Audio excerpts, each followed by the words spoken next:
So if we can all stand for the opening song.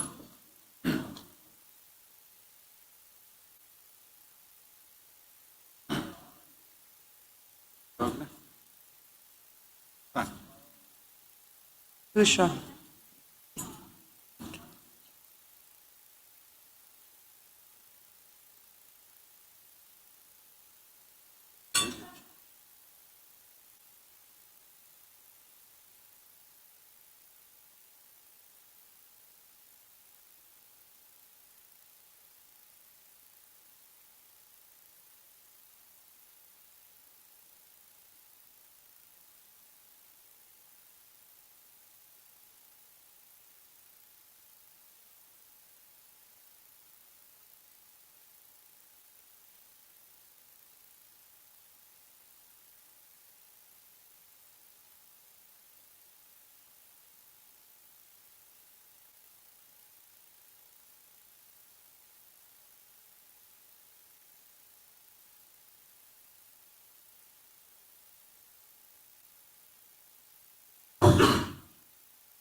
Thank you for the opening song.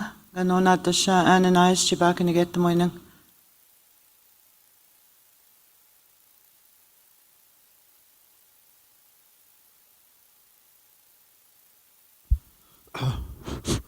Good morning.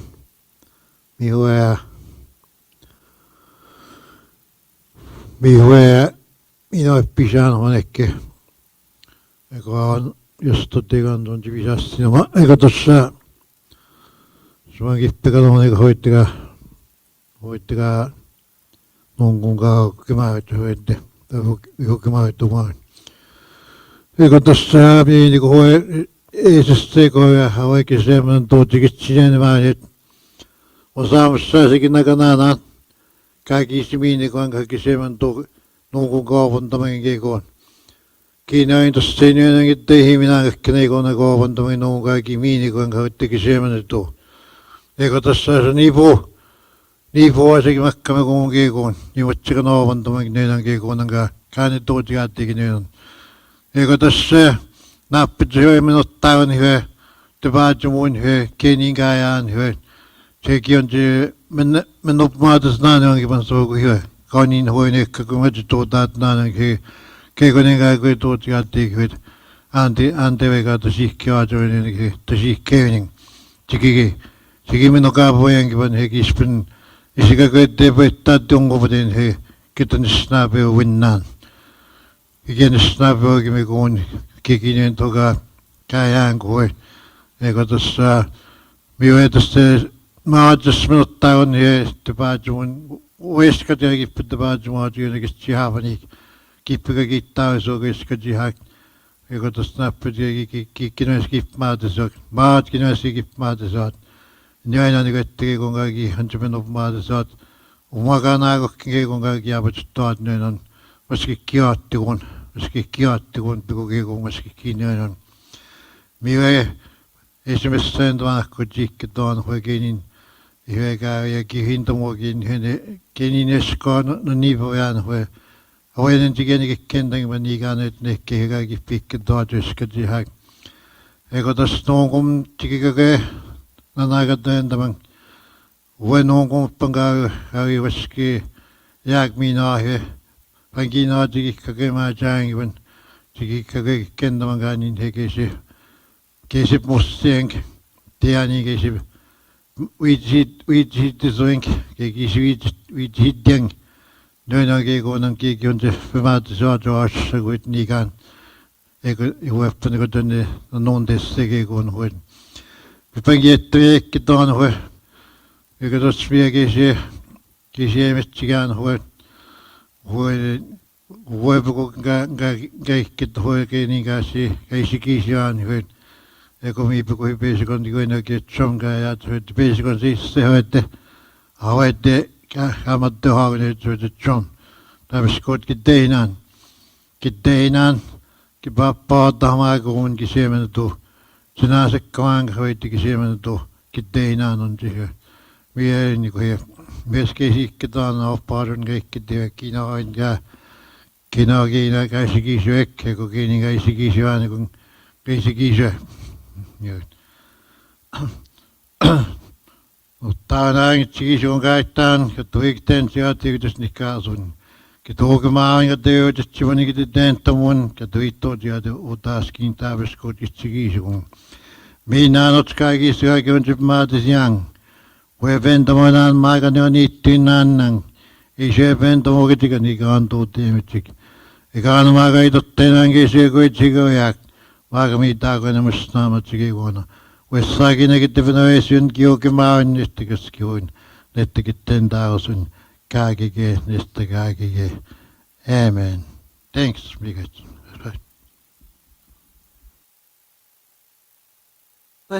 Migoch. Thank the drum and thank you Ananias for the opening prayer for setting us, starting our second day of the annual assembly. So I'm going to go through very quickly the recap from yesterday's meeting. Ya chinago gagi isis tajinjiga nanyong ga isis chiga wiba chigo chini much time where today gawi isis chigang. So day one began with the drum and entry, the grand entry, followed by the opening prayer. Welcoming remarks were provided by Acting Grand Chief Anna Betty. Chief Solomon from Fort William was unable to make the meeting for the opening remarks for her territory. Then there was an acceptance of the chairs. Resolution 2308 was the adoption of the chairpersons. Resolution 2309 was the adoptions of rules and procedures for the conference. Resolution 2310 was the acceptance of the agenda as presented. And there was an opening address by the Acting Grand Chief, Anna Betty. And also an opportunity was given to the deputies to address the assembly. And after that, there was an audited financial statements presentation that was done virtually due to the health of the auditor. Resolution 2311 was the acceptance of the corporate financial audit that was presented, that was carried. Then there was an in-camera session with Acting Deputy Grand Chief Anna Betty regarding the governance committee. There was an update. And then we got into reports by the various portfolio holders. The first one was Deputy Grand Chief Linklater gave his annual report. It was done by his staff, Jennifer, who discussed the equity and modular hydroponic farming the presentation that she did. Plans for the NAN Economic Summit in Toronto, provided an update on climate change and food sovereignty, highlighted the current vacancies on the Chiefs Committee on Climate Change. So those vacancies will need to be filled. And then there was an update on infrastructure and housing by Mike McKay, who is the manager. Discussed the remote northern airports, the MTO remote airports employee taxation issue, the winter roads and the upcoming winter roads summit, which is slated for October 11th and 12th, and the NAN SpaceX Starlink program. So those were basically updates for the chiefs, and those are also in your packages. There was also an update on the First Nations drinking water legislation that was done by Megan Armstrong. So, still here, but there was an update given on where that's at. And then after lunch, we got into Deputy Grand Chief Narcisse's annual report, the work that he's doing in the area of social services. So it was an overview of the Human Rights Tribunal and ongoing work on the final settlement of the FSA, provided an update on the Jordan's Principle, Family Wellbeing, Choose Life, and then he talked about the Choose Life AGM that's coming up on the 29th to the 31st. And then Julian Faulkner who is legal counsel for this file, added the CHRT approval and the ruling for compensation agreement. That is one of the largest settlements in Canadian history. It's $23.34 billion. And then there was an update on the education file that Deputy Grand Chief Narcisse has provided an overview of the education reform and update and the education reset table. And there was also an update on the youth, and he highlighted the work of the Shkatsa Council and also said that some of them would be retiring. So, aging out, I think is what he said. And then there was an update on the health transformation that was done by Deputy Grand Chief Linklater, provided an overview of the current work underway with NAN health transformation, including work with tribal councils, health authorities, and government. Under priority areas that they highlighted was the dialysis, public health, paramedicine, mental health, and addictions. Working with the Health Advisory Group and the Chiefs Committee on Health Transformation. And also the lead on this file is Alvin Fiddler. So he gave just a brief overview of the work, and then he had Chief Doug Kelly of BC provide some highlight of the work that they're doing in their area and some of the lessons that they learned in the work of health transformation. And then there was a presentation on the Treaty 9 co-jurisdiction case. It was presented virtually by Chief Sylvia Kostashin, talking about the rights of treaty rights that we have as Treaty 9 people. And there was a presentation by Katie Compton of Woodward and Company, highlights the impacts of the colonialism that has affected our people. And I believe that she's left already, but I believe the information was already handed out, so if there's questions about that, you can reach out to them. And then there was scheduled in the agenda a nuclear waste update, but that was postponed to today. It's been postponed anyway because there was some work that had to be, a meeting that needed to take place. It's just kind of, yep. So it'll be today. It was postponed today. That's the nuclear waste update. And that will be an in-camera session, but there was some work that needed to be done prior to it being postponed till today.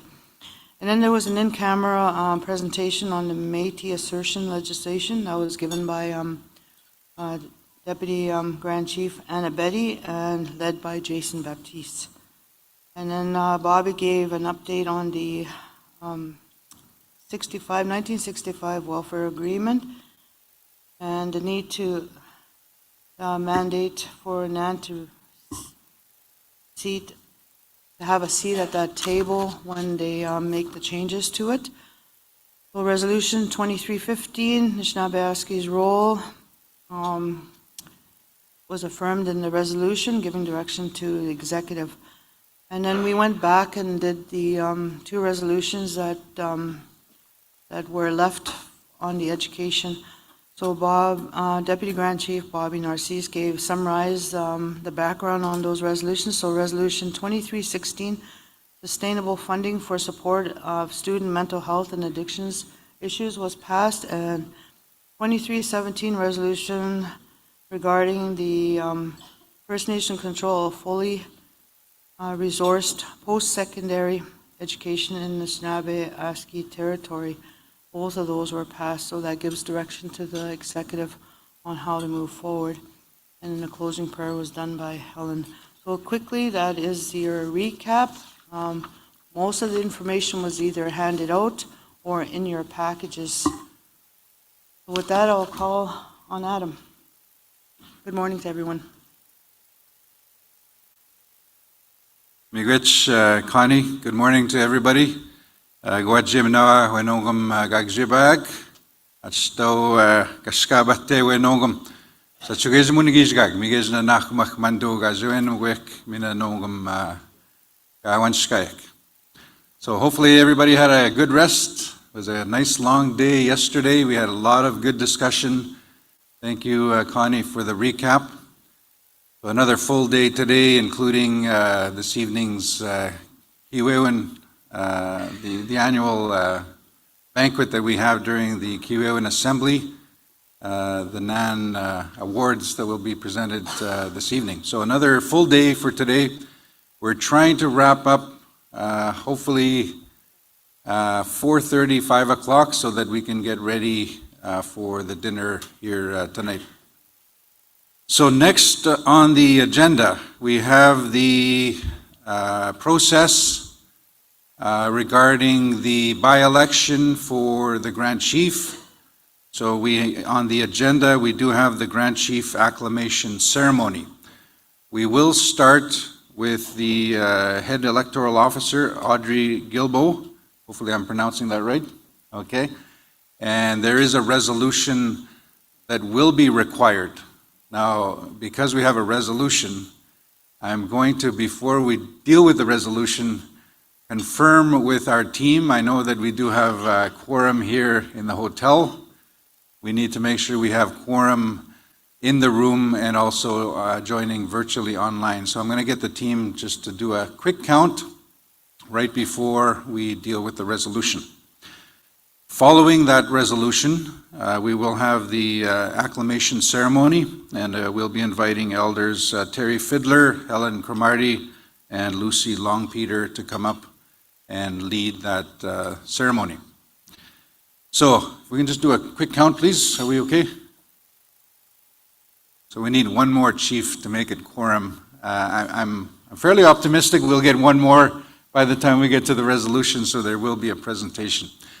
So as part of this, the ceremony, we're just double checking online as well. We are monitoring the chiefs that are online as well. So it's good to be here for the acclimation ceremony. I'd like to acknowledge our MPP from Keewaywin, Saul Mamakwa, who was here yesterday, representing many of the NAN First Nations on the western side. Also here, the leader of the official opposition for the Ontario NDP, Merritt Stiles. I hope I pronounced your name correctly. I think that's also Lise Vaugeois, who is MPP for Thunder Bay and Superior North. So I'd like to acknowledge our special guests here this morning. So with that, again, just waiting on confirmation. I do see chiefs coming in, so we should be okay. We're good? Okay, we're good. So with that, I'll turn it over to Audrey Gilbo for the presentation. So migach.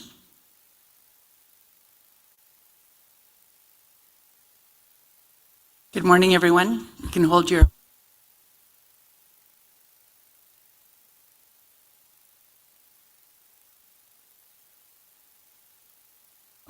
Okay, I touched the button. Good morning, everyone. Thank you for having me to your assembly today. I'd like to acknowledge the drum. I'd like to thank for the morning prayers. It always is always a good way to start the meeting. My name is Audrey Gilbo, and I have been engaged to oversee the by-election for the NAN Grand Chief.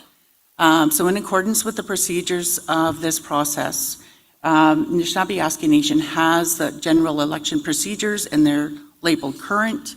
However, because this was also a by-election, there were additional procedures that were developed just to address that somewhat of a discrepancy within the overall current election procedures that were developed by the NAN appointed governance committee.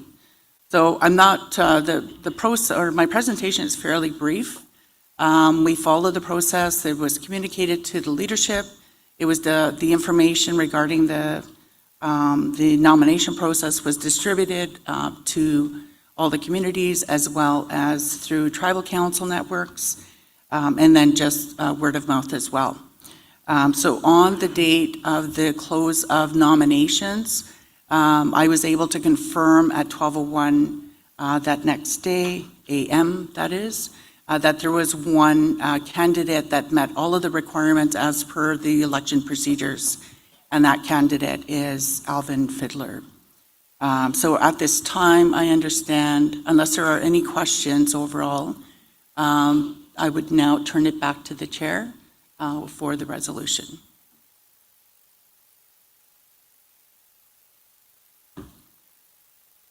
So up on the screen, we do have Resolution 2318.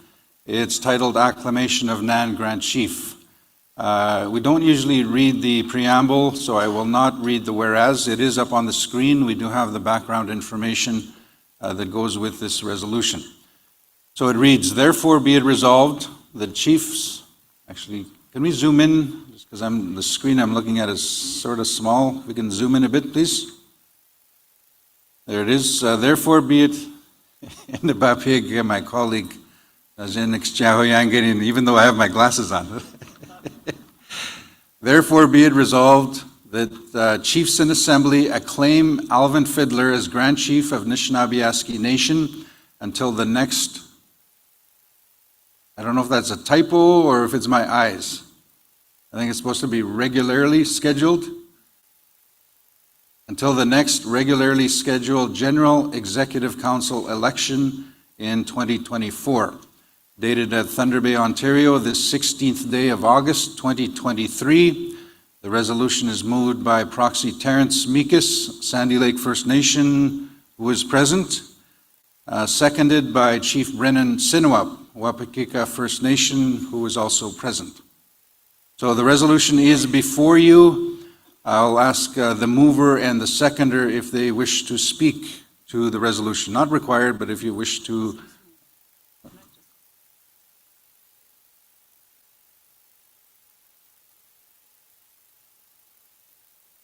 I'm not sure. So there's a question on the requirements for the resolution, so I'm just going to take a pause and have a sidebar with legal counsel. Mike, if we can have a discussion here. The question we have that the head electoral officer has is whether there is a requirement for a mover and 2 seconders in this resolution, just simply because in the process for the election, that there is that requirement. Now, I have my understanding in that, anyway, my understanding doesn't matter right now, so I'll wait for legal counsel to, even though I'm a lawyer, I'm not here to give legal opinions. Thanks. Just an unusual thing in the procedures for the election is that in this particular case, it's the only one I've run into all my years, is that there are 2 seconders required. So a mover and 2 seconders. Just an anomaly or technical aspect of this particular procedure. Thank you.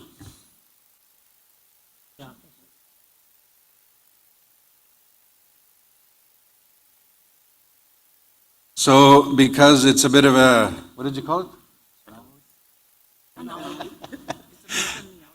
It's a blip in the algorithm. It's an anomaly because of the rules of the election. So there is a recommendation that we do have another seconder for this resolution. So I'm going to open the floor and ask if there is another seconder for this resolution. I'm going to look to the assembly room. If we have another seconder, a thirder. Never done that with a NAN resolution, but I am going to look around the room also on virtually. We can have the staff monitor online if there's anybody. So we do have a mover and a seconder. I'm going to open up to see if there's a third person that would be willing to support this resolution and bring it to the floor. We jgaba witan we inakwinagawan magabagid nagadik.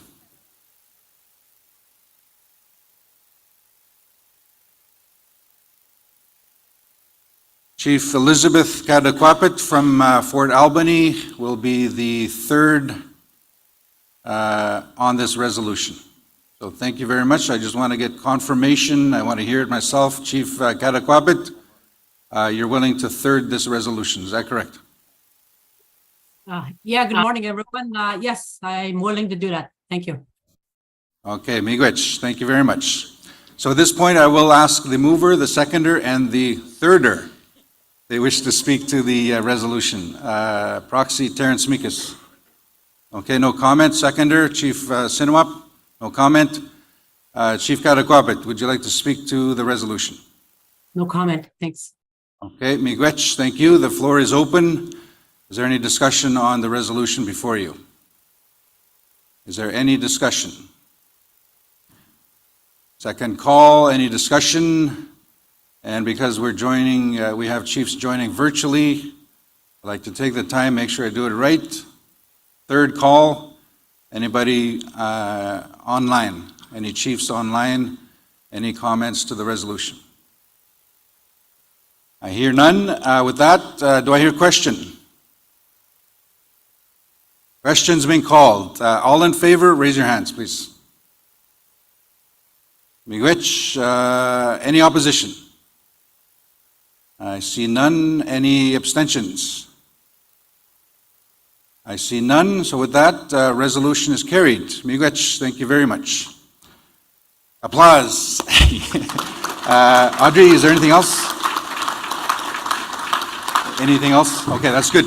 So with that, I will turn it over to the elders to lead the acclamation ceremony. So again, Elder Terry Fiddler, Helen Cromarty, and Lucy Long-Peter. I'd like to invite them up to the podium.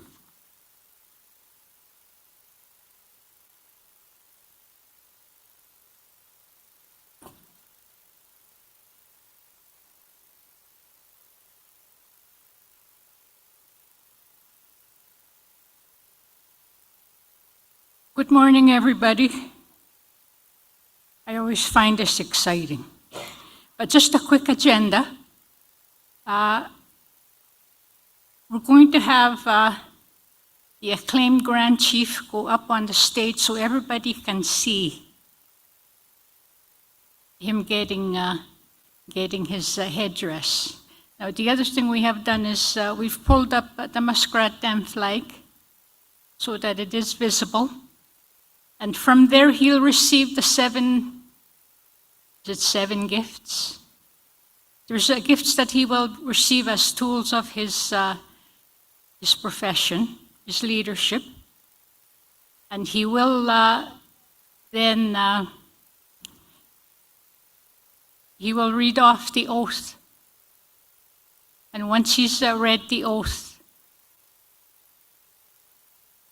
he will be the new Grand Chief. Now, before that happens, we would like to have a prayer set for the procedure. And I have asked Elder Ananias if he could say the prayer. And at the end, we would like an honor song. And we would like to invite the 3 deputies to come and stand with the Grand Chief. It's not very long. It's a very short activity. Miigwech.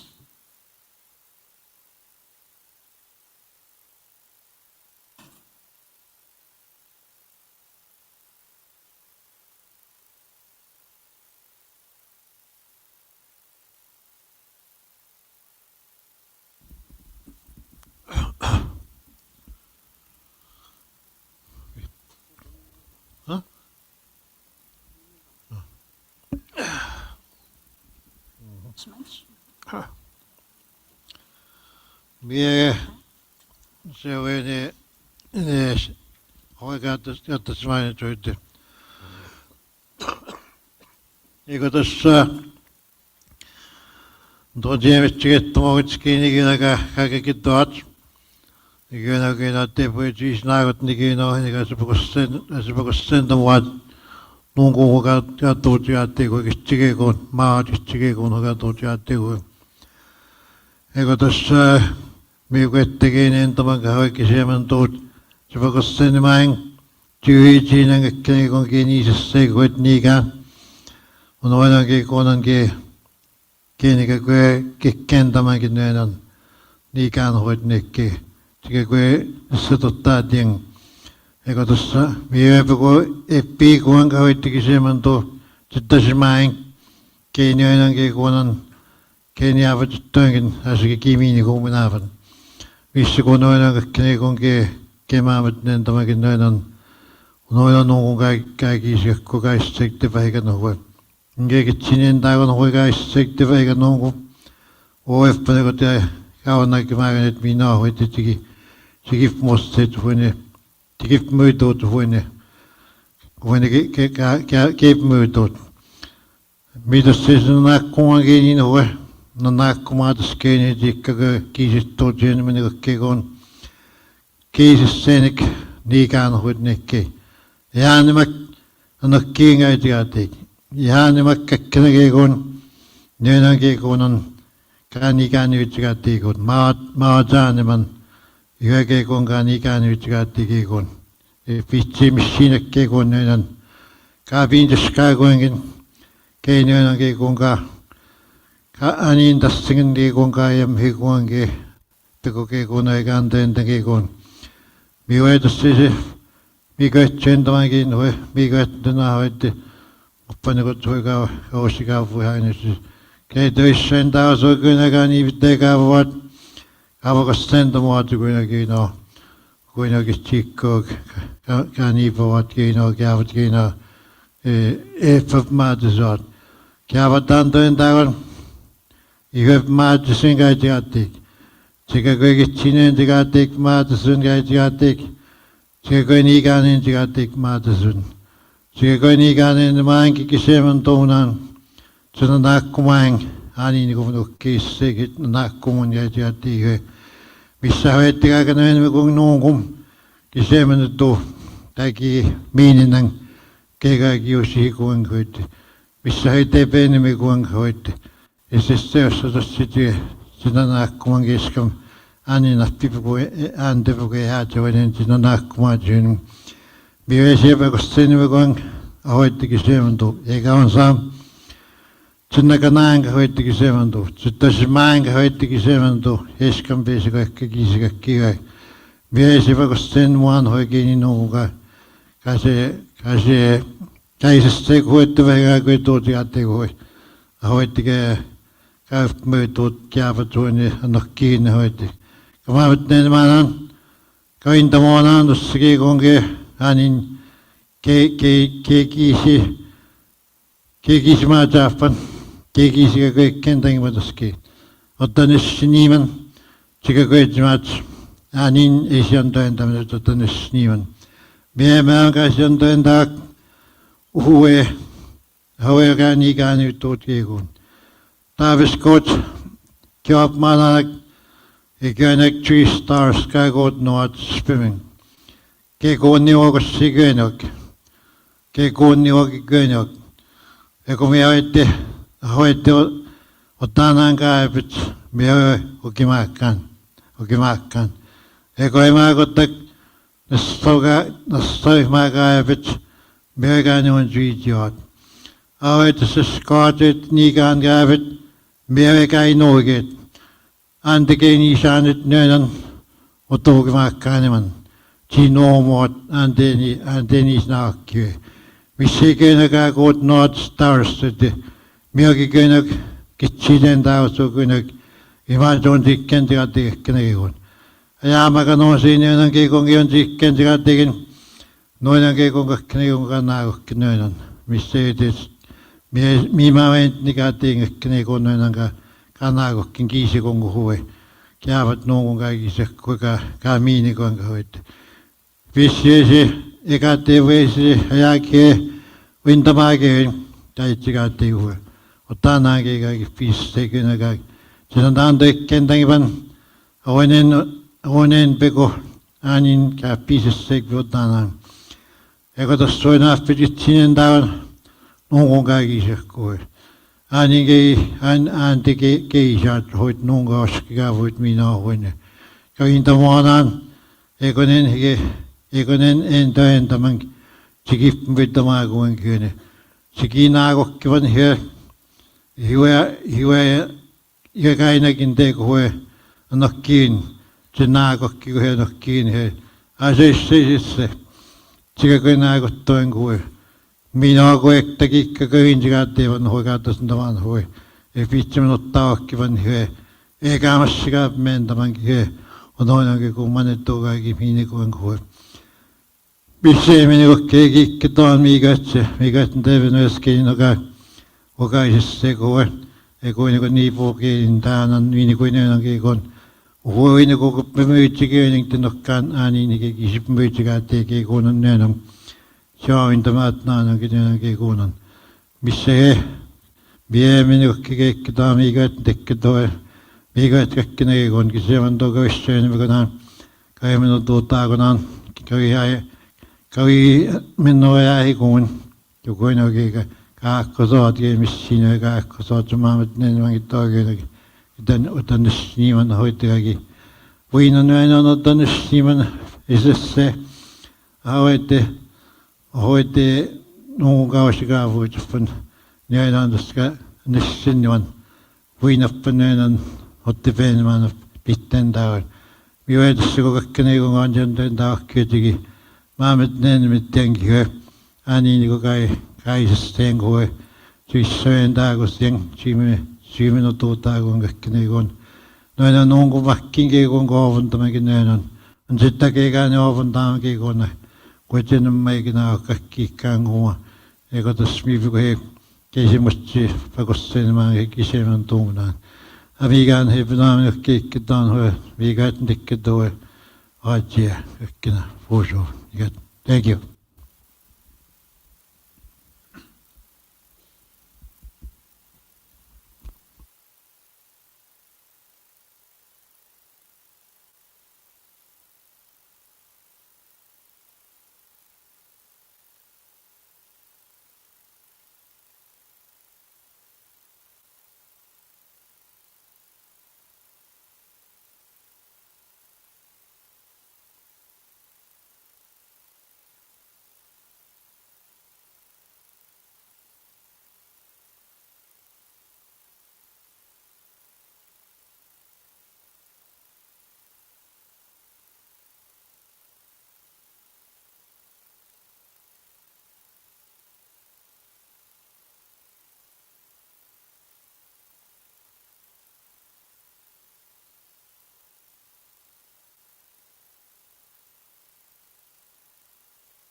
Okay. The Bible. Yeah. Be aware.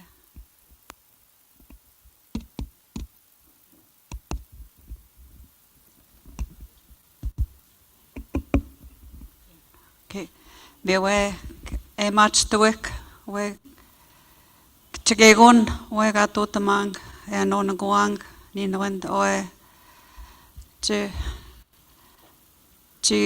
match tot mi na tan kiwen. Oe chogomakan.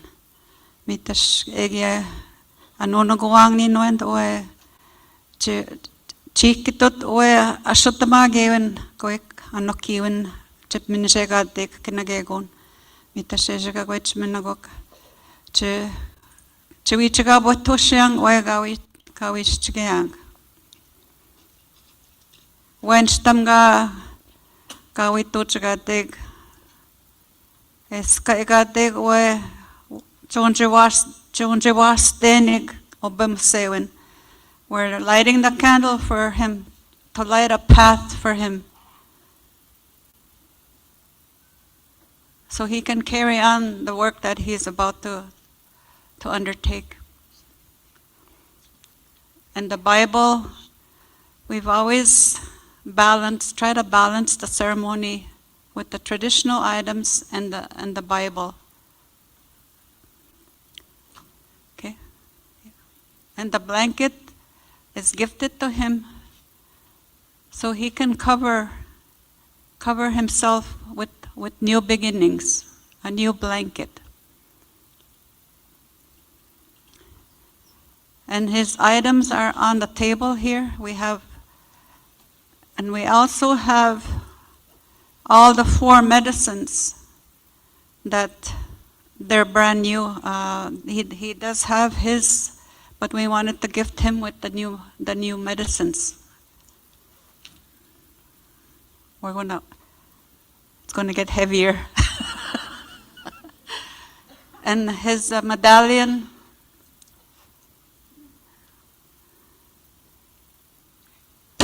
Oop.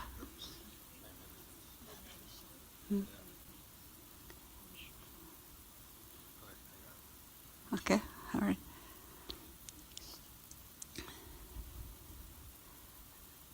and his feather, his feather, and his pipe.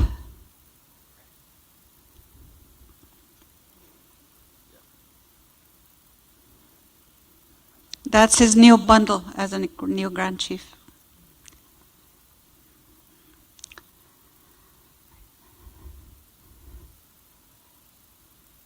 You want to do that one, Tusha?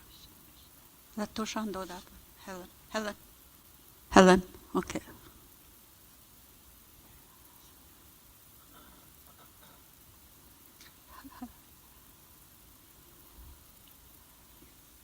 Here, I'll hold this for you.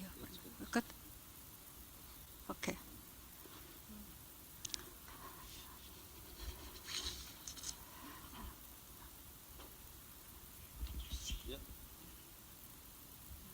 I can't get up there.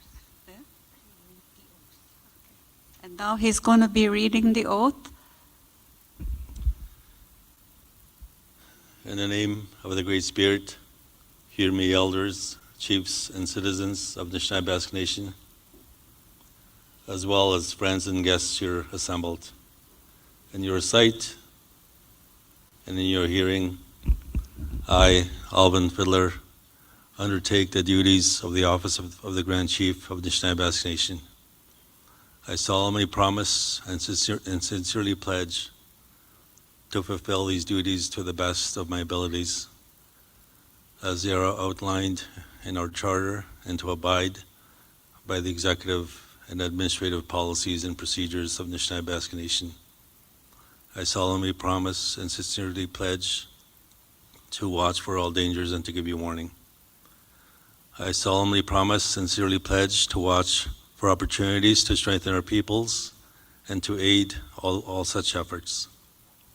I solemnly promise and sincerely pledge to respect and abide by the Anishinaabe Nation Executive Council Code of Conduct, guided by my work ethic of reliability, dedication, productivity, cooperation, and discipline. I solemnly promise and sincerely pledge to uphold the traditional and cultural values and beliefs of our people, to respectfully maintain and cherish our family values and teachings of our elders, women, youth, and infants, and finally to respect those who toil for the Anishinaabe Nation. I understand and respect the authority of the chiefs and solemnly promise to discharge properly the mandate given by the chiefs of the Anishinaabe Nation. I also promise to be accountable to the chiefs, to ensure that duties delegated to me are carried out in a manner consistent with the instructions I receive from the chiefs of the Anishinaabe Nation. Elders, chiefs, and citizens of the Anishinaabe Nation, as well as friends and guests here assembled, you have heard these my promises, made with truth and honesty. I will ever call upon our Creator for wisdom and help in carrying out my duties and responsibilities as the Grand Chief of the Anishinaabe Nation. Miigwech. Chiefs, proxies, and elders, the people of Anishinaabe Nation and counselors, I present to you your Grand Chief, Alvin Fiddler.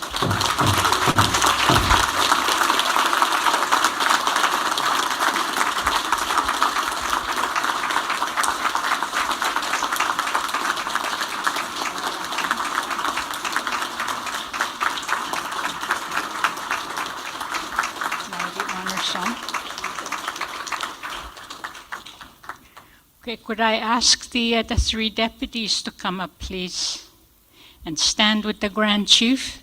This will be a way of uniting the team for the next coming year. Miigwech. And the honor song?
Miigwech, thank you very much, and that concludes the acclimation ceremony for Grand Chief Alvin Fiddler. So Miigwech, let's give him another hand.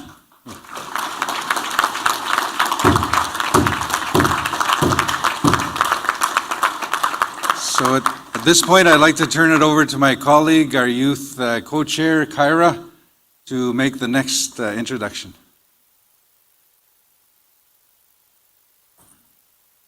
Thank you, Adam. Now I'd like to call up Grand Chief Alvin Fiddler to do the Grand Chief address.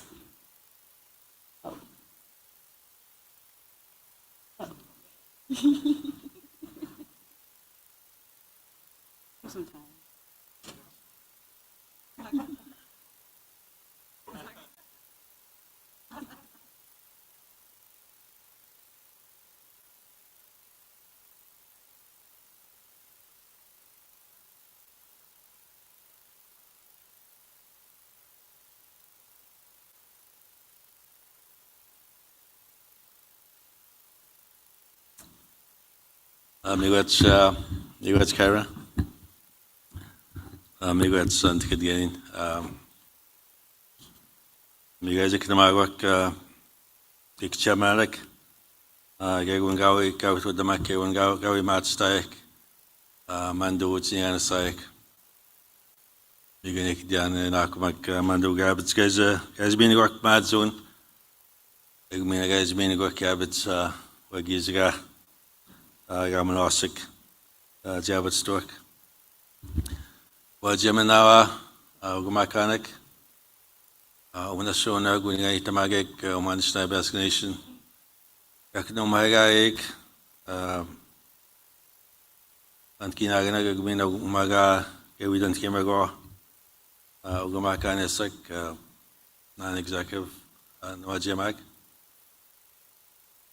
Ik ben dat in Ganats te make, and the Bugods and what to make. What my gods, Magama Chidiak, Guajemina. I just want to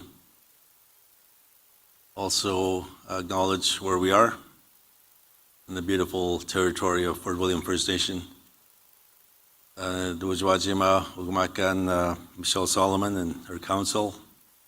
To the people of Fort William, thank you for allowing us to gather here this week and to do our work. The drum, I acknowledge the drum, the prayers. I give to get basic examinan and I spent Webakwe Ujihawe. Those we jam up with Ujabasha, my guys get best chance. Though Danaga Jidmanako Megots. Gain Gagi Piment Kian Capital with the man here, which is an Anaga check. I want to thank him for being here with us. I acknowledge all the Eagle staff, all the flags that are behind me, including my community flag. I just want to acknowledge one of my council members, one of my councilors. It was also my nephew, Gabriel Fiddler. Miigwech for being here. And I just want to acknowledge my family back home as well in Masquatam. The Mue, Gayin Gubagewi Kadian, weapon Minagagi or Dapnaguan, where it's the man Christian Kiwin. Egawi Nego, Eguits Semag. Egui Nakudaman. Ea Jikidia, Ekedaman Yanbak. Ekendaman Yanbak, when Oeganiga Tamagits.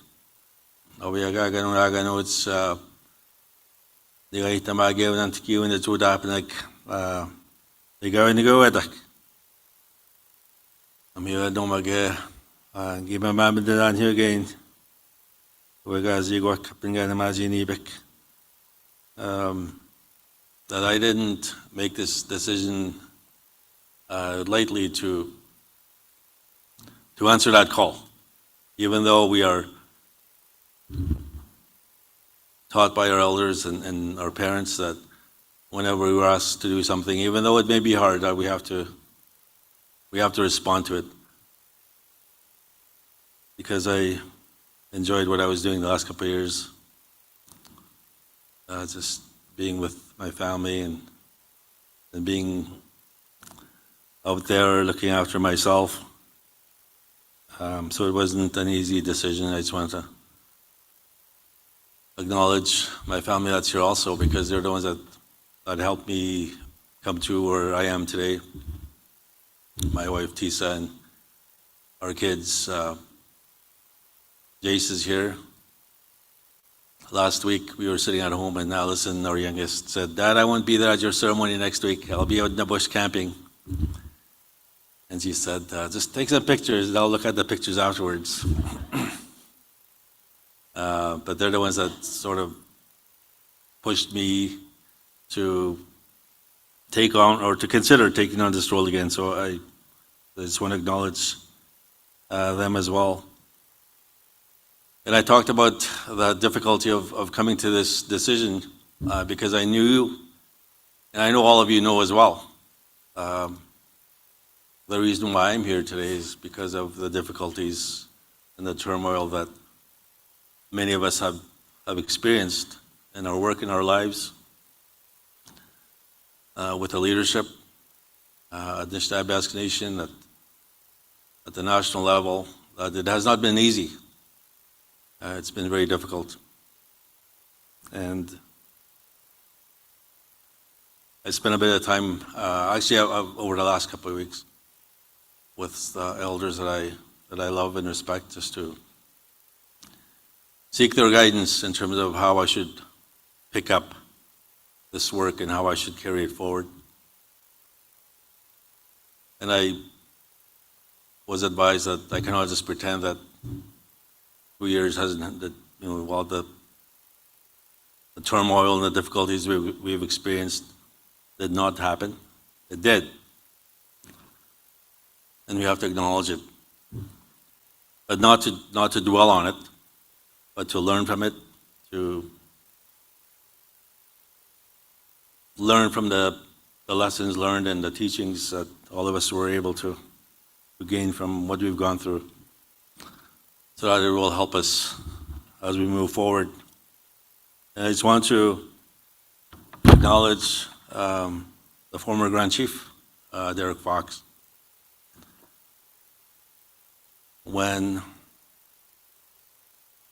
you selected him as the Grand Chief 2 years ago, I think all of us were happy for him, that we were excited. And we wished him well. I know I spent some time with him the day that he was elected as Grand Chief, just to extend my best wishes to him. That we saw him struggle, we saw the organization struggle, and I know that you've had to make some decisions, difficult decisions, in the last while to try to make things right. But before we move on to the work that's in front of us, that there has to be healing and mending and restoration that needs to happen. And so I've asked the elders to help me with that work. Before we can pick up the work, that we need to make sure that circle is strong. And that includes Derek and his family, that he's still one of us, and he's still a part of the NAN family. And so we will be reaching out to him and his family, just to first of all check up on him, to make sure that he's doing well, that he has what he needs to be well as for his family and children. And so I just want to acknowledge him and wish him well in their new role that he's now taken on again. And so we will do this work in the next few days and the next few weeks. But looking ahead to this term, and I know it's only 1 year, it seems a bit daunting to me to take this on, if you have 3 years, you have a bit more time to do the things that you need to do. But I know that based on what you talked about yesterday, and also what you've shared with me over the last month, that there are some really big issues that we need to pay attention to, and that we need to address. And I've tried to ground myself over the last couple of weeks to help me sort of bring some clarity and focus to the work. I went to my home community last week in Muskrat Dam, and it was very grounding for me to hear from the leadership, the Chief and Council and Deputy Chief Vieta Morris had some really tough questions. I mean, what has NAN done for us? Or what is NAN going to do for us? You know, what is NAN prepared to do to make our community better? It was good for me to hear again those questions and to just listen from leaders like Vieta and reflect on why I'm doing this or why I'm taking this on again, and how I can position myself or position NAN to be able to answer the questions that Deputy Chief Vieta has, and many of you, I'm sure. And so that's what I thought about when I was flying back from back home, and to try to think of what can we do now with a time or with a term that we have with the executive. We have 1 year left before the next elections, the next regular election happens, which will be next summer. And so I thought about 3 things that I know we can do. First of all, is to restore the credibility of the Nishnawbe Basque Nation, and that means all of us. To revitalize the mandate.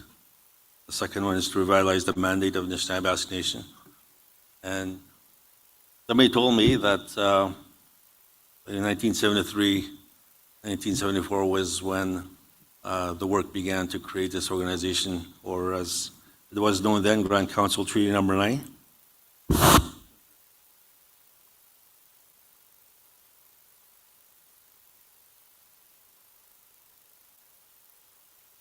That's when a number of elders, and many of them have left us. Chiefs, leaders, elders, when they got together to talk about creating their own organization that would represent their communities back in 1973. And they talked about what NAN's, or as it was known then, Grand Council Treaty Number 3, what its role should be. And they talked about the treaty.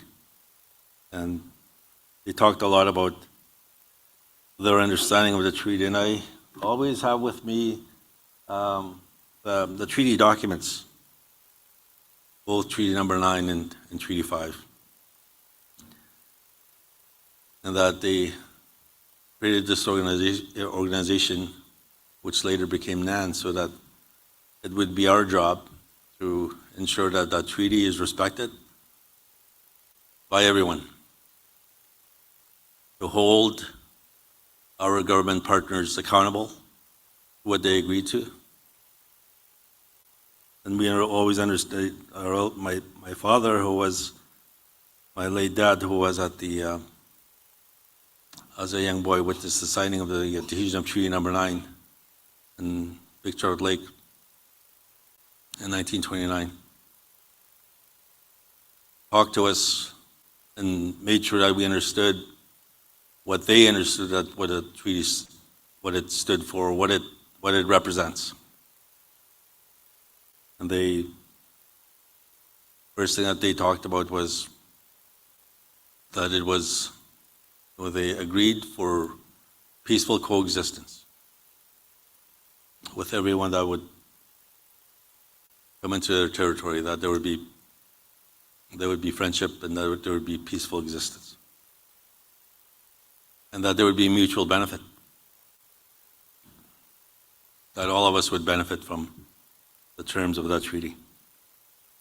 And if we respect and follow the first two principles, then the third thing would be prosperity. That all of us would be prosperous. And so that's the mandate that this organization was given 50 years ago. The third thing that I thought about was for this organization to reconnect. First of all, with all of you as chiefs, with our communities, that we need to make an effort to go back and be with you at the community level. To sit with your workers, your elders, your youth, so that we can truly understand what it is that your communities may need, what your priorities are. And I've started that over the last month. I mentioned that I went to Musquat Dam and I did spend some time with them. I also went to KI last week during their treaty day. I'm planning to be in Sinai Lake this weekend for their ceremony, their fall ceremony. And I've already committed to some of you to visit your communities. For example, in Skandagap, they're having a powwow there next weekend, and I told Chief Boone, yes, I may not be able to dance. I have some issues with my left knee. I have to do some rehab, but I just want to encourage my colleagues as well on a non-executive to make that a priority as well. That's where we need to be. Yes, we will go to Toronto and Ottawa and those places for meetings, but the bigger priority for us is to be visible at the community level. And so I just want to just again say miigwech for the confidence you've shown me to take on this role again. I want to acknowledge Chief Bren Chinawap, Wapkika, the mover of my nomination, and the two seconders that moved my nomination, Chief Anita Stephen and Chief Dolores Kakamic, and also the movers of the resolution this morning, Wapkika, Sinai Lake, and Chief Katakwabit from Fort Albany, miigwech Elizabeth for moving or seconding or thirding, is that the new term? That new term is thirding the resolution. And I will make it a priority as well to be up in Fort Albany soon, and I know that you have your challenges that you struggle with and that you work with, and that will be my priority as well, is to be up there to visit with yourself. I talked about the need for us to make NAN credible again. And I know that I feel good about taking on this role because I know that the leadership will be there. I know that I can count on you for support, for direction, but I also ask you to hold me accountable.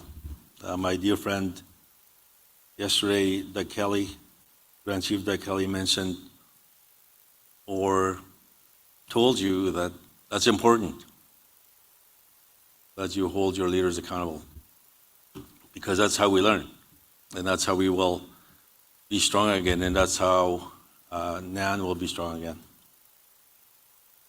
And so thank you for this opportunity.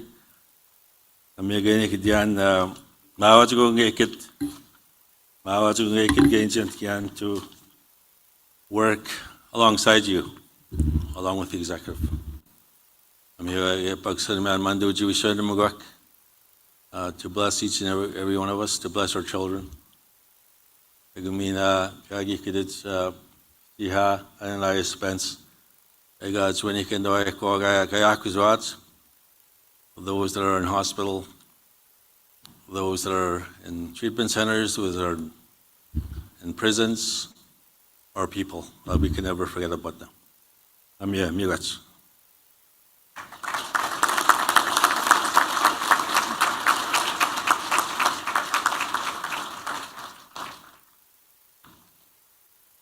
Thank you, Grand Chief Alvin Fiddler. Those were some beautiful words. Now I'm going to pass it on to my fellow co-chair, Adam.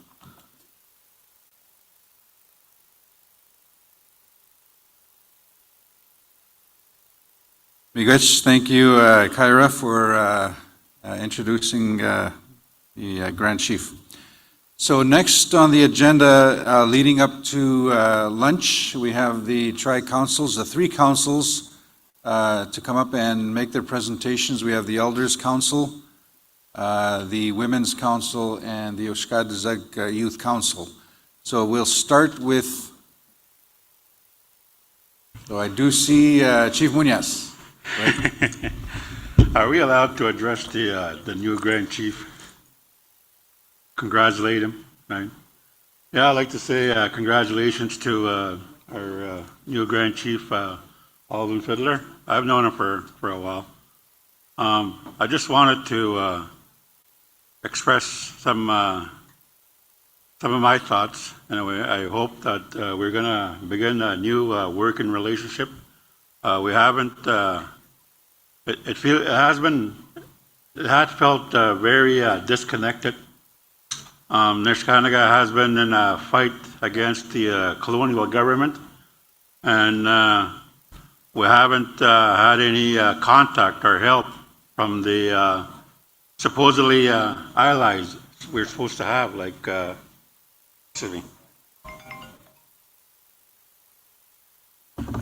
supposedly allies we're supposed to have, like AFN, COO, or even NAN. And I hope that will change. And I hope, because what we're fighting for is a bigger picture. We're fighting for our treaty rights. We're fighting for our sovereignty. We're fighting for our way of life, and we're fighting for for our land, for our homelands, to protect them. And it seems like we haven't had any help, or we haven't had anybody even come to us to say that we support you, we will help you. Those are the things that I'm hoping for from this, from the new era, I guess, the new leadership. So I hope we can work together. Miigwech.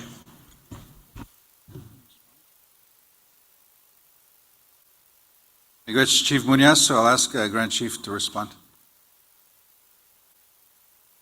Yeah, miigwech, Chief Muñoz.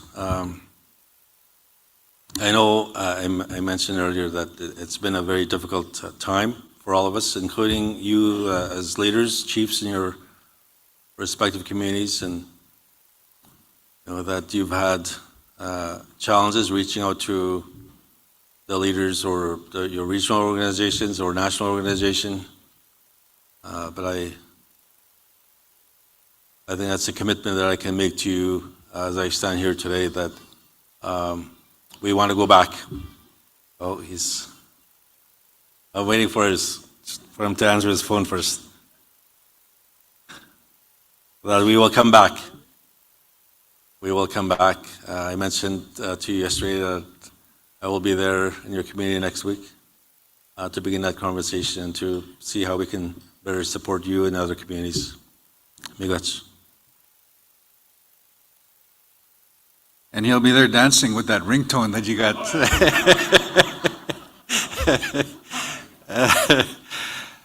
Miigwech. Okay, so what time is it now? It is 10:22.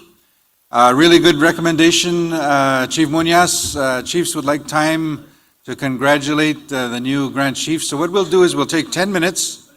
We'll take a 10-minute break, and then we'll come back and have the three councils make their presentation. So it's 25 after, let's say, 10:35. We will be back. So we'll be back in a few minutes. If you want to take the opportunity, yeah, Migach will be back shortly.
Alrighty, so if we can have chiefs make your way back in the room. Online, we will get started very shortly. Taking a bit of a break here, but if we can have delegates, chiefs, and proxies make your way to the table, we will get started very shortly. Just waiting on our elders. We will be calling on the Elders Council as we reconvene. Miwe azugegat mina chanamach chagadik. Oinog nissen kaya bihtamagiwach, oinog nistam kchihag. Egwa pen ikwewak, egwa uskadzak. Oinog e bijawach. Kewinwa kebientao pagid namwach. Dajamonwa. So we will get started. Chiefs are making their way into the assembly area, back to the table. I'm going to call now on the elders. Terry, Fiddler, Helen. I'm not sure who else is coming up. I saw Barney earlier. Meown again, the Magawa, Chihag Chibijawach.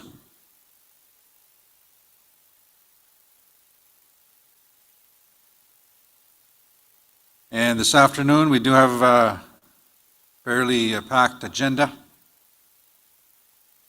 Just a reminder, there was a slight change from yesterday with the agenda that had been presented and approved. So I'll just go over the agenda just to recap the rest of today. So this morning, we will do the presentations from the Elders Council, the Women's Council, and then the Ushkadizak Council. This afternoon, at 1 o'clock, we will be going in camera. It is a presentation dealing with Wawate Native Communications. That'll be at 1 o'clock. At 2 p.m., we have Anishinaabe Police Service. That'll be introduced by Deputy Grand Chief Ajni Beneskam. She will introduce Chief of Police Roland Morrison. So there's two issues as part of that. One is the presentation on the OPP Communications Center. And then there's also a special presentation, a Navajo presentation. I believe there's a delegation from the Navajo Nation that will be here, and there will be a special presentation with them. At 3 o'clock, we have the honoring ceremony, the 50th anniversary, not of Anishinaabe Nation, but the start of Grand Council Treaty Number 9. And then we have the Kanajihi presentation. There are some proposed bylaw changes with Kanajihi. There will be a resolution as part of that agenda item. And then we'll go in camera on the nuclear waste update, and that'll be the final item for this afternoon. We will adjourn hopefully by 4:30 and get ready for the annual awards, the Keewaywin Awards, and the banquet. That's at 6 o'clock. You're all set? Okay. So at this point, I will invite the Elders Council to make their way up. I know there's side discussions going on. If I can ask you to please take them outside. I'd like to introduce Terry Fiddler and Helen Cromarty. Come on up. Barney Gavin. Anaway Barney. Barney Batiste. And Lucy as well. Lucy Long Peter. Chris Kakagamak.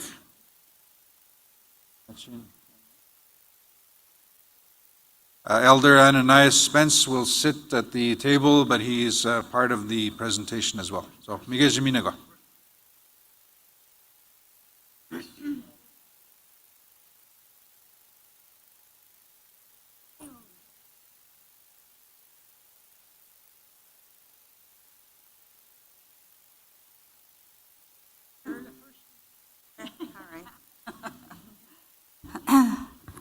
Migoch.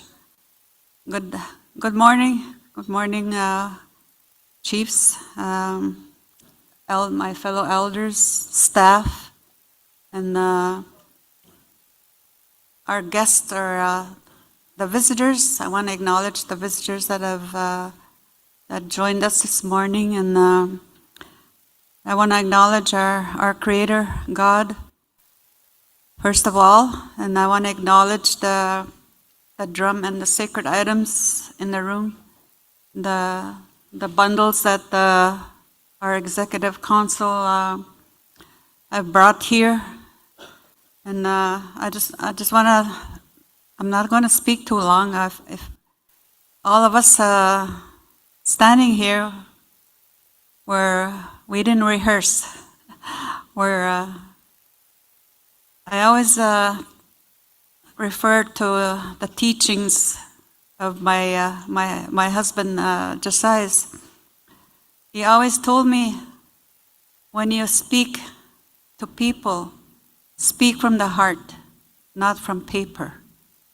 That's what and so that's what I do. I bring my presentation here from my heart, and the teachings that I remember from my husband and my parents.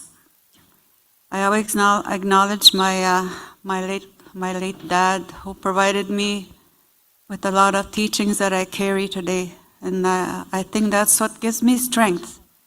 That's what gives me strength to walk, to continue walking, and to continue the work that was left to me as part of my husband's legacy. He left a lot of unfinished tasks, and I think we will be doing that. All of us have so many unfinished tasks, and but we must look to the Creator, our God, for strength, and that's the teachings that I carry. And the ceremony this morning, we winged it. We didn't rehearse, we didn't prepare, but everything went so smoothly. And that's because we rely on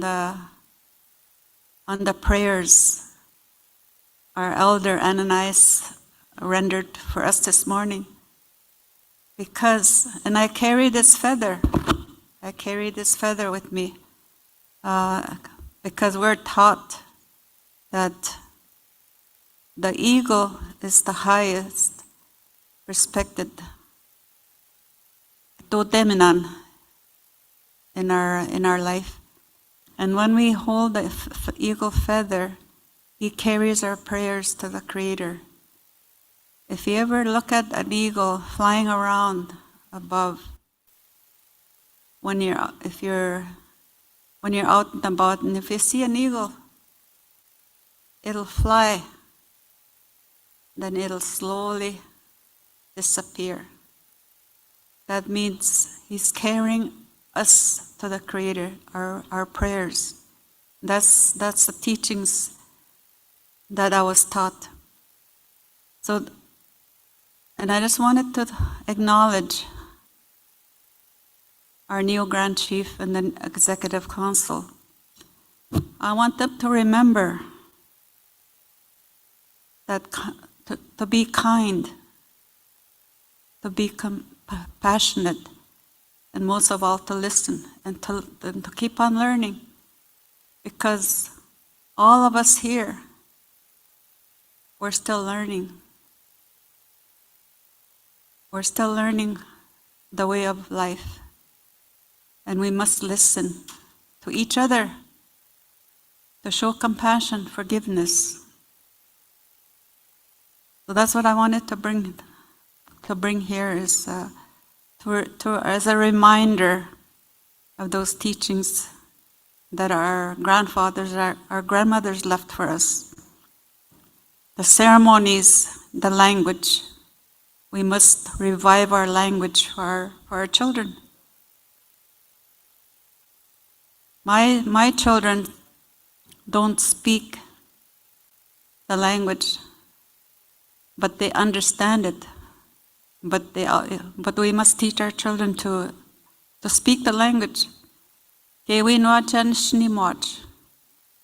Miwe enagataman gainin this morning. I just wanted to say a brief thing, and my name is Terry Fiddler. I'm from Sandy Lake First Nation. I have a dual role here. I'm the elder for the Women's Council. That's what it says on my tag. But I also sit with the Elders Council. And but I respect everyone that I sit with. I honor those titles. Miigwech kaining itinawa gananakumin nawa ka umaga basindosyang miigwech kainin miigwech. Can I have your attention, please? The elders are presenting. There is a lot of discussion happening in the room. If, out of respect, if you need to have discussions, you can go in the hall. But we'd like to listen to the elders. Migach.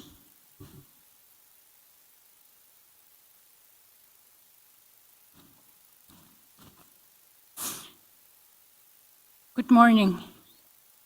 I have to thank you first. Every time I come up here, you listen.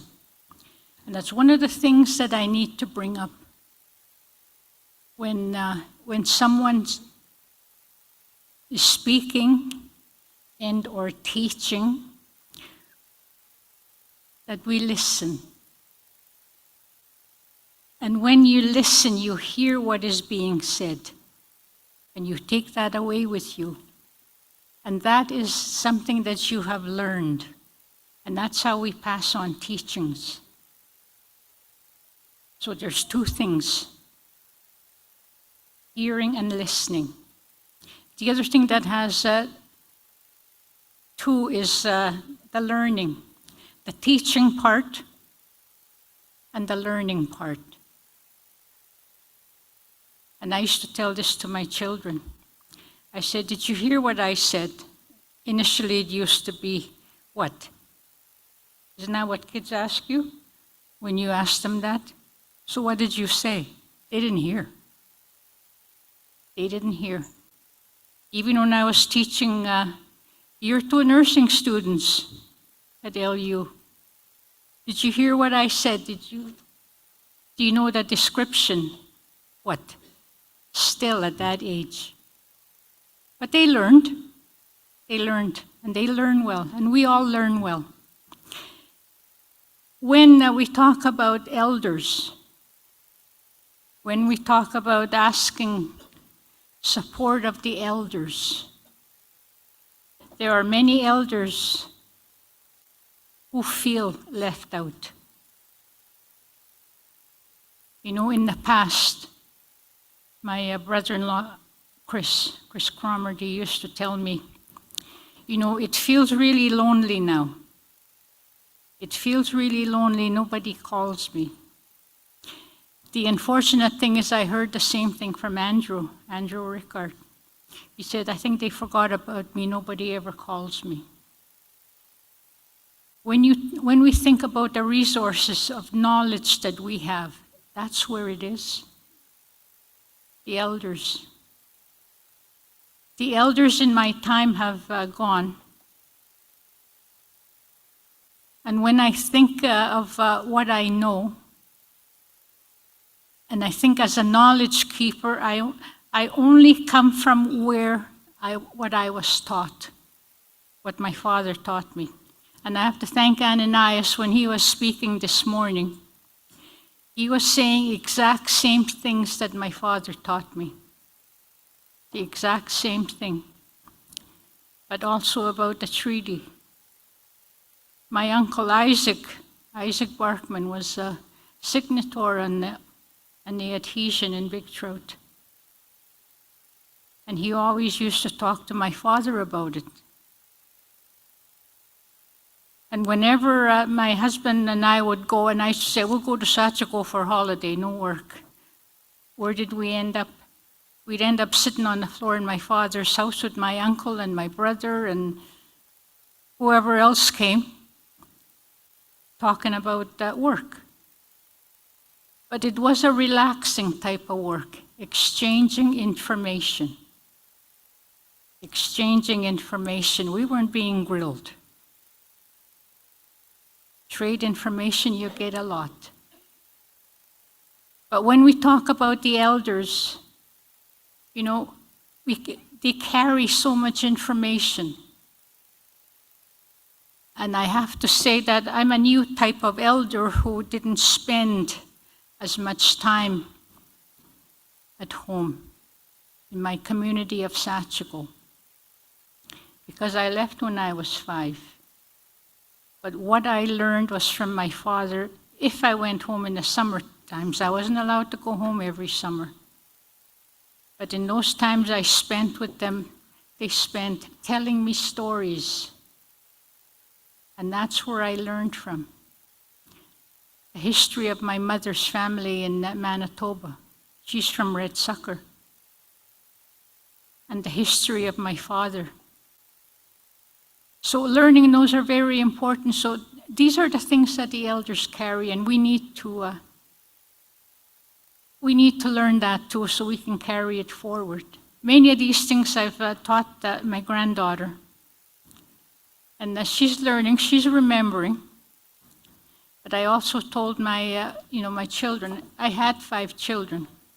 Unfortunately, 2 years ago, I lost my firstborn, my son, Dennis. So both of my Dennises have gone.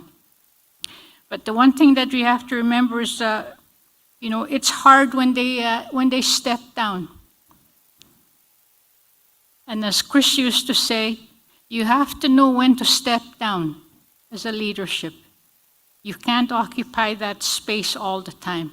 You need new young people to come forward and carry on. But you have to learn when to let go. But it feels awfully lonely.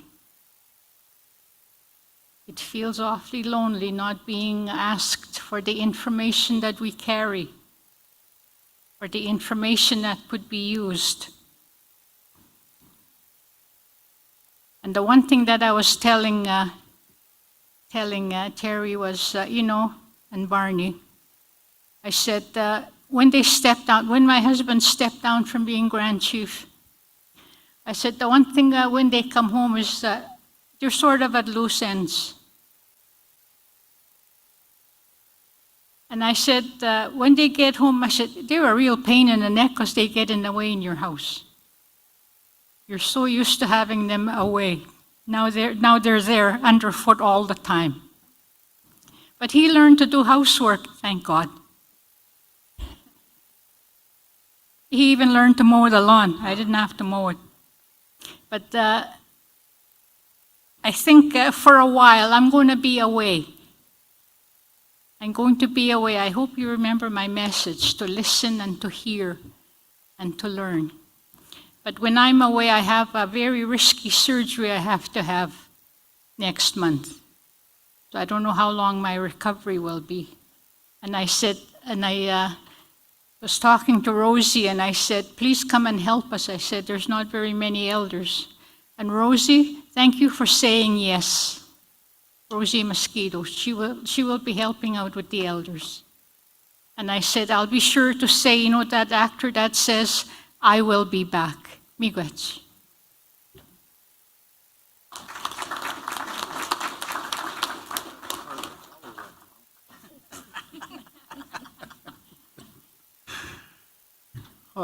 It's been a while,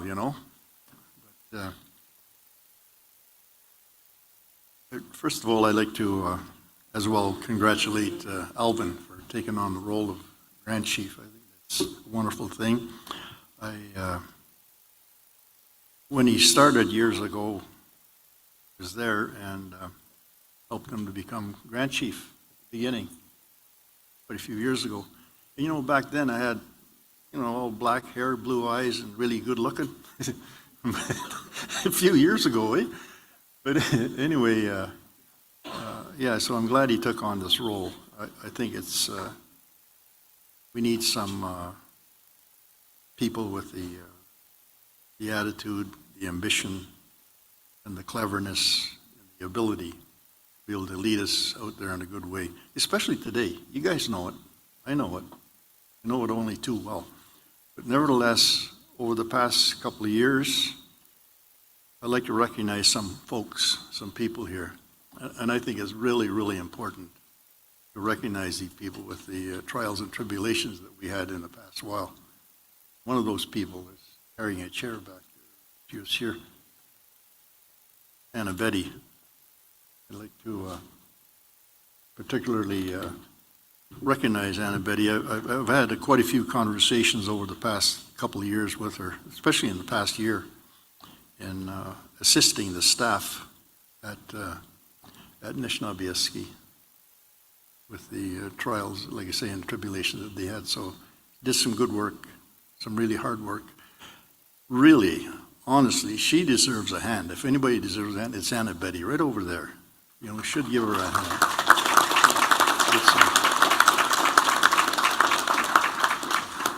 She did some good work and continues to do that work.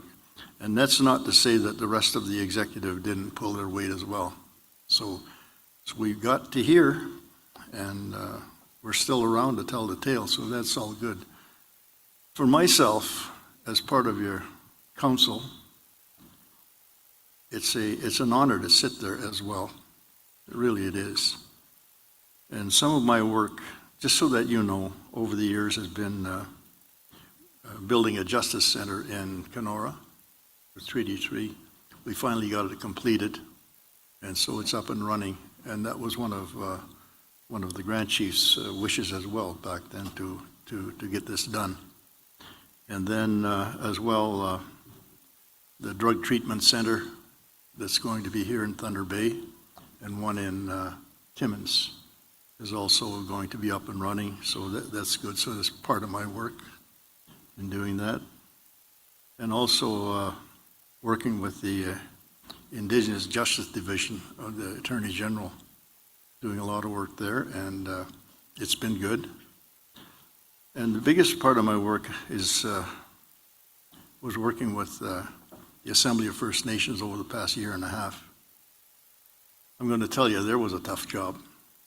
It really hard, in assisting the national executive in their work. It was hard, but we got through that one as well. So things are working much better there.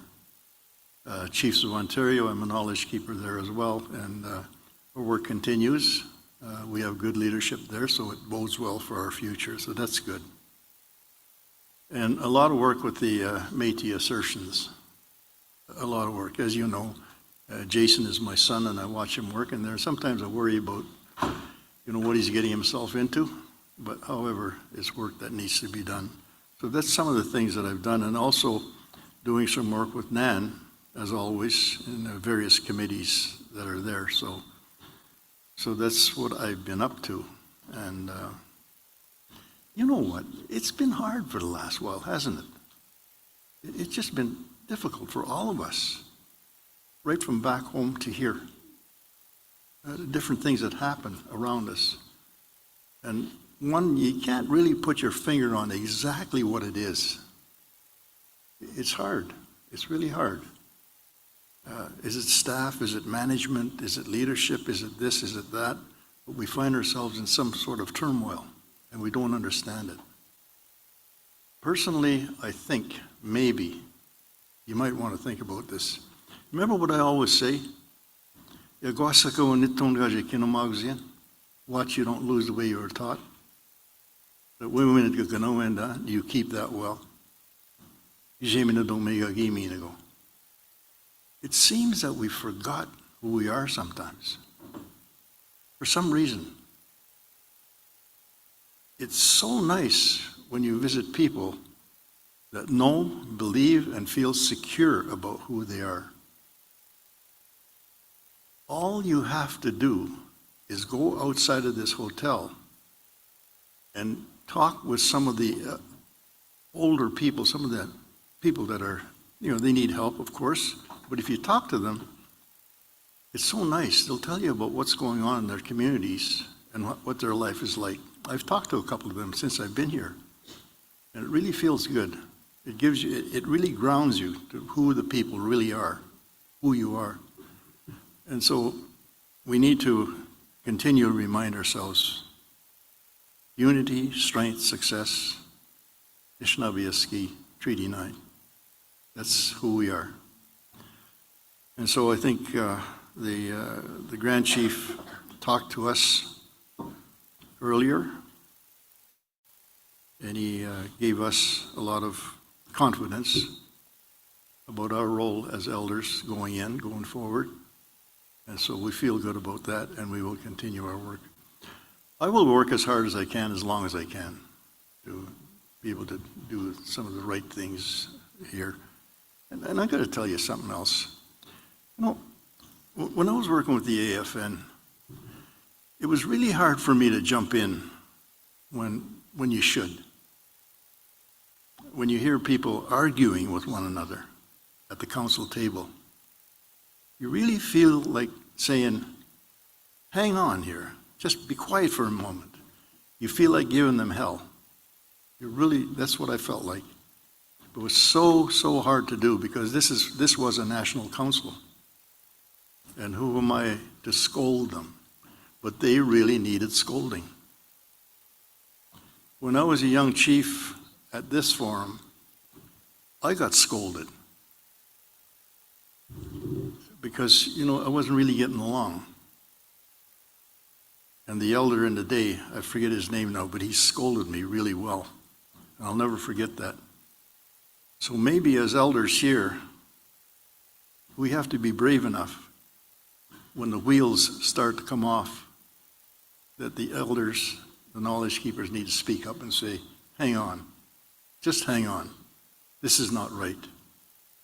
And just think about it and move forward in a good way. So looking ahead, maybe we elders need to be a little more vocal rather than just sitting over there. You know, maybe we need to do that. There was a day when we used to sit at the table. We weren't separate over there. We were at the table, and we had these things in front of us, and that we'd be able to speak up.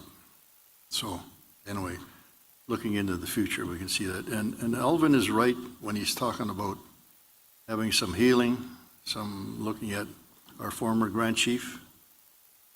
That was a tough one.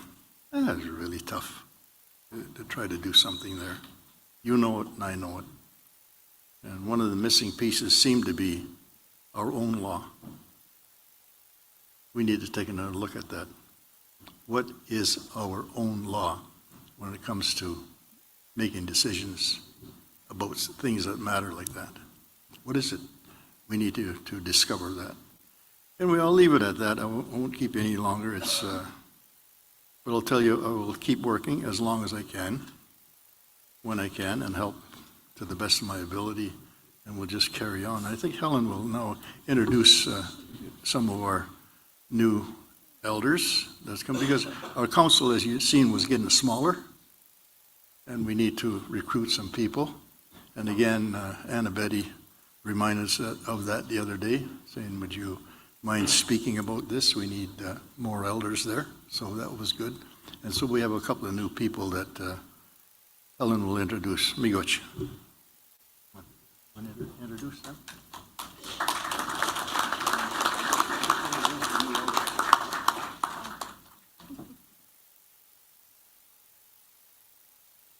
I guess I was assigned a task suddenly that I have to introduce three more new elders. Lucy Long Peter.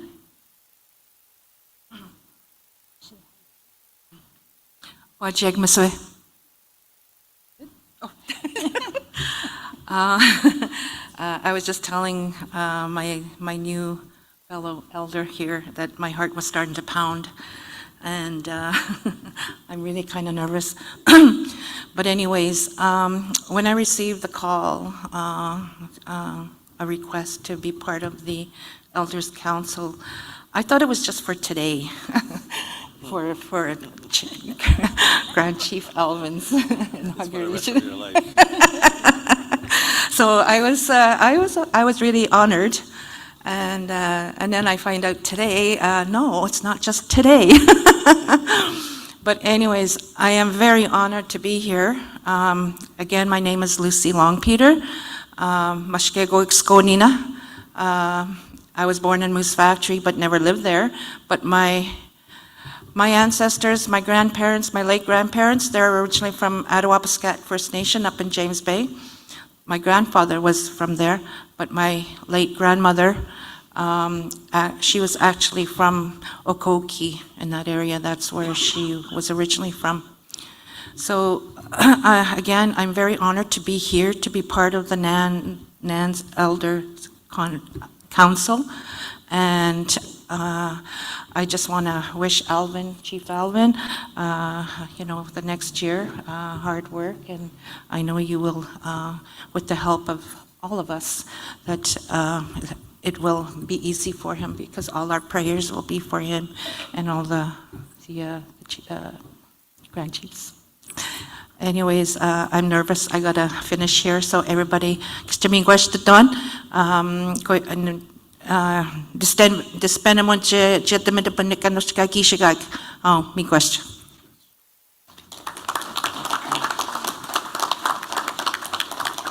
And I also would like to introduce Chris Kakigamik.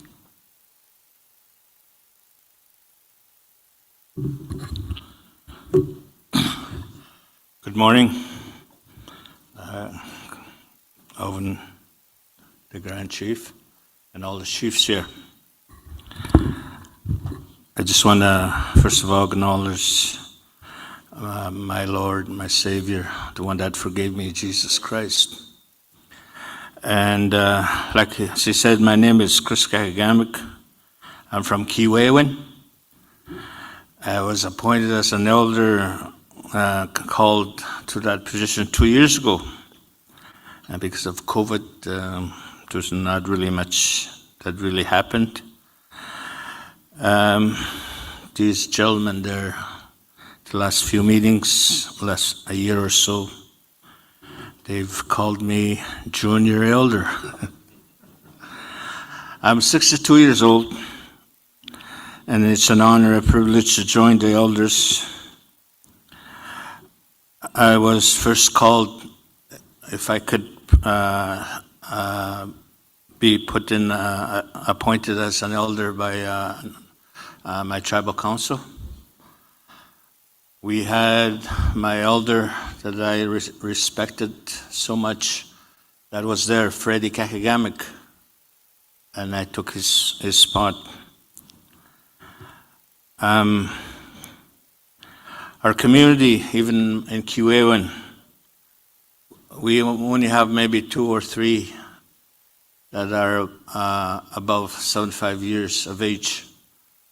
There is a lot of us in my age group in the 60s, and maybe 3 that are 71. So we're losing our elders, and more, we are called in my age group to be to take that role as an elder. They call them Hases. So that's what they would call them. So, and there's a few people that ask me, "What are you doing there? What are you doing sitting there?" So I don't know what you think qualifies a person to be an elder. So I was thinking maybe I can color my hair whiter. Maybe you want me to carry a cane around, I can do that. And how it began was in my pastor, his name is David Fiddler. On my 60th birthday, and I know that's one of the reasons why I didn't decline this call. He came on my birthday. It came right into my bedroom, and he wasn't even up yet. And he came and said, "Happy birthday." And then also he says, "Today is your birthday." I guess he knew that. And then he said, "Today, you're an elder. Today, you start advising. Today, you start correcting. today he started rebuking. Those were his words, and he prayed for me. And the thing is, about 5 or so days later, that's when I got a call, a phone rang, and it says, your name has been brought up to be an elder, appointed as elder by NAN. Would you be willing to take that position? And I thought about it, and thought about what my pastor just told me and blessed me. So I said, yeah, I'll be, because I was no longer a chief at that time. So that's how I got to be there. Now, just to know more about myself, I'm a 4th generation that embraces Jesus Christ as a personal Lord and Savior. My great-grandfather, my grandfather, and my dad, and myself. And that's why I acknowledge. And when asked to pray, I told Derek when I met with him, as an elder, when I'm asked to pray, I will pray in Jesus' name. And also that in any advice or counseling I might be acquired for, I will advise in a biblical point of view, a Christian perspective. And he told me that's what I want. That's what I need. I need somebody there. And so that's why I will be respectful. Now, just as my youth, I was born and grew up in Sandy Lake, then in Keewaywin. I was at a residential school. I experienced that for a year and a half at Popper Hill. In that I was never abused or anything like that, but I was caged in a fence, and I was given a number, and my identity was taken away, my language. I was censored, so I do have some issues, but in education-wise, I have a Bachelor of Arts, a Bachelor of Education. I was an educator. I was a teacher for many years. I've taught in elementary, provincial, high school, and also Lakehead University and Confederation College, distant course, distant ed. And then I've been an educator for many years, 12 years, and as an education director. I was a chief for 3 terms in Keewaywin. I've been in numerous boards as chief. I was chief's committee. When you speak up, you kind of volunteer yourself to sit in boards. And so I've sat in numerous boards as a chief, health and education. I was a chairman for many years at NEC. Supposed to be, I don't know, a 3-year term, but I was there over 10 years. And currently I'm a board member in Tikanagan. And I was also a board at Wasay board. So, and also at NAN Legal Aid. So I do have experience. I know one person said when he saw me, they said, you're not old to be an elder. And I do realize that in order to be an elder, you also earn it. You earn that position. So with that, I just wanted to let you know that, and be free to come and talk to me. Be free to ask me. And if I can help you, I'll help you. With that, God bless you.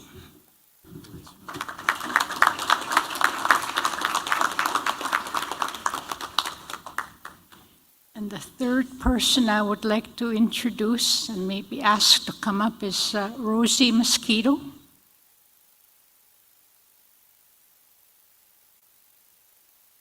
And after Rosie, we'd also like to ask Ananias to say a few words.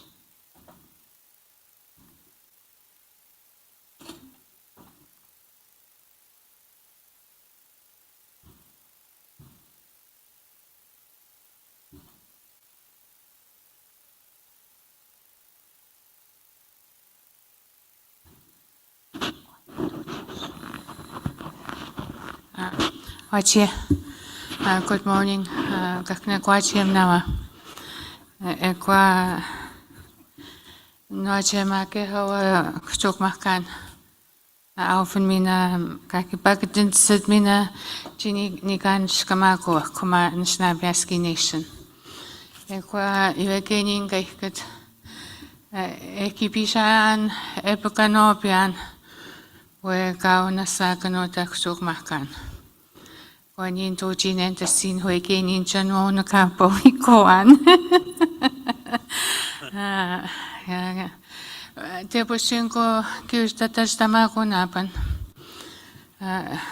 Kwanchin ko tojin entaman wujikapan hue jisse kwenokum ka kekshe bayak. I just want to say briefly that I'm thankful to be here. I'm thankful that we are given life again today and to enjoy this day. I came to this assembly to watch the inauguration, the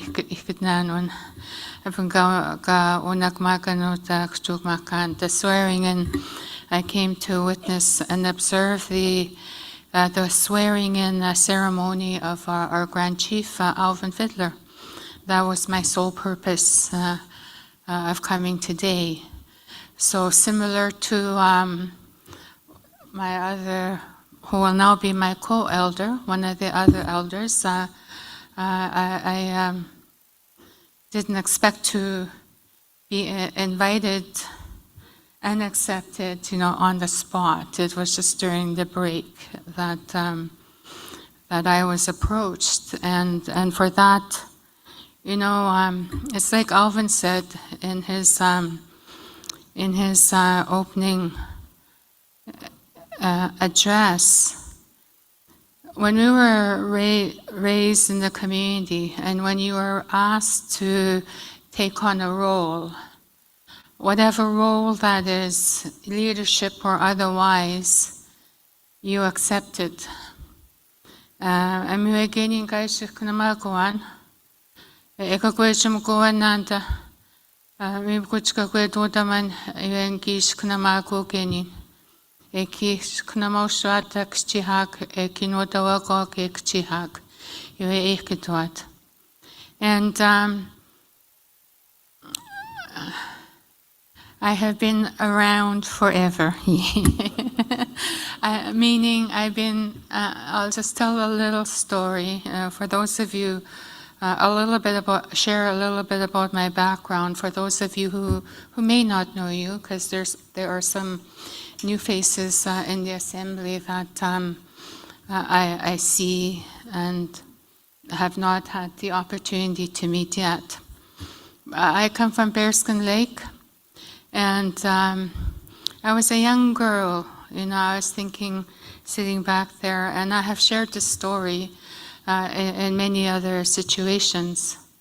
I was a young girl, I could have been 10 or 11, and I remember when people used to come into the community, and this was the early days of Grand Council Treaty Number 9. And there were people coming and saying, we have to protect our land. There was this proposed massive forest clear cutting that was being proposed north of Red Lake. And it infringed, went into the lands of Poplar Hill and Bekanchkum and all those communities. And what they were saying was, we have to protect our land rights. And I heard this as a child because when I was young, it seemed like my mother towed me everywhere. When she was going to these community meetings, and I'd be sitting at her skirts. And I'd hear all our leaders and our council community members talking about all these different issues in the community meetings that they used to have. And so when I was in grade 8, our teacher said, you have to start thinking about what you want to do when you're older. So a few weeks later passes by, and she gathers us grade 8 students and says, what do you want to do? So all my friends, they said, the standard professions, they want to be a nurse, they want to be a teacher, they want to be hairdressers. And then, and the teacher said, oh, that's good, very good, no, very good. And then when it came to me, she says, what do you want to do? And I said, I want to work for Treaty 9. And she says to me, maybe that's not such a good idea. By the time you grow up, it probably won't exist anymore. She had heard there was financial difficulties, that was going broke. So long story short, that is what I did. I went to high school, and then I got hired by the community right out of high school in community development. I didn't know what I was doing, didn't know who I was dealing with government-wise. So I went to university, and I studied political science in 1980 in Toronto. So I could learn about who these people are, governments, how do I work within their systems for my community. And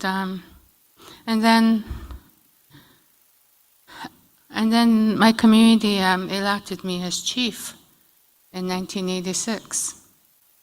So I was there for a few years.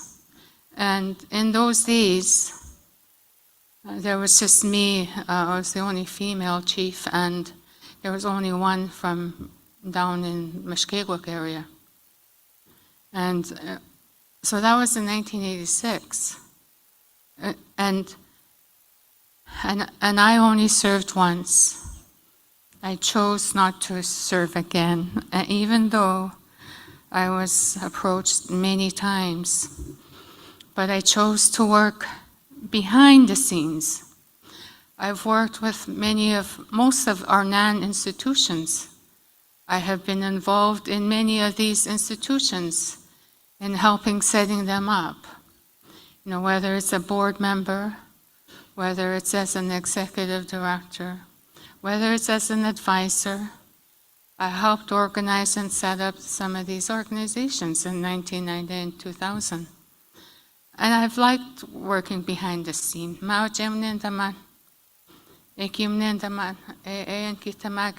I've worked all my life, my entire life, ever since I was out of high school. And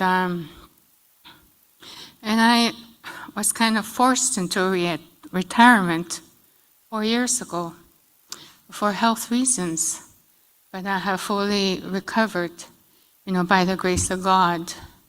And so I appreciate this opportunity and honor, to help in a new role. It's like the elders, long-serving elders have said, there's a lot of knowledge, that they have accumulated. And I too have a lot of knowledge to share in capacity building, institutional building. In the 80s and 70s, our chiefs were talking about nation building. Don't hear too much about nation building anymore in the last 10, 20 years. But that was the language of the day. That's why Treaty 9 was formed. It was to become a nation by year 2000. Grand Chief Alvin Fiddler talked about how this organization started in 1973. That was the primary mandate. We would have self-determination by year 2000. That was the language of the day. Don't hear much. I haven't heard it much. in the last 10, 15, 20 years. I've always, my last name is Mosquito. I've always been like a fly in the wall.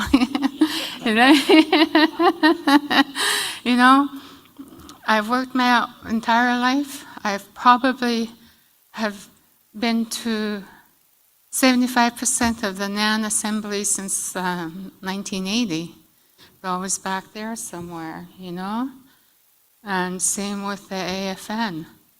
I've been to most of those in the last 20, 30 years. Always that fly on the wall. But it is just, it's just a little bit more than that. It's because where you are in chiefs meetings, you also learn from each other. You help each other. And so I was at all these assemblies, to be a part of our community building process. That seems to be the word these days. Up until about 20 years ago, we're part of this nation building process, capacity building process. But yeah, so that's who I am. For those of you who don't know me and may have not met, but I have been around, and I know a lot of you. I know many of you, and I know that we have lost many people along the way as well. I talk about how I had the pleasure and the honor of learning from great visionary leaders. They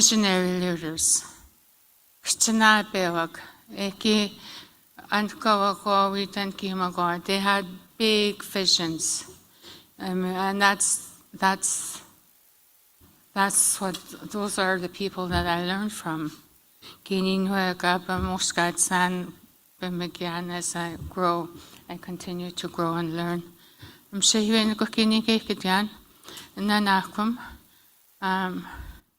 I don't feel like an elder, but I do believe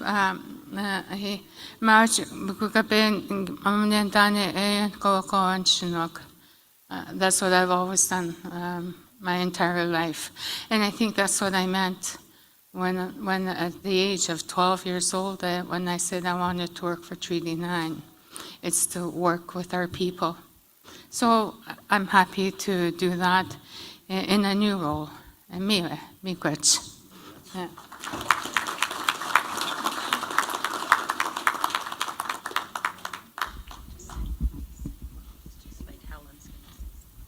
want to ask Ananias to say a few words. Bonjour. Kita ya maging asikano di ko ba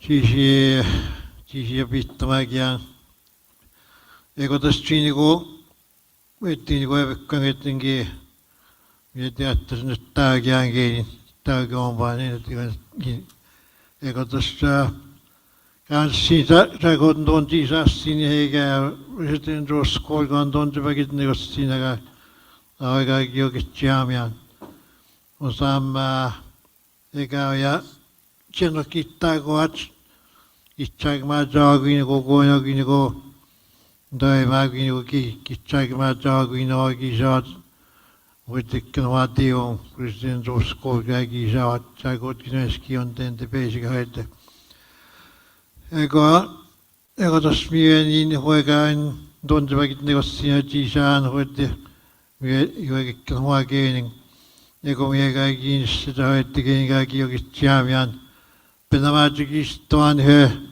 donisnabewin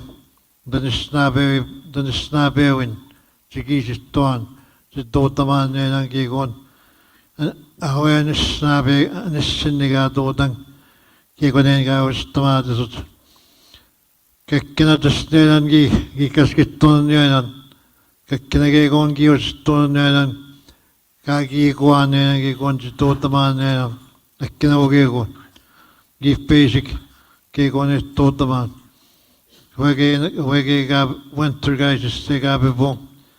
Kianiman pagit the her and guys got dick. Gigas get ton hegi tot the man here. Igi pagit the na what you go yamagan hega ka basic on an hega pagit the honang. Hinga quick kanga pagit the honang. Nyan machine egg not Jane to got the hega pagit the honang. Ka basic on there. Viengi naga just ton hemi no here.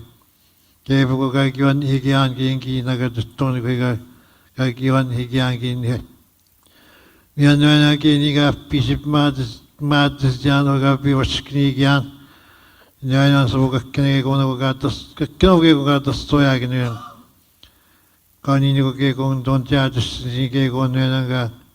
Nyanagi gongagi kanago knowaki kangani nyangi Kishabat the Canadian.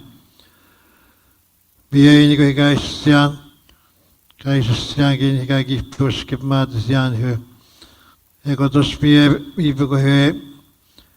Kegi, Kastuge going it to that, I go to Voske, and Inigo guy, I say, if Pagit the Ange, and Inigo Gagi into Tiatigan, Biagastic and Wagwan, his total man here. Yes, young Gennigas Tony got it to go in there. Ego gay, ego Pipagani, and they know Johnny Tartisan. Yeah, me off, and you take in order to say here, Jenny, Kik on Dojigatic. You were Joakaigan, me, Mammy Augustin, then we're going in a Haji, she told the man, no Kai gaining. Can't don't take Kamagosti. You go ahead. And we give what you know of my tongue that tongue you go get total here. Miega can often the one here. I got anecdote and I heard the out knocking like one heard. We so wet there. We got it can don't give it seen here. Can I say go to give it to go have gave a gon get there. Get there, Gima, he go get joke man and dog again. I got knocking like Kai Joko. Veganis canis stagin hog up mad Jan Hoyt. But don't ever get on Gikasketon. We saw an Ogonga come out and one and Gagi pick Dodger or Tana again. I get Javani, Vega, send one hitty. Not taking on dog again, I get Jack. Kick it chow, get skagen or Danang. Marjorie get chow again. Can't sing again and G. Unji Asiok, Kani Jonjabag Snodge, Istogas Mostadan in the Pita, the Ticha. I got to see no one guy to take me because up from Bangi Organic Chai, as of Goffany, we get Chai anymore, we here. Can you go get the neighbor Moses seen here? Can't the city don't Jesus say go down. March, you're gonna get Chai to go. Marjorie get charged again, you got spoke was charged again. Can't get into the coast, you going up. Viega PC, you can't demand here. I got the Steve. Got the cigar to drag Yagis Jack on in as we have cooking, you get jar. We have got get Napidaji, not the gates in basic of the one I got it, and you go get you high and go my. They go basic of Maya. Uma Gitcha, took no Tavetians, I got not to Gitcha now, so it how basic Maya with the Gitcha. Mioete, good thing no doubt to get or take and canon doubt. We chose Jacob is in the castle of it. Mioete go, Kinga, Kanji, honesty. Yes, you get on Gikas get tongue in Henry Kanawa could get Jihaman. Me guys is shot on the under scatters like you Yenigagio, Etioti, Yonji, Kenwats, Nenange. Piscinigo, Nigo, again, Totoagin, where go give probation, go and Nigan, no can here. We will go, Nino guy, and the man who down here. Stort the man had they were to me here. So I got me up and I got easy give it San Higagi, Mr. Gonabo, he go on. Nisgiogi Mahigo, my Kitikano, Genaga, Kanok Yajmaniki, Viegani Stian, Ego the Sha, Mitsuation, then that's off the Gonago Scat, no go Gayak, can start in again, no go my Kegon, get told in her skinny, on go away. You get on to give us tomatoes, you going to go to get toting and to get magic to kind. Can't get no go system on here. I'm going to step and go to the geese goskuna and maybe to go to Kangi's goskuna and Panagot. Mega can't get Kenzie dig on to the dig here. Again, again, if minutes on dog and again, I got to the watching. We ate the soy. Siendo en tao kivan heti kapito jigati kinan kinagi kono ne kutte kina ki jigati ki tavan akko ki guys na sot ani you guys na sot you gonna got totama ki ni ha after to go get chain to ta ki ni ga be boska de sanga via and I got jivas gen don't you see na pit we can not give you again in here. Yegagi, and as I got in a non justice, no often not discover myself with the Hoitagi Jogan, this Niana Nettingiana and Gwash again. He's in a Hwanga and my God knows a stick. Again, goes the stick. Now I got the scare gana, Dustin, Hoited the visual guide you that me. Mies is dragging yard of difficult. Bien, going on March and 21 and again in a sort of gig, told you got the one the gatas and the man again and taking on that is none. Taking on that is none, so which is none the Kinsia taken in Kashmini who is on going in here. I guess Shaman Toga gives Tomago and Canego. Shaman don't see gives Tomago and Canego. They got a scare.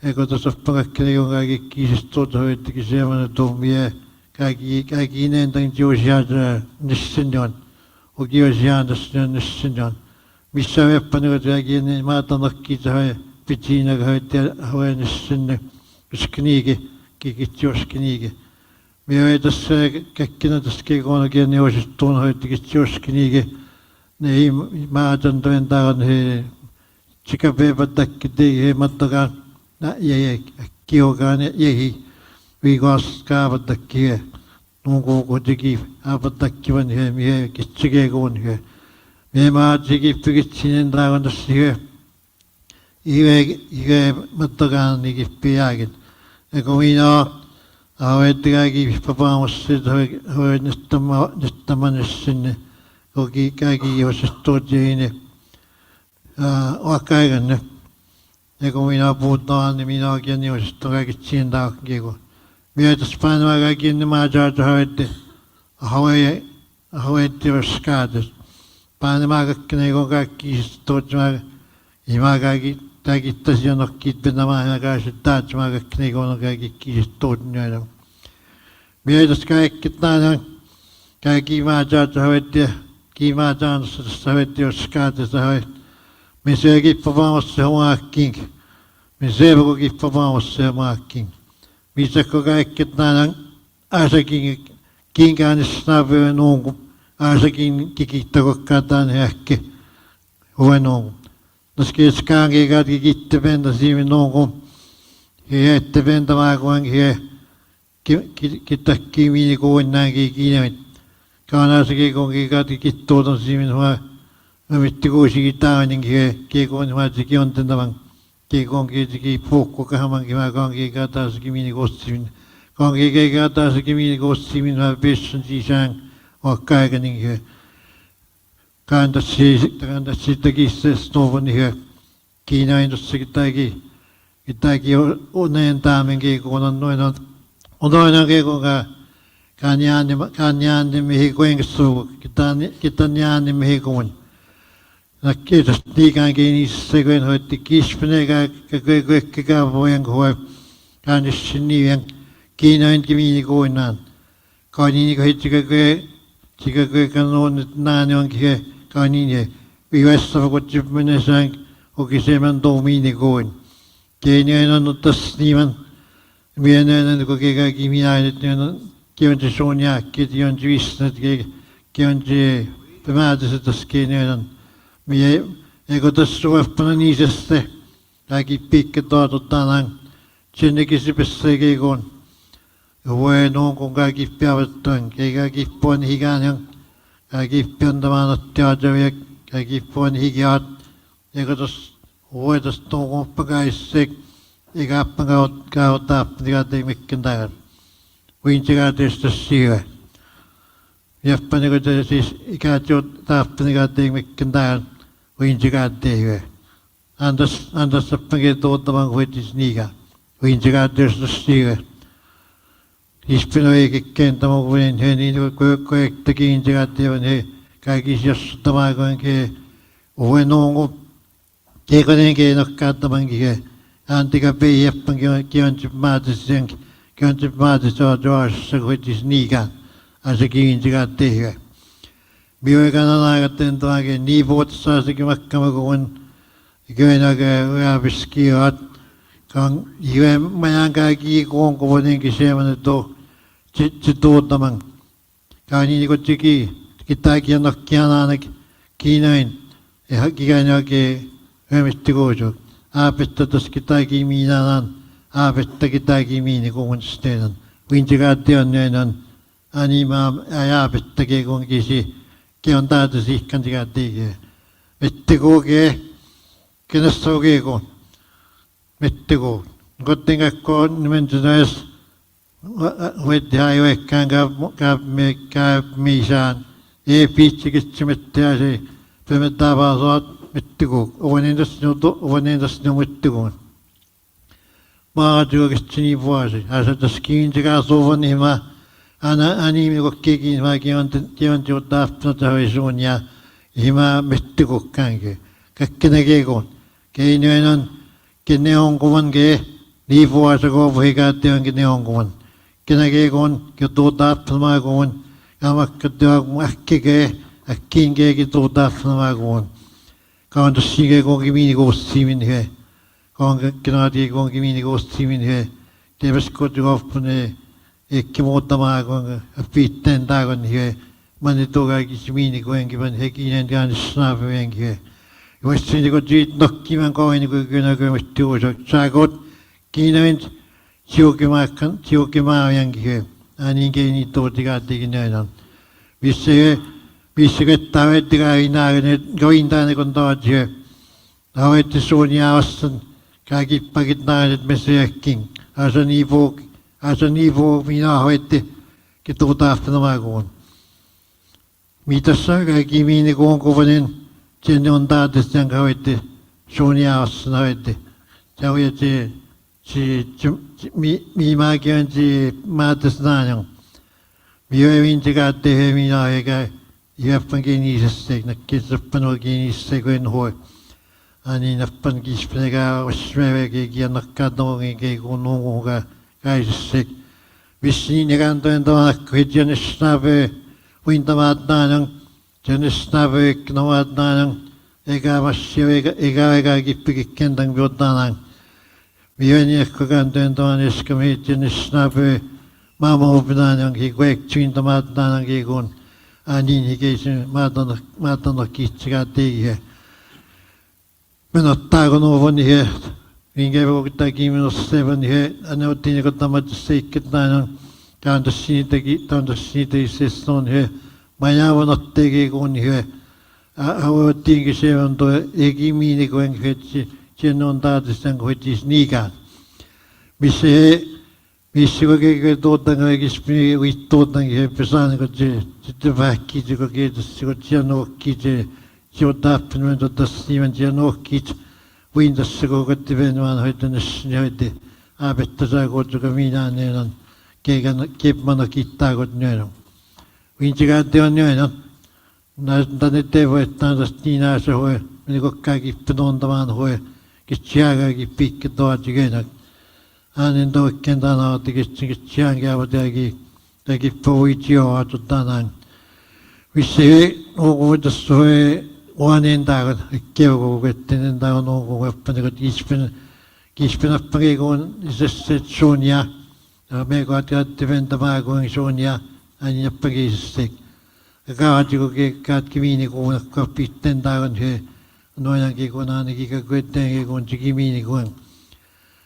Vissevan ki kikna janji kitan he, nivinta mago in ke kapio skatis jan he, sagot missino tan ikkendana tak kain dassigi pakit mago stimin he, ci tốt naman ke kanda sin he miso ke ki tốt naman ke no kai tốt naman ke he nisi wina se ki mina ke nin snabe he ne akine ke ko no ka ki performance te awe de skini ke nisin ne ka ki performance ta so ki ta ka da na kini he visse nan taget nan de ken ya den se onin anen dastiga se no kittamate sotok anda tavenosstega ja snigaan hoitti kispinappanegati negivit naat Sonia moone vittuosak keginiko kaya hoitti Sonia kihiavat hoitti kittivenevat hoitti jasni Sonia kionas soanat hoitti ainakin tuutiaatti minuttaavan hyve kapei hivukoppan huono kiekionkin hoitti kion taatasuppan hyven Visse anikkaan noontasin he tiikkitään ke uudesappan kotiani sek. Näskeke kaikkina huontokoina ke skaatesa kaan kotikisia nakisiak. Kaan juke kun nakkiin taas siminoi vekkan. Visse ke sikä vuodesappan kiikkeen taas saatikina ke skaatesa. Kaan ke kun nakkiin. Vie. Anda sige ko na ke ante apengin totamat niska kinawan ta ekagi ko na makakanakin. Bisa sini kani se so kani kikken tamang ke mette ko na ke tosi ko na gabe ya temetto sa kani no kamna te tosina ke ko. So ko pangi bisi basko te ke tappan ko temetto sa ete. Aniskan ke ko masse anisnabe ukekkinaatus tossikin ottakki animin kokkeinen keikanaventankin ottakki hyönne. Viukin isässä kappani kotia, missä he tivaatjumuuttaan hoi kanapputakkin ne vainentasin he anikin isässä jaatu assa koit niikan asappana kot maameen isässäkin he voinon kaikisak asappana isässä he Nevittuko se niitä kaikki pentä kaikki kita niitä kaikki pentä aikoon niinku kiavat näin. Viini ko ehkä ko tani muutevan he kaikki niintä monta ko na ko skata sakan ja at bihe. Kottingin tana winta mo ko na nousessa winta mo ke ni ke ko kottinga ni ke ketto tama sen no kai ni ko tikki no ko se starta ne kenda sotjongi kangi kon nokkinta ja astun ainakin taas töihin. Miehsekket näin van hyöskätikönä kaikki pikketoatikönä. Dajan syyn kupankin kenhi kaikki si nuuntamaan kaikki sikket näin kun tässä keitos kantaa jokin ottaa naa keinoa hyön. Käyntäs kiiseseston hyötiki. Maamoitte voittaa tietenkin hyö kita kiiminään hyö. Missä esiintämään hikeinin esiintämään kouluun jääkää vaasessa kippikkinä oikein vaasessakin kippointamaan kun on veskatiihin vaasessa minä mikin käppin nokkia niin kuin tänään eikä näkin ne snapökin kun ikkä kaikki lomako kiitti ne snapö muat ne snapö hiketkin kikkänä huokin niin ja genonte jassa tässä Kita mati onkin oikein, kita huokoakin kaasessa. Joen kevinoatan niin määtä sinua heti niin kaikkien tamat joen. Saako tänne asiakin näkötiokan toskaatesta tapakin tehoatia joen. Missä ei minä kokee. Minä voitais kinoakaan tätä päätä muikki joen. Minä voin tekee totiaate kitsiä. Sikä ne tepaat muut syöni kaikki piisikin kentän kotana. Kitsi haakan toinen taivas Twina jeni ke ni kana jmo jeni ke na ga ki pieces se ko tanang ka pieces kento mo de snena. Mi se mi de ke se ke mi get na ko na ke na ga non ta so tu na ko na ke na ke ga ki cha jon de to ko pieces ke ko ma jon ji ke o tafta no mo jeni ke na ga non to mo jani ke to mo jeni. Mi se ga na me ne ko ke na non ta sa ni ko pe na mai ne ko. Me, eh? Me good. Thank you very much.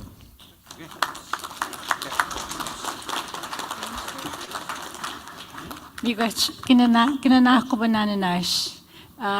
Lastly, where is he? I just wanted to extend my most sincere congratulations to the Grand Chief. I'm behind you. Again? Yeah, you're hiding behind me. Just a bit of history. This is the old lady coming out, eh?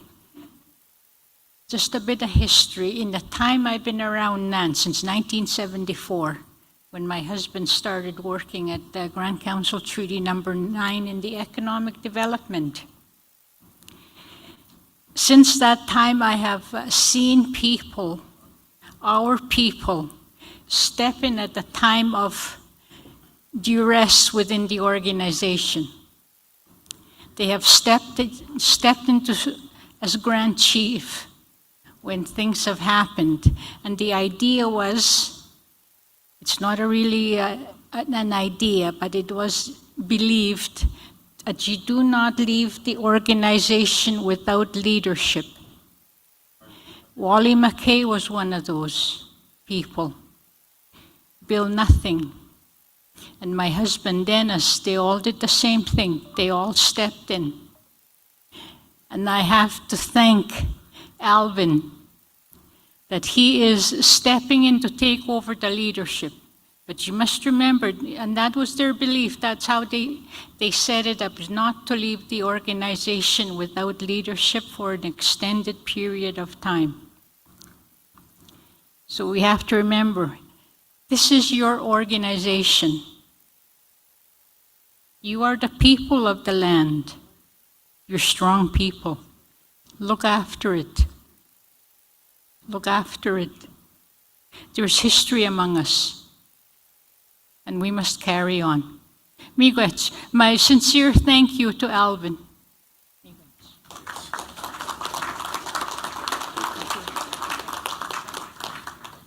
And please welcome the new elders. I can go home now.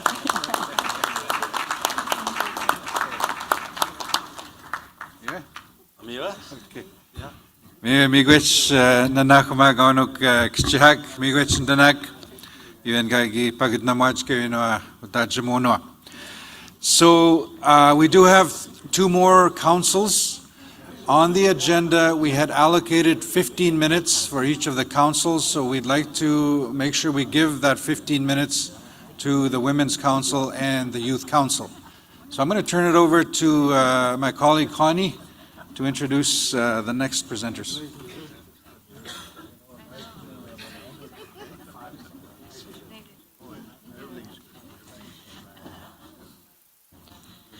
Elders graduation. Okay, at this time I'd like to call upon the NAN Women's Council, Loretta Saskowin, Chibijat. Igano ke ag Women's Council Chibijat, and ask the Women's Council to come up as well. Barney Dagos Deshkak. We just got a last minute request that Youth Council wants to go before us because one of their members has to leave. They just asked us, so we're flip-flopping.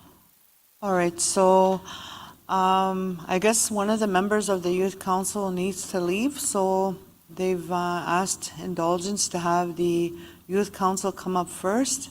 I knew I was one of the Shkadsik. So I'd like to call the Shkadsik Council up, and we'll switch up, okay? Shkadsik Council, Chibijot.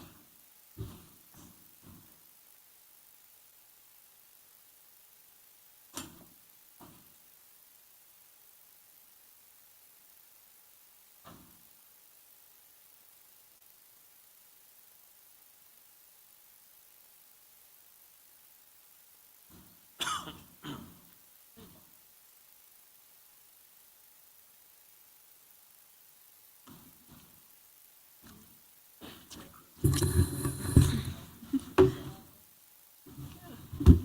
gonna have height difficulties here. All of us. All right.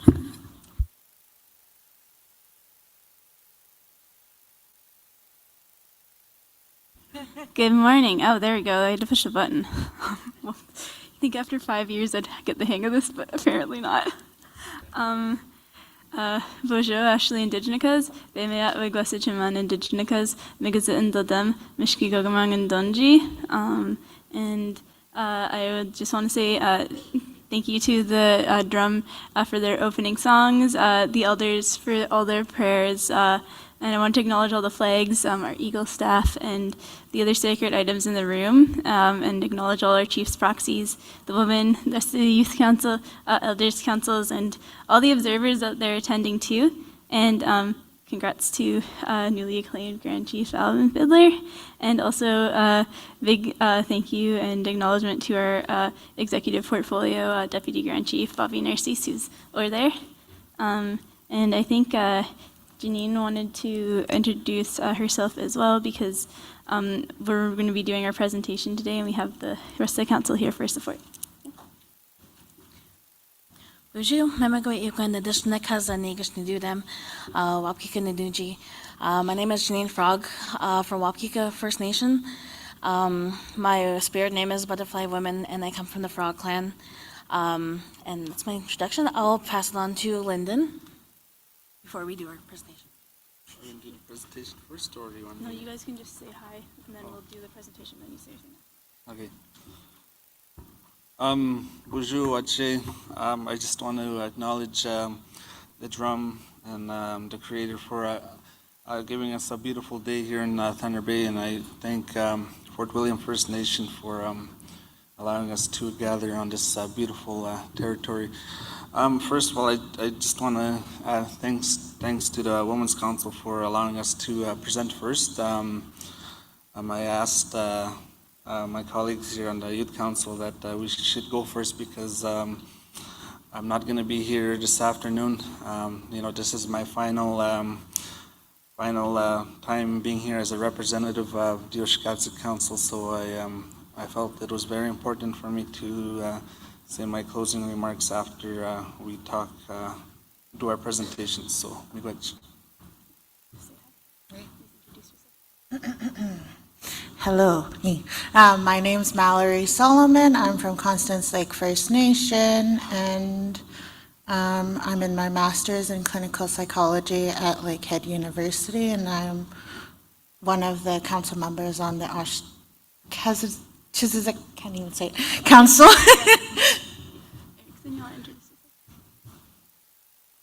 Hello, my name is Eric Sanoan. I'm a member of the NAN Youth Council as well. I'm from Poplar Hill First Nation, and I'm very grateful to be here. Just want to acknowledge all the chiefs and delegates and the elders and the executive council as well.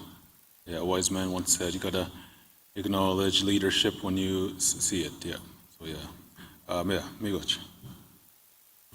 All right, and we have two other council members that are zooming in right now, I believe. Jericho Anderson, who's from Casablanca, and Tea Quachigan, who's from Mooskee. And I want to mention too that myself, Janine, Lindy, and Jericho are all ending our council terms this month. So we'll have a little bit to say at the end of our presentation. But we'll jump into it right now because I know it's lunchtime, so we're technically over on our schedule. But we have some updates from the Youth Initiatives team to share. And the Oshkosh Council has been highly involved in a lot of that work with the Youth Initiatives team, which is led by Joseph, and there's also Kelsey and Sam who are on the team right now. As well as an advisory council, we have a requirement to report back on some of our mandates that we've received by way of resolution from the Chiefs and Assembly. More specifically, our most recent and ongoing mandates are from Resolution 1677, which is the Anishinaabe Eskay Nation Youth Declaration, and then Resolution 2221, which is revitalization of the role of the NAN Oshkosh All Young People's Council.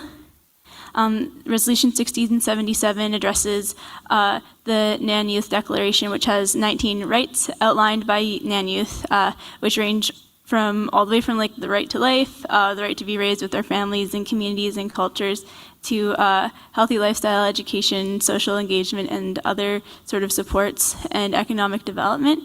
And so we're directed to report back annually on that progress made on those 19 rights. As well, Resolution 2221 was passed at last year's Keewaywin conference in Timmins, and it directs the Oshkosh Council to report back on our progress that ensures to ensure that the council's meaningful engagement in the structures, governance, and operation of NAN is occurring. So the Oshkosh Council has partnered with the NAN Youth Initiatives team. We focus on engagement with NAN youth aged 12 to 29, living both in community and in urban setting. The Oshkosh Council continues to work with a host of community, business, and political partners to ensure that the NAN youth have access to opportunities that seek to improve the mental, physical, and emotional and spiritual development of NAN youth. So much of this programming addresses the 19 points from the 2016 NAN Youth Declaration, and that's something that's really important as we strive to meet the programming and the points from that. So during the 2022-2023 fiscal year, the Oshkosh Council had a specific focus on identifying the gaps with current programming, in addition to expanding awareness and engagement opportunities in the following areas: mental and physical health, education awareness, gender identity and inclusivity, cultural connectivity, as well as anti-bullying and activism opportunities within NAN communities. The Oshkosh Council, alongside the Youth Initiatives team, we've developed more than 75 new programming connections in the 2020-23 fiscal year. We were also able to provide programming opportunities to over 1,000 youth members of the Anishinaabe Aski Nation this past fiscal year, and it's something that's we're really proud of. And if we also count the adults engaged too, it's probably closer to 1,500 to 2,000 members. This is despite part of the last year being online only due to the COVID restrictions, and we really strive to work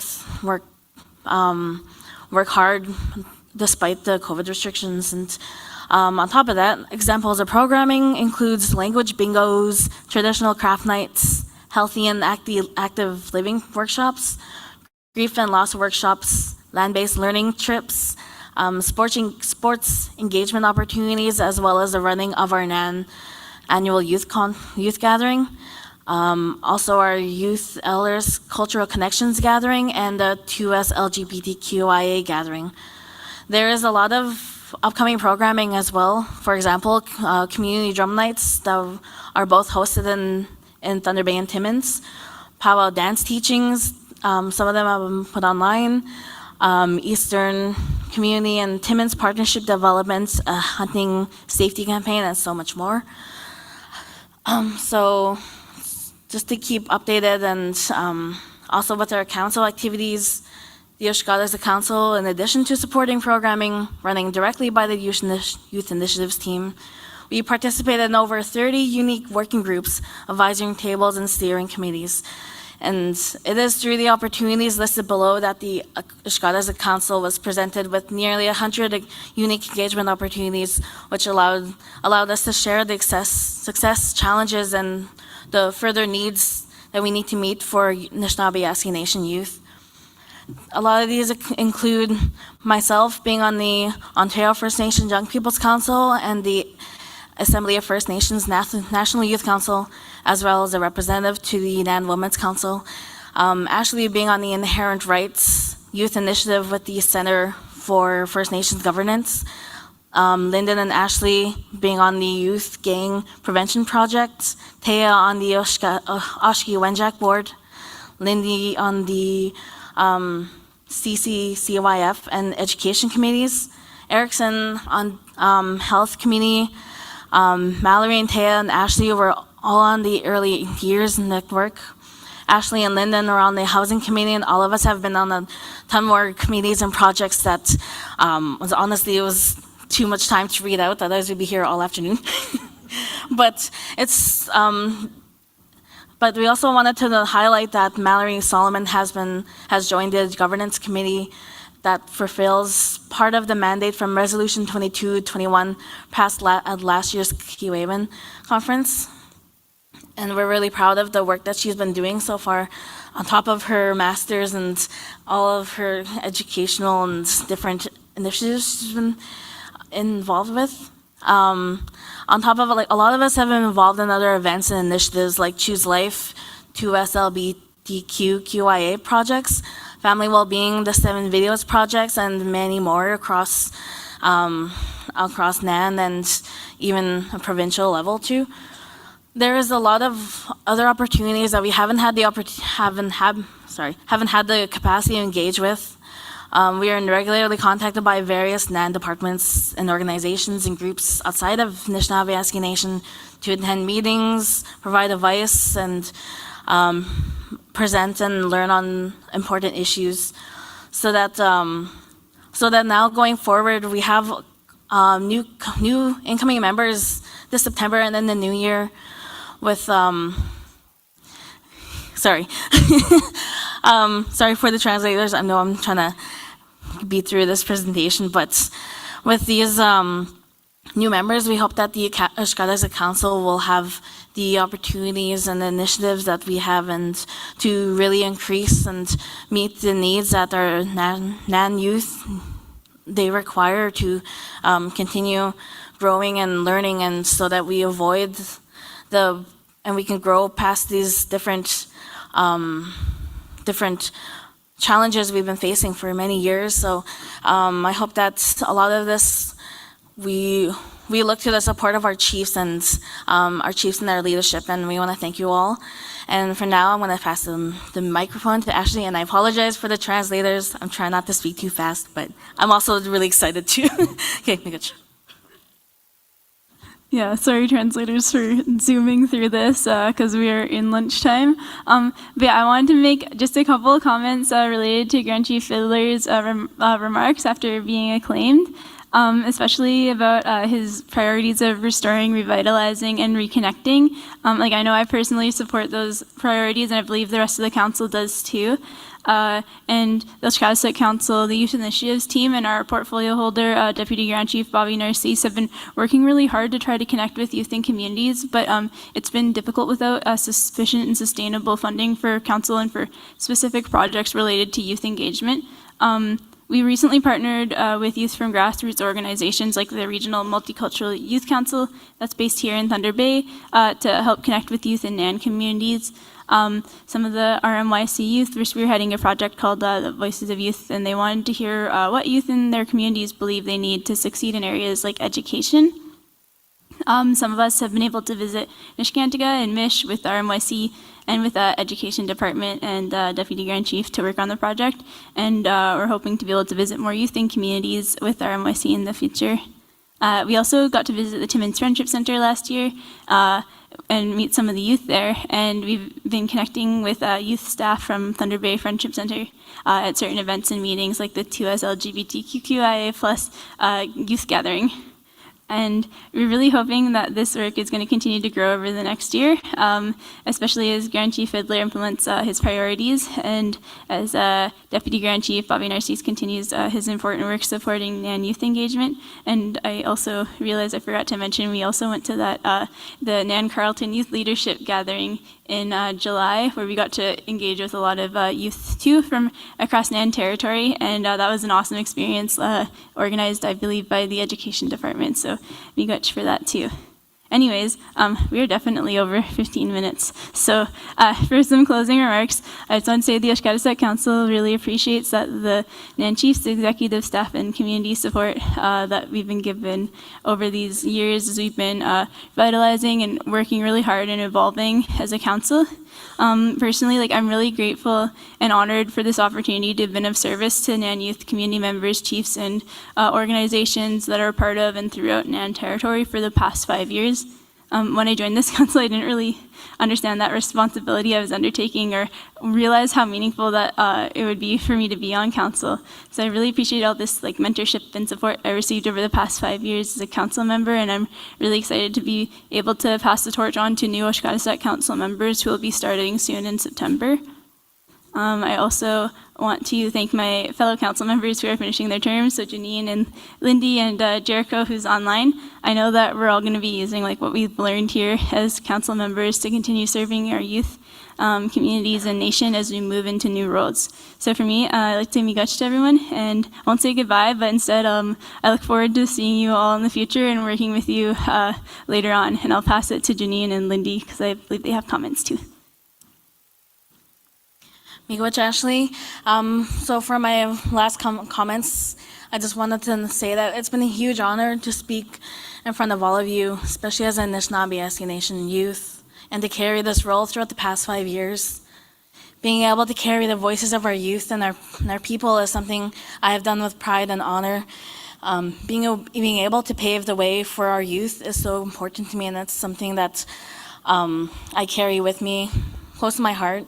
The guidance and the support of our leadership on the Executive Council and the chiefs, and just on the community and ground level, it's what inspires me to continue being a helper in different capacities for the rest of my life. And it helps me to see the successes that we will have as a people in the future, especially for our young ones and for the youth that will be coming into these roles. And I really hope that we can continue supporting those people and really showing them that as youth, as First Nations people, we all matter and our voices are important. And it's without the support I've had from my leaders and my mentors and throughout these past 5 years, I wouldn't have been able to do it. And I really look to all the chiefs and everyone on the ground level that's for inspiration. And that's the same miigwech, and I'm going to pass it on to Lyndon now, and miigwech.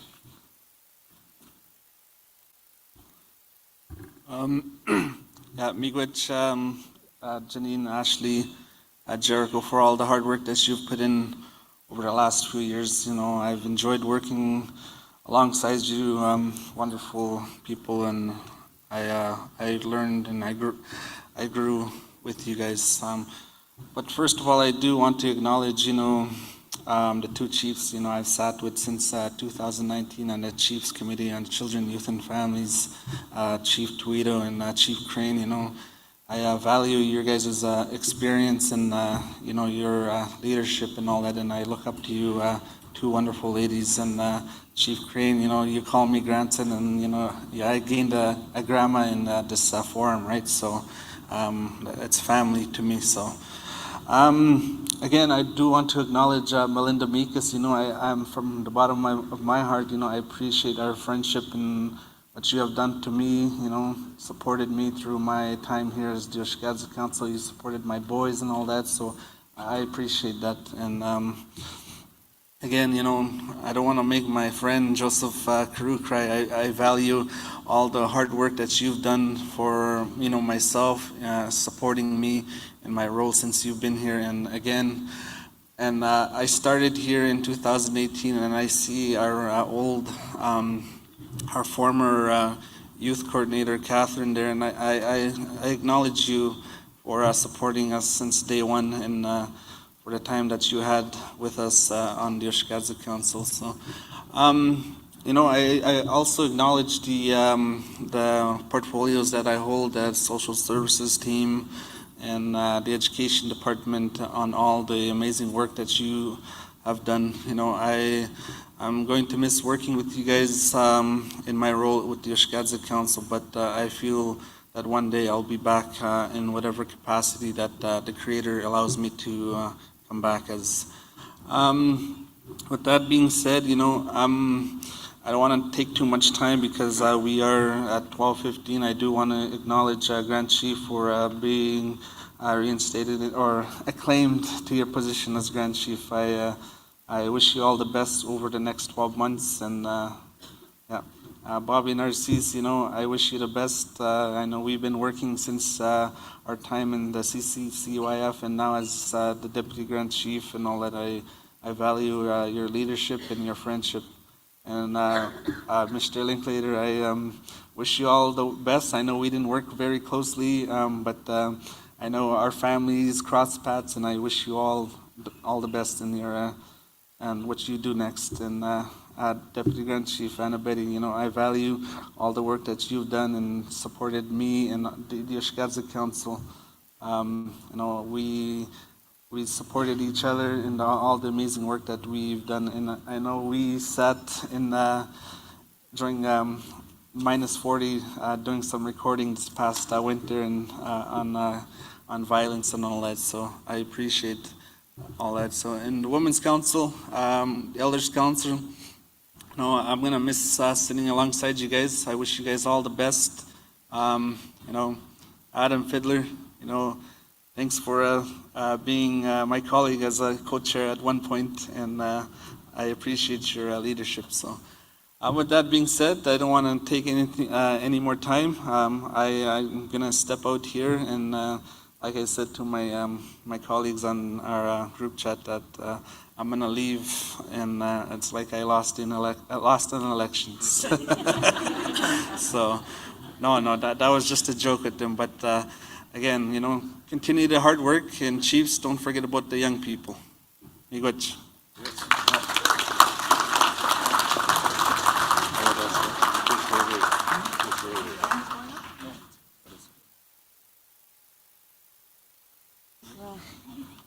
So at this time, I'd like to call Deputy Grand Chief Narcisse.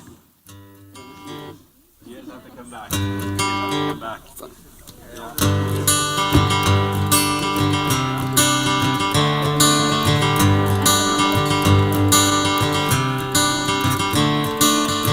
Another turning point, a fork stuck in the road. Time grabs you by the wrist, directs you where to go. So make the best of this test and don't ask why. It's not a question but a lesson learned in time. It's something unpredictable, but in the end is right. I hope you had the time of your life. All right, thank you for that. Of course, I'm a showman. I need some music to... And cheers. And cheers. Hey, come on, for the Youth Council here. To the Ishkadza Council who are moving on, I hope you did have the time of your lives with us. I know this is not goodbye. We look forward in looking at your next journeys up ahead. We'd just like to acknowledge a few people. If you can indulge me for a little bit here, I'd like to acknowledge Jericho Anderson. Jericho has joined the Youth Council when he was 18. And now he's 23. He's grown up with the council and has played a big part in his life. He has learned so much through his mentors, NAN staff, and fellow council members. He feels a lot more connected to NAN than ever before. This experience has built up his confidence a lot. He'll be continuing to use his voice for advocating for the rights and well-being of our people. He feels a future that this council is in good hands, and he looks forward to seeing the council flourish. His fellow council members are going to miss his sense of humor and kindness. Even during the hard times, he's always been making us laugh. We're going to miss that, but they wish him all the best with his community journey, with his education. For Lyndon Wabus, it's great to have him here. During Lyndon's time with the Ishkadza Council, he had the pleasure of representing thousands of young people in creating safe programming. Without the knowledge and expertise of his colleagues on council, he feels that he wouldn't be here where he is today without their guidance and support. As well as the NAN staff and committees, his plan is moving forward after leaving the Ishkadza Council is to focus on his full-time job in supporting Indigenous students in a public high school setting here in Thunder Bay. Lyndon's fellow council members respect his thoughtfulness towards our youth, especially in education, and exciting to see what future holds, to see if that even includes politics. So that's pretty cool right there too. So, yeah, and his moose hunting initiatives there too. So he's quite the moose hunter. So for Janine Frog, 5 years ago, Janine was also coming out of a dark period in her personal and family life. She attended her first NAN youth gathering, which led her to apply for the NAN Youth Council and getting accepted. These past 5 years have been an amazing journey of being able to represent our community as a NAN youth on a community, PTO, provincial, and even a national level. We're very proud of her. Engaging in so many amazing people across the years gave her a lot of insight and inspired her to become a helper in many ways. Currently, her plan is to continue working as a child and family advocate, formerly the band representative program that we reported on in her community at Wapakika First Nation. On top of supporting her family with her sister's health journey, she also plans on going back to college and eventually university for social work. Being this position on Iskazik Council really helped her realize that helping and working for our people is a big passion for her. Having these opportunities really has saved her life on multiple occasions, but especially when she first joined, learning how to advocate and fight for her passed on loved ones is something that she holds dear to her heart. She couldn't have done it without the support and guidance of amazing people she has met across the years, especially her colleagues and friends on the Iskazik Council. Janine is admired for how she went above and beyond to represent the Iskazik Council and on the OFNL-PC and all the work that she does for her community. And last and not least, for Ashley Bach. Ashley joined the Iskazik Council with the goal of addressing issues related to child welfare. Before her time on council ended up becoming so much more. As a former youth in care who was adopted out of the system, she was quite disconnected from her community, culture, and language and territory. But being on council gave her the opportunity to reconnect with more NAN First Nations and her own community.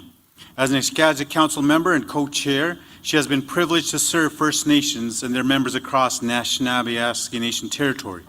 She's held a variety of portfolios during her term and also has been able to participate on a number of cool projects like creating a home for our youth, sits as an ex officio member of the NAN Legal Board, and she's even an alternative representative on OFNL-CP.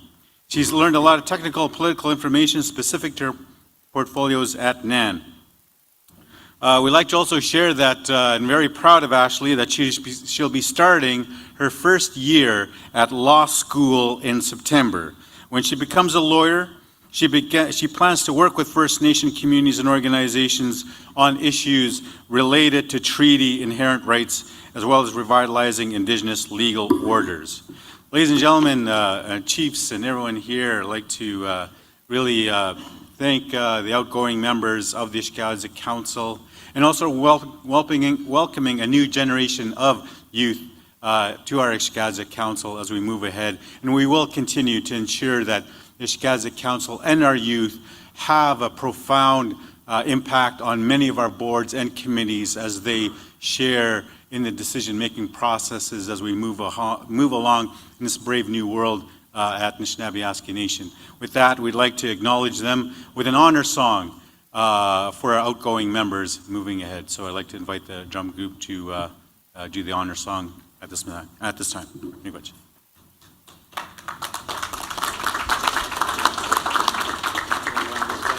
Yeah.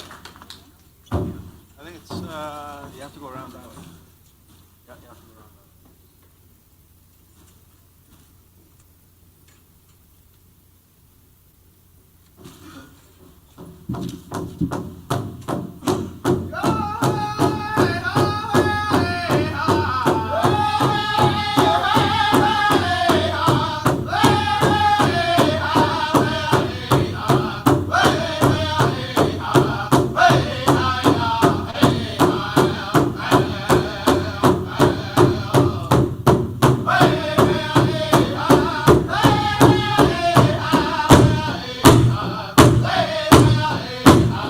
Hey!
Miigwech. I'd like to invite up the NAN's Women's Council and Loretta Shishaquin, Director of Women Initiatives, to talk about the Women's Council presentation.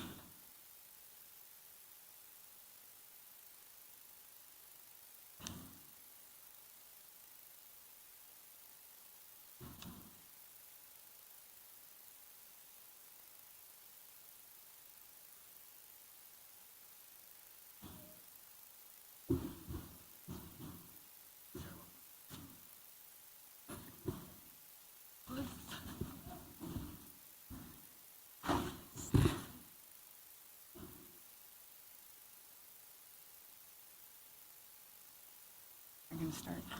Yeah.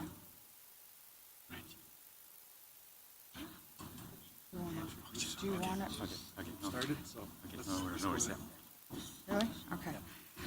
Good afternoon, everybody. My name is Loretta Shishiquin. I'm the Director of Women's Initiatives at Anishinaabe Nation.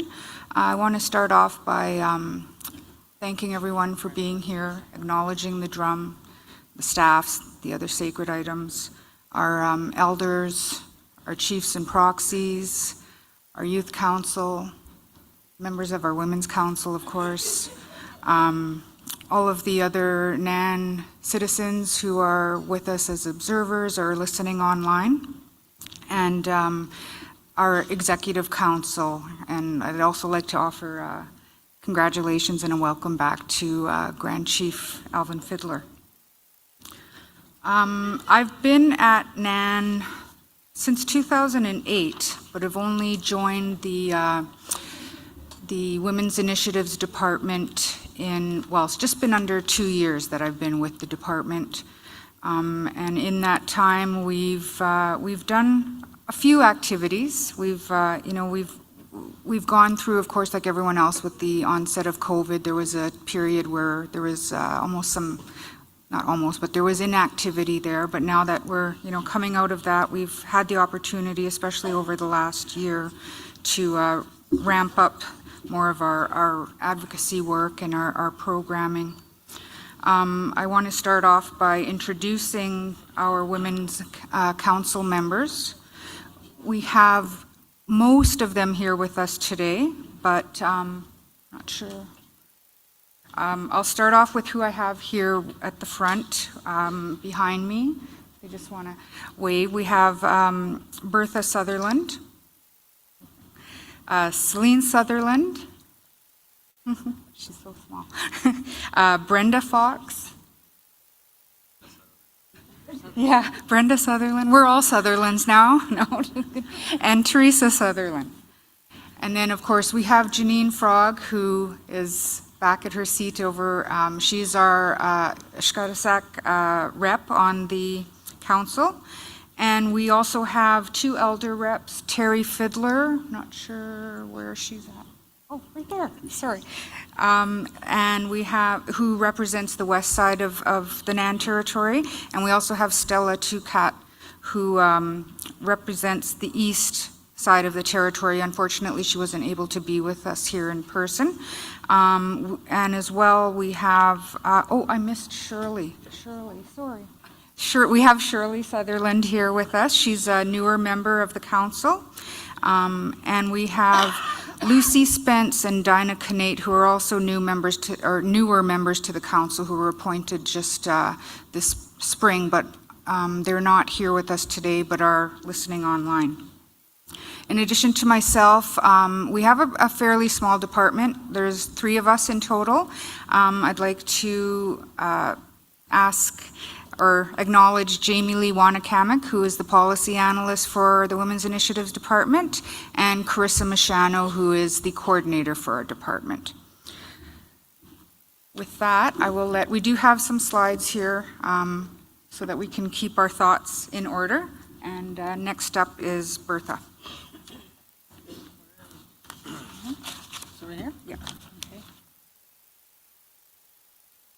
Good afternoon. Thank you for your attention here. I know we're going in through lunch, and first of all, I want to acknowledge traditional territory of Fort William First Nation, where we're having our Keewaywin this year, and I'll I'll launch our executive, Alvin, Grand Chief Alvin, Deputy Grand Chief Bobby, Victor, and Anna Betty. Congrats for being here, and also our chiefs in the assembly and proxies, and our elders council. I acknowledge them. I'm honored to know them, and I often do seek their advice on certain issues that we all experience as a collective here when we try to do our work as a women's council.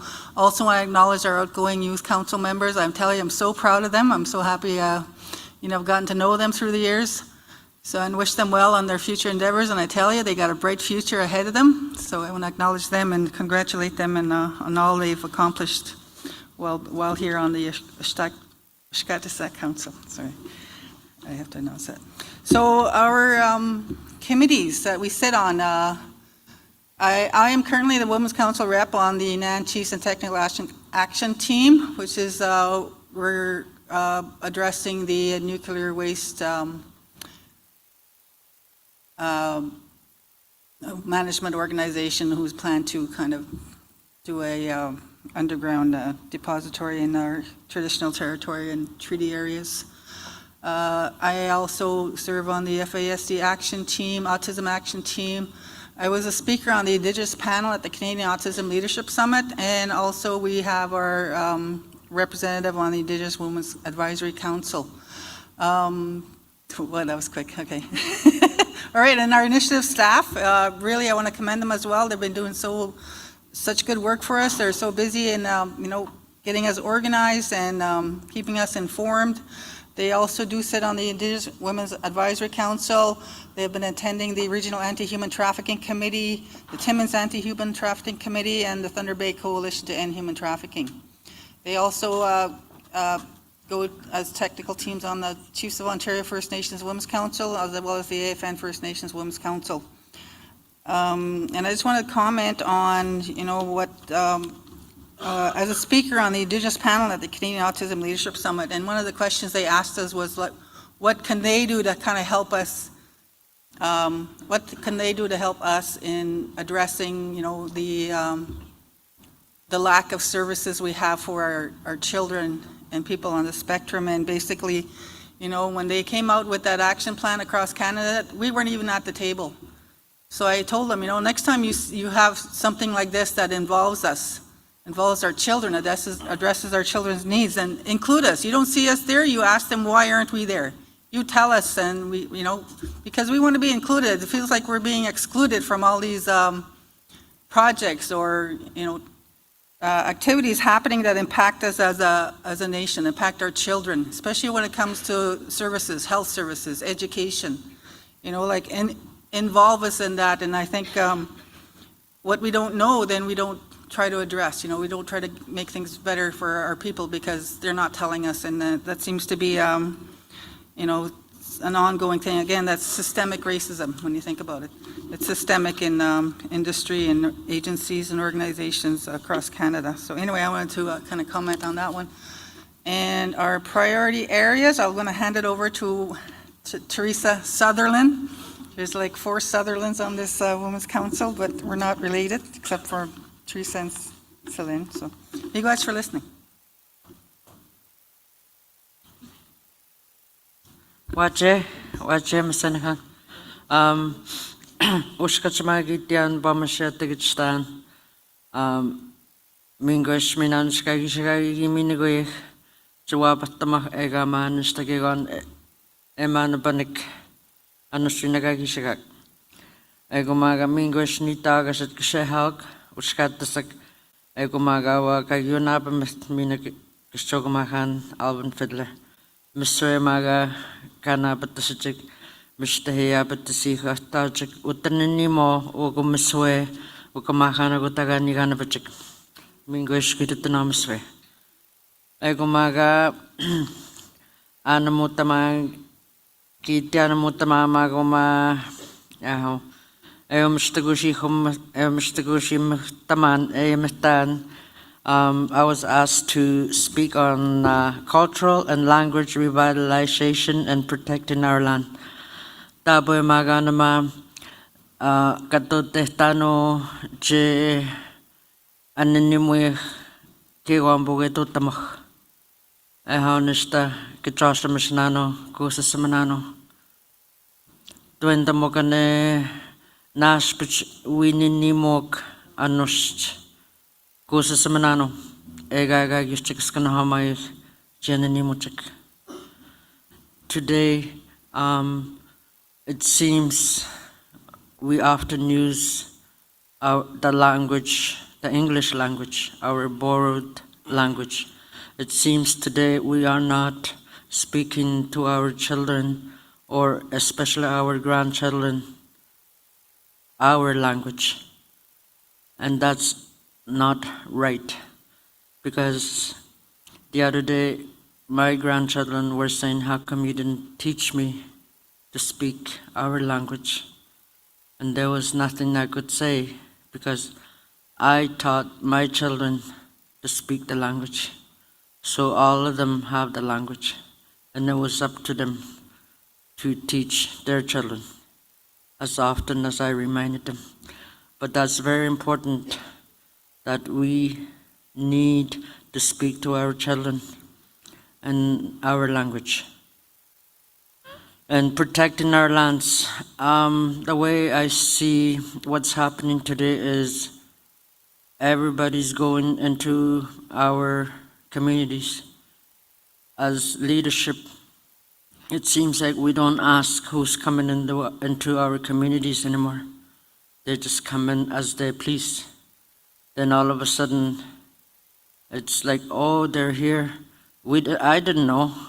And I think it's important for the leadership to ask who's ever coming in, as you know, for mines and what have you, as I'm listening to people talking about all of a sudden all these miners are coming in.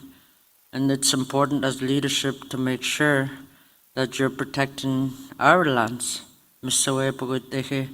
for our young generations to be, our Jabans. That's important, that we teach our children the important things of protecting our land.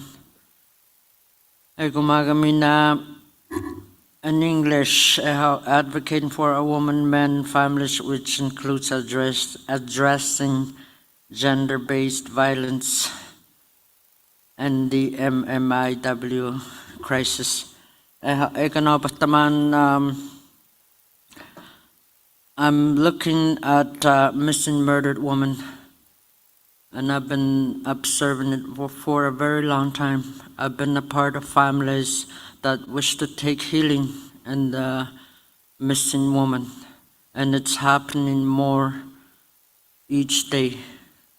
And this is what we need to teach our people, our children, especially our young youth, young ladies that come out to the urban areas when they first start school, high school. It's important to teach them that this is what they need to know. And for gender-based violence, we know, we see, whether it's in your community or not, we see it in urban areas, that our children, our people, are going out with each other as in same sex. And this is, sometimes they leave their communities because they're often it's not allowed or it's not appreciated. But we need to know that it's them, that however, you know, they want to be with who they want to be. And there's often our people are still in the old way, and we need to accept that today. However you look at it, then it's sometimes, if we don't accept it, then it's hard on the people that are going out with each other in the same sex. And it's something that needs to be probably talked more often. Mental health, addictions, and land-based healing. Mental health, we all need mental health. Every single one of us here.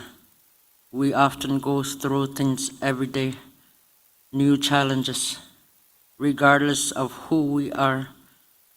The minister, the grand chief, the chiefs, we still go through things in everyday lives. And as myself, I work within the eastern area of all the James Bay communities. It's very demanding, especially with the addictions. Unfortunately, again, all of us sitting here, we go through looking at our families going through addictions. Each and every one of us, whether that's your brother, your sister, your relation, it affects us somehow. And this is what we need to, especially with the addictions, we see people out on the streets. And this is something that we need to start talking about together, the leadership, the community members. And then we have land-based healing. Often, as we were talking about that at our meeting yesterday, today we are using land-based every time we talk about going out on the land. And I would like to, as I was telling our ladies there when we were meeting, the correct word for that is pagkataskamukuh. I don't know where land-based came from. Often I hear it, and everywhere I go, meetings, land-based, land-based. What is that? And we call it pagkataskamukuh. This is where, as the chief sitting around the table, to start having pagkataskamukuh with our members, healing, families, youth, children. That's where the healing begins, pagkataskamukuh. When you go out there, we feel the peace. Especially when we're working with the land. Aski. Kikaya mendenano. Kimenendenano. Monagewang kitona hegonano. Mamtenendamog maga egoshe. Nikanatehe. Chimache. Kishichashahe kitanenimo. Pagkataskamukuh. Chikikechik. And this is where I say, please think about sending your people out to pagkataskamukuh. This is where they can get peace and healing with their families. We took out, I was asked to go to pagkataskamukuh with a family, a young family, a young lady that lost her husband during COVID, and she had 6 children. You know, they didn't want to go home when it was time to go home. They actually begged if we could stay another night or 2. That was the soul, within his heart, that he felt the peace. Egwenak, that was the first time they went out and they pagkataskamukuh. And then it says human trafficking and justice. We know, we often read it on news or hear it on news, media, human trafficking. Egogo ehaw kandagay to tasik awenahanak mishtahi tagananama. We often hear of human trafficking, and it's happening lots within our communities. Ego maapumina anahe chuika kwe kiskin tamuhushchik ukmahanak masebuan hanak tehe ete eho chiate kiskin tamuhushchikatek umagay piahisko tehe Ewe go chaya hoten nestaninan Mr. Bote here awen hanak.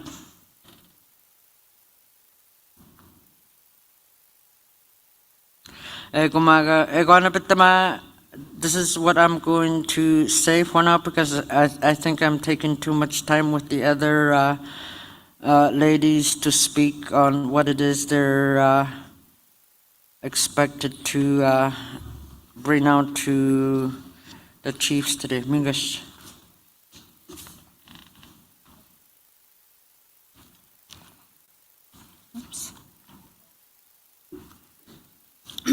Okay, so Teresa mentioned gender-based violence, and that is something that's come to the into the spotlight recently.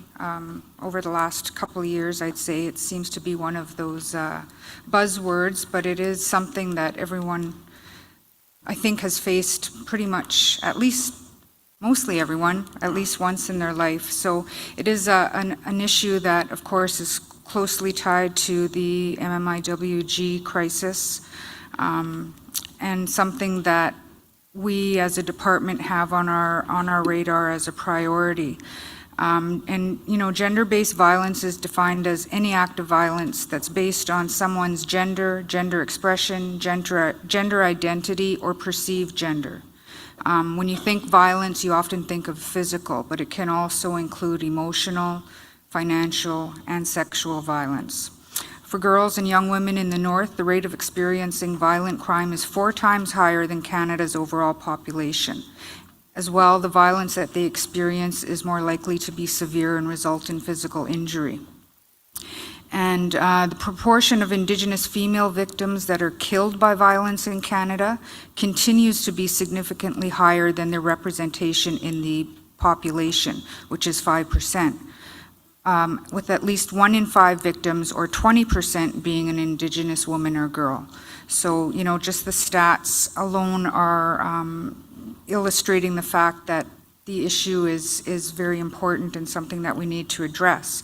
So to that end, our department has received funding from the federal funding from the Women and Gender Equality Canada, or WAGE, to develop a strategy to address gender-based violence.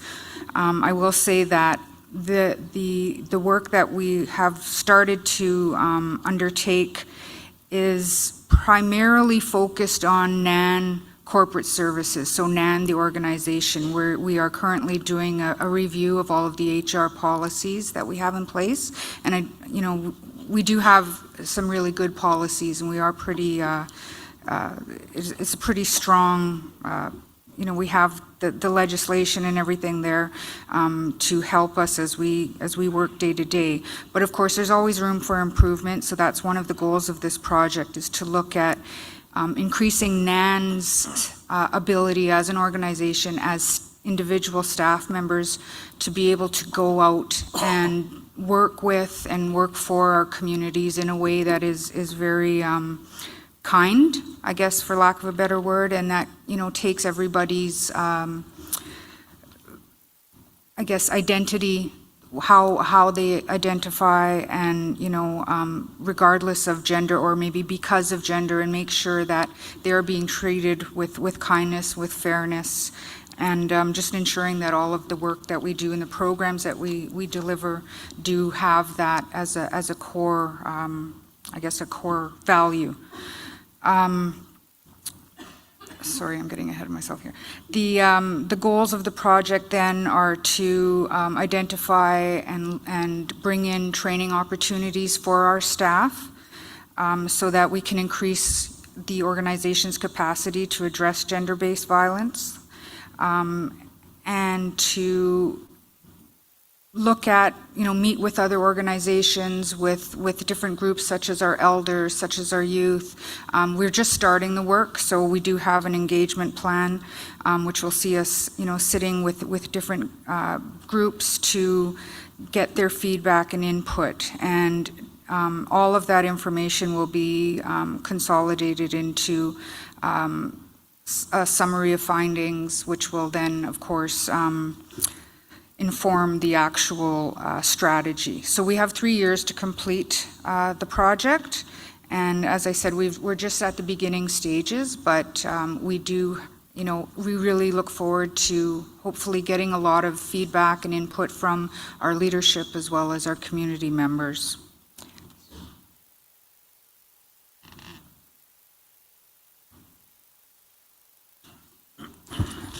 Hello. I'm just going to kind of summarize what Loretta had presented. And I kind of tend to tell a story. And, every opportunity that I get to talk about myself, I will do it. Just kidding. Anyways, I'm very honored and thankful that we have been welcomed into this territory of Fort William again to conduct our business. And I want to say congratulations to Alvin for coming back into office, and I want to acknowledge our support team that always supports the women's group. Because without them, they do a lot of work, and they need to be acknowledged. And I want to say that we have a good foundation of elders now. To see a full table, it just really anchors us. So I really like to acknowledge that. And the exiting youth, and I really hope the best for you guys. I know you guys will have a great future, and I'm really looking forward to seeing you guys in the leadership roles. So with that being said, I'm a mother. When I became a mother, I had to adapt. I had to change because I had to raise these children. And then I became a grandmother. Again, I had to adapt. There was a leader that said, and I don't remember the leader's name, we're the ones that have to adapt to the change of our next generation. They have technology now. And there is so many different issues that our young people are facing. And this is why I'm going to kind of wrap up this, because we have extended invitations, and only one chief applied to come to this gender-based violence. And we want to extend that to all of you, is that we need your help. We need your help to help our young people in your communities. And we need that leadership. We need that, even if it's not the leadership, even assigning somebody to be a part of that group, because we need that voice. Because a lot, when we say this, you heard the stats of the violence that goes with our these two-spirited, and we have that. That is our Creator's gift, is to protect our children, our grandchildren. They're our leaders are for tomorrow. So, so this initiative, I guess, this initiative, is really important. So I really want to, again, stress that the leadership really take a closer look at this, because it is our young people, it is our young people that are struggling with this. And there's also a survey that has been handed out. If that could, if you guys could take the time to do that, we would really appreciate that. So with that being said, that is what I had, and I just wanted to wrap up some of the stuff that they kind of go hand in hand with the stuff that Teresa left out, and I did assure her that I would put it into my comments, and then it does go into that. Addressing gender-based violence and securing sustainable funding to support and ensure ongoing capacity of the Women's Initiative. Continue building and maintaining strong relationship with community partners, and that is really important to us, because as women, as grandmothers, we become the in-between of the balance, and I've said that many times. And the elders are anchors, and our men are leaders. So I think we really need to create that balance in today's world. And again, what I heard, when I really like to, I don't want to take the words, and I know I'm not doing justice to the words that I heard the leaders say, is that we are the ones that have to adapt to the change. And let's make it safe for our young people. So, migach.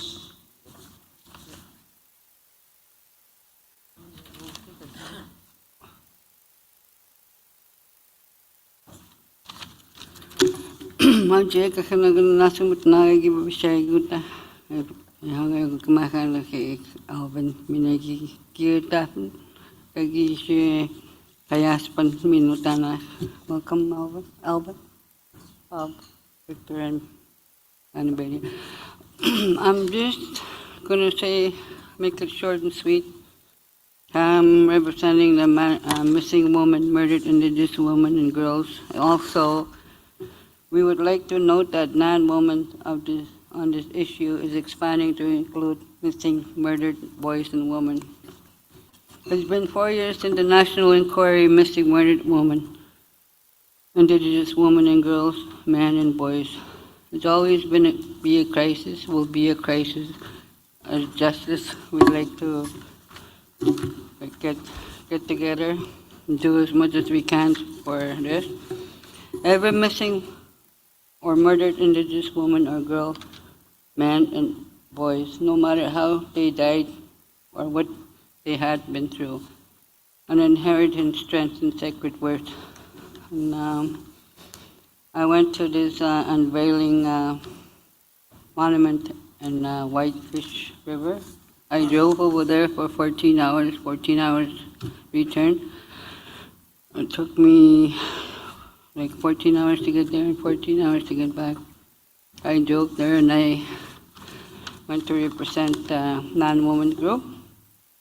Also, the Women's Initiatives Department in this process of developing education awareness resources will be sharing them in communities soon. However, there are some simple actions that NAN leaders can also take, which will assist us in addressing the missing woman and murdered Indigenous women. But with that, thank you all. Yeah.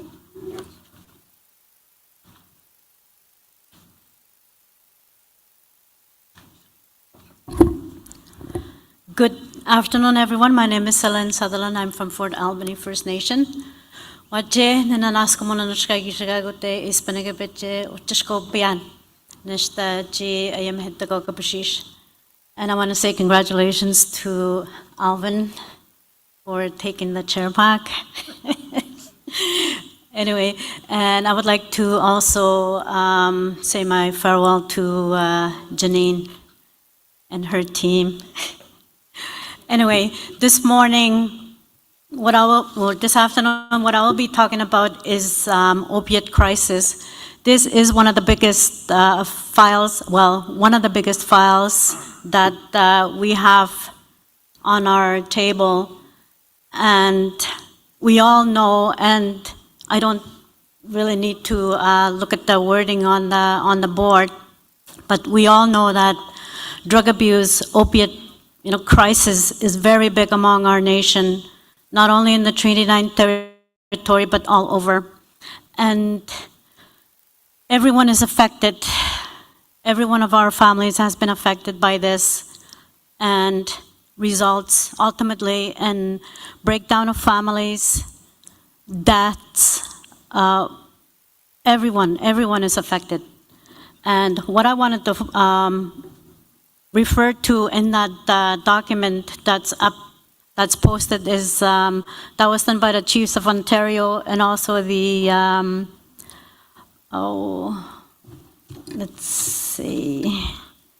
the Ontario Drug Policy Research Network. And these are all resources that are available out there. Studies have been done. It's not something that we just kind of whip up out of thin air and say, just because we live in a community, we know that there's drug abuse, that, we need evidence for these things. And this is one evidence that the study has been done, and we see it. And since before the pandemic, the rates of deaths from opioids has increased 1.5 times. So, and you can also see in your own communities too with the the funerals. The funerals are a big thing. And you can see young people, that have passed on. It's real, it's happening. Nobody is talking about it on the reserve to say, hey, what happened? Nobody's talking about it. But with that said, I will move on to a little bit of another research, evidence-based research from the American Journal of Medicine, July 2020, that with the increased use of opiates in women, especially childbearing age, that we have babies that are born prematurely. Babies are not born prematurely just for the purpose of coming into this earth, to be in a hurry to be born. No, it's because the body is affected by the drugs that they are using. Because that blood is not going into the fetus to develop for that circulation to take place. So in order for that not happening, the baby is born prematurely.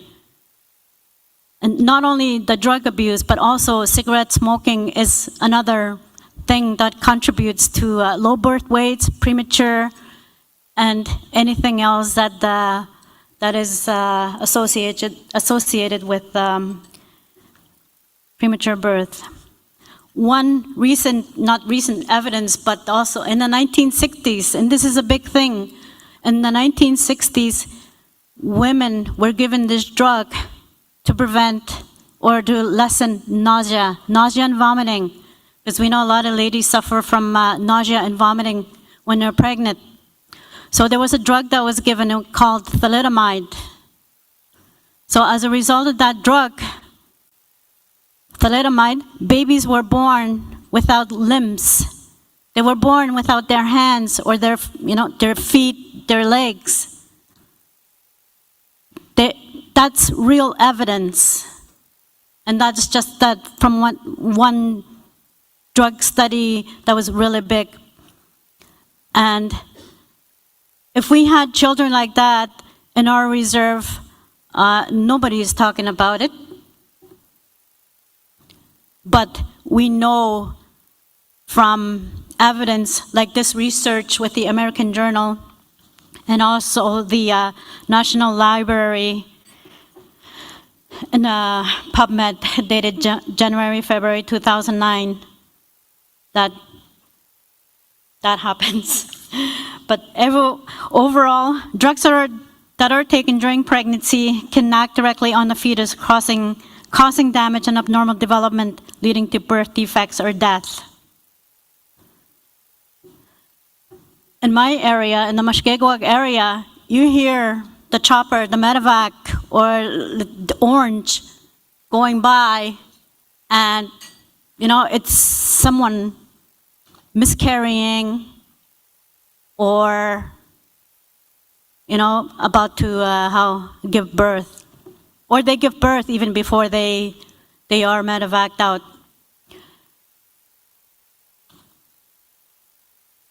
So how do we correct this? How do we correct all these things that are happening in our community? Not only the drug abuse, the death, but also all the stuff that the ladies had talked about before, like the gender-based violence, missing and murdered Indigenous women.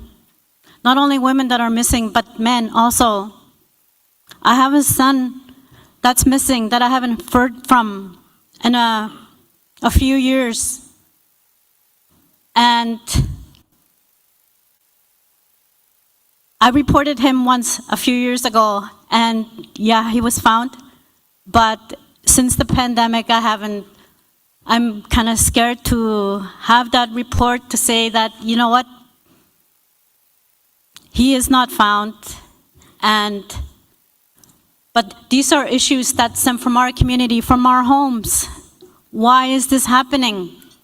It's happening because there's problems in the home, in our communities. And we remain hush-hush. We don't talk about those things. And it all comes back to the trauma that was suffered in the residential school, and the residential schools.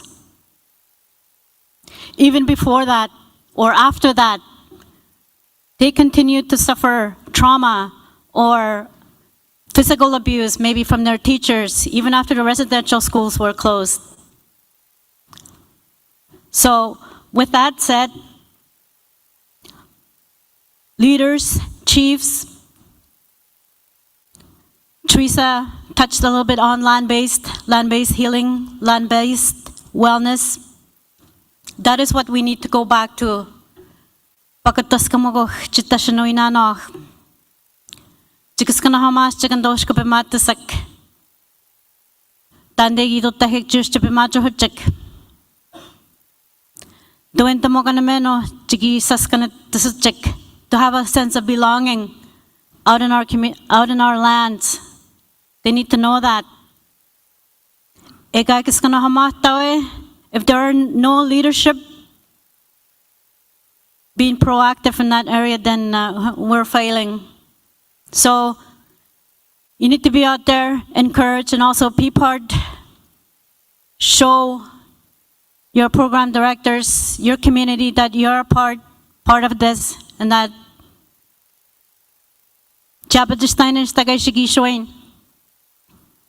because now we have to balance our identity as Indigenous people, First Nations people. Nesta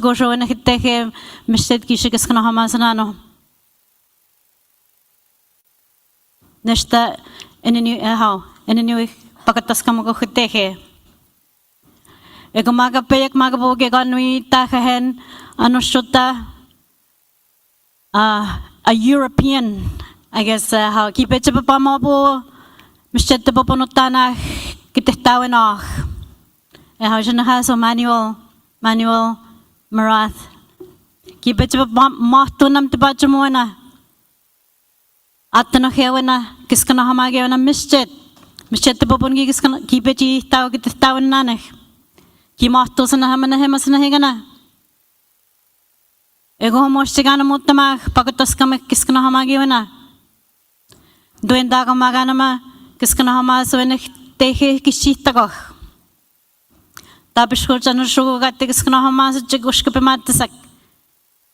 Mona tipitagon out in the libraries and research departments. We don't have many resources out there for our Mushkegwa communities and also throughout 9 territories. We need those resources out there.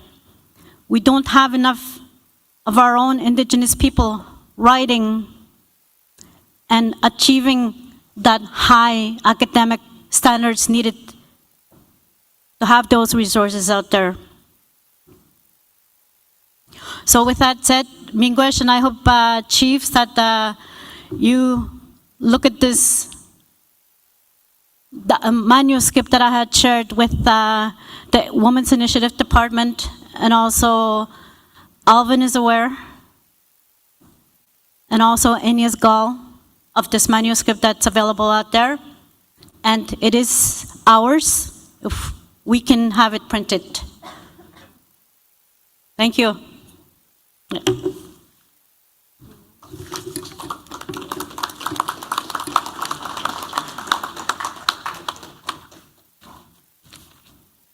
Hello, I'm back again. Anyhow, I forgot to mention on my presentation that I'm also in leadership for my community, and I have been for many years. I had a year off, and one of the greatest challenges that we have as leaders is that we experience great loss, and that I know that sometimes we have to make that decision that the greater good of representing is required as leadership. I know that each of our communities are hurting in many ways. Today we are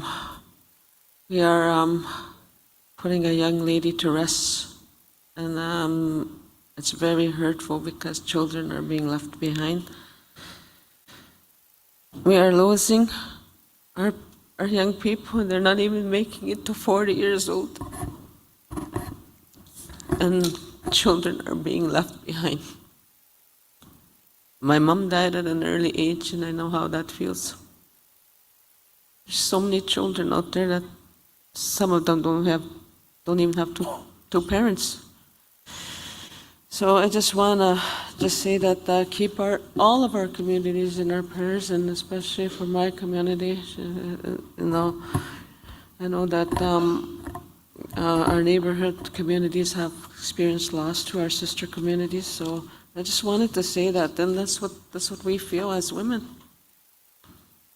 Think about these kids, and just think about our community and today. Good. Yeah, just a quick comment, basically reiterating what Barney had said.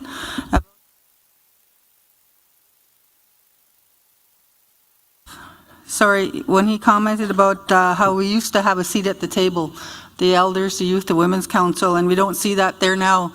And right now, we have to be recognized to speak at this table. And to me, that sounds like a privilege, not a right, to have our voices here at the leadership table. I know there's past resolutions on that, and I know in the past Keewaywin meetings I've been here, past chiefs assemblies, I have not.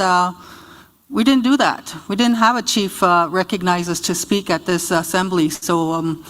Kind of just going to defer that to our leadership here, to our executive, to kind of, include us in this, at this table. We are leaders, we're our council, we're elected into these councils, we have our elders, we have our youth and our women, and I would appreciate that consideration and respect. Miigwech. So I know everyone's anxious to get to lunch. It's been a long morning. The last little bit of our presentation was just to highlight some of the activities and successes, I guess, that we've had over the last year or so.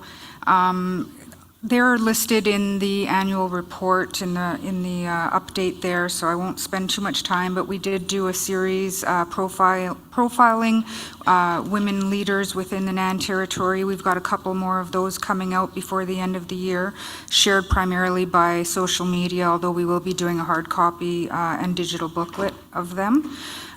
We recognize November 25th, the International Day for the Elimination of Violence Against Women, with an awareness social here at the Thunder Bay NAN office.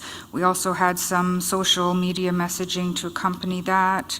We've had gender-based violence infographics going out recently about myths and facts that debunk those myths around gender-based violence and maybe some of the ideas that people hold.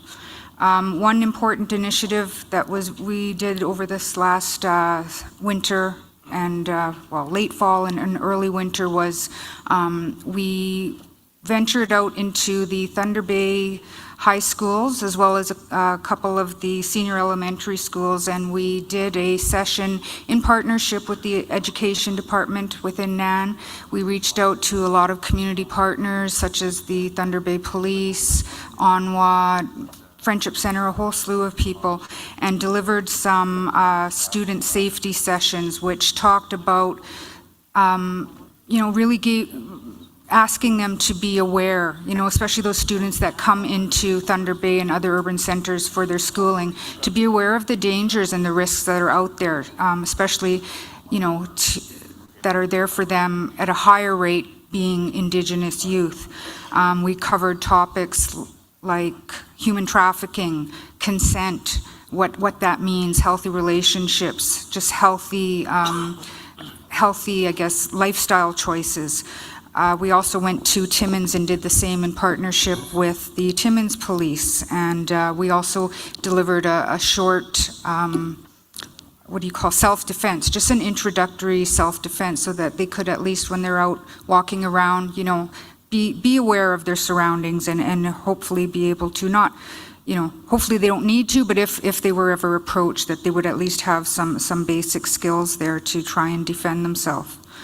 We had our NAN Women's Gathering, which was very, very well attended as it hadn't happened since previous to COVID. That took place in Thunder Bay in February. We brought the first ever Moose High Campaign Day to Thunder Bay, which was May 11, 2023, and it's something that we hope to build on. And again, we did that in partnership with ONWA and other organizations. So we've really been trying to focus on building those partnerships. Just some assorted pics from different activities. We had a delegation attend the National MMIWG gathering in Vancouver, and we brought a delegation of NAN community members with us and participated in the annual walk that happens in downtown Vancouver, which it originated over 30 years ago. We visited Attawapiskat and supported their human trafficking conference.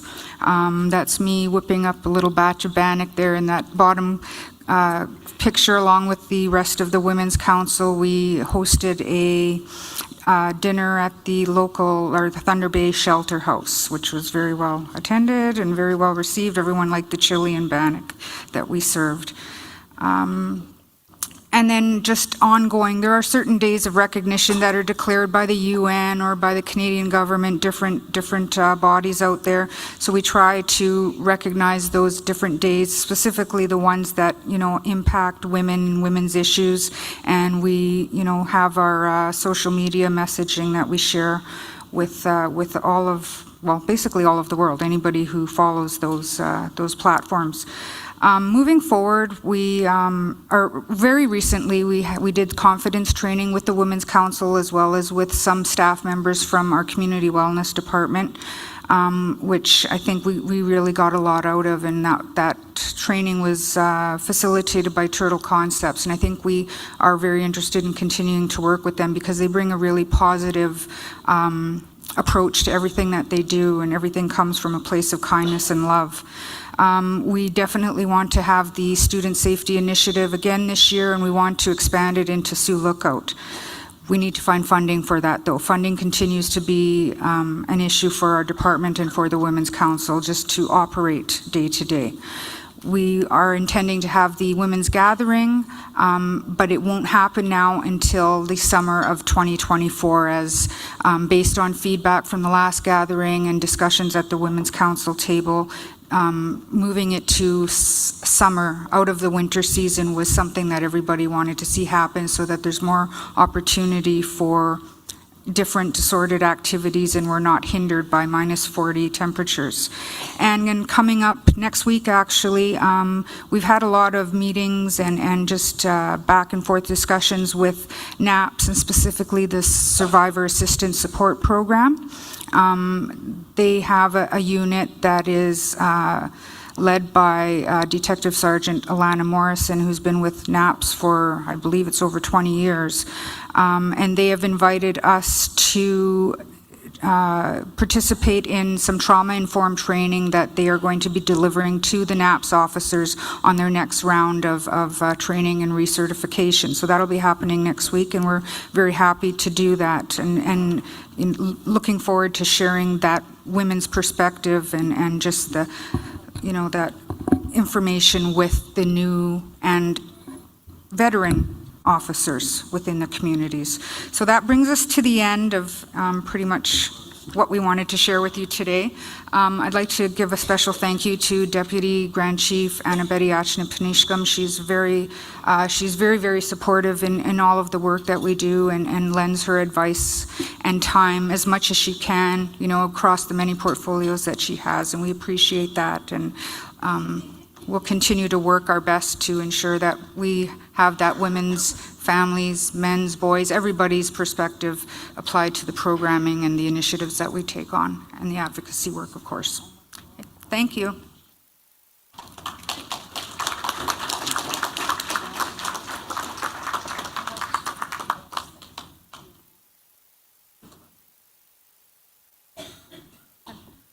Miigwech.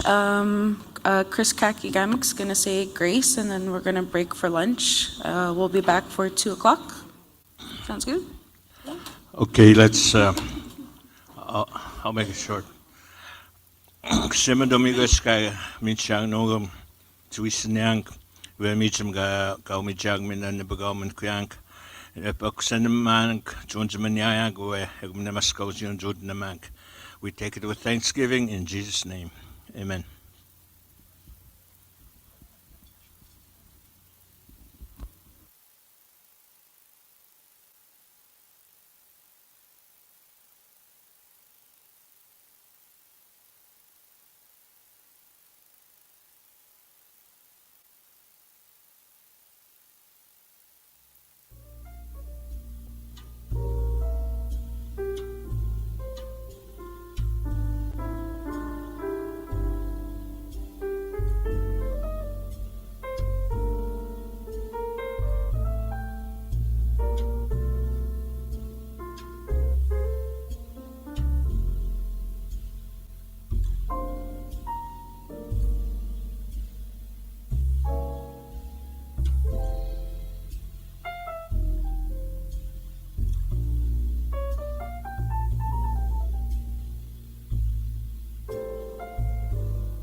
So it is now just after 2 o'clock.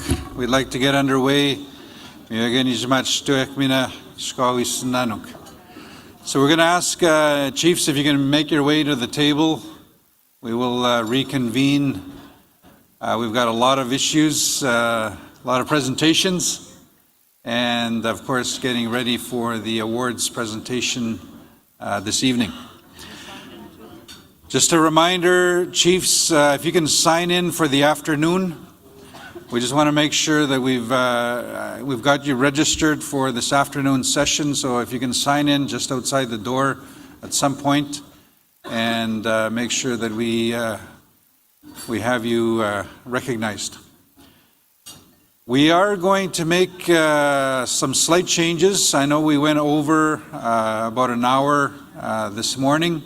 So we're going to be making some slight changes to the order of the agenda for this afternoon. So we're going to start off with Anishinaabe Police Service. There's two items. There is a special presentation with the Navajo Police Service.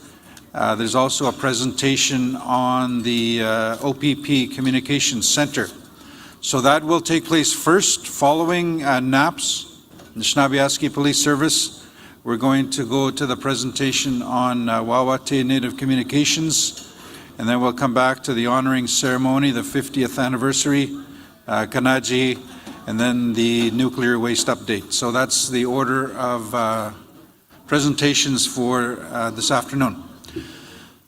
So at this point, I'm going to invite Anishinaabe Police, if you can make your way to the front, as well as the delegation that will be part of your presentation.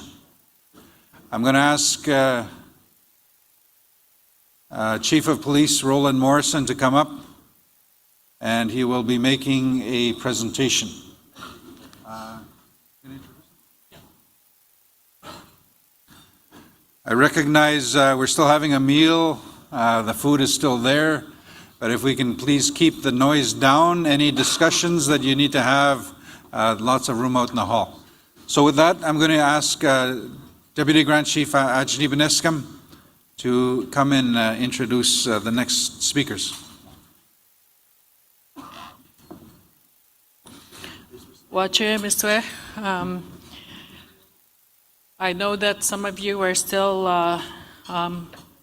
having your lunch, and we appreciate and acknowledge that we went over the lunch break, but we do appreciate that you have committed to being here in the room.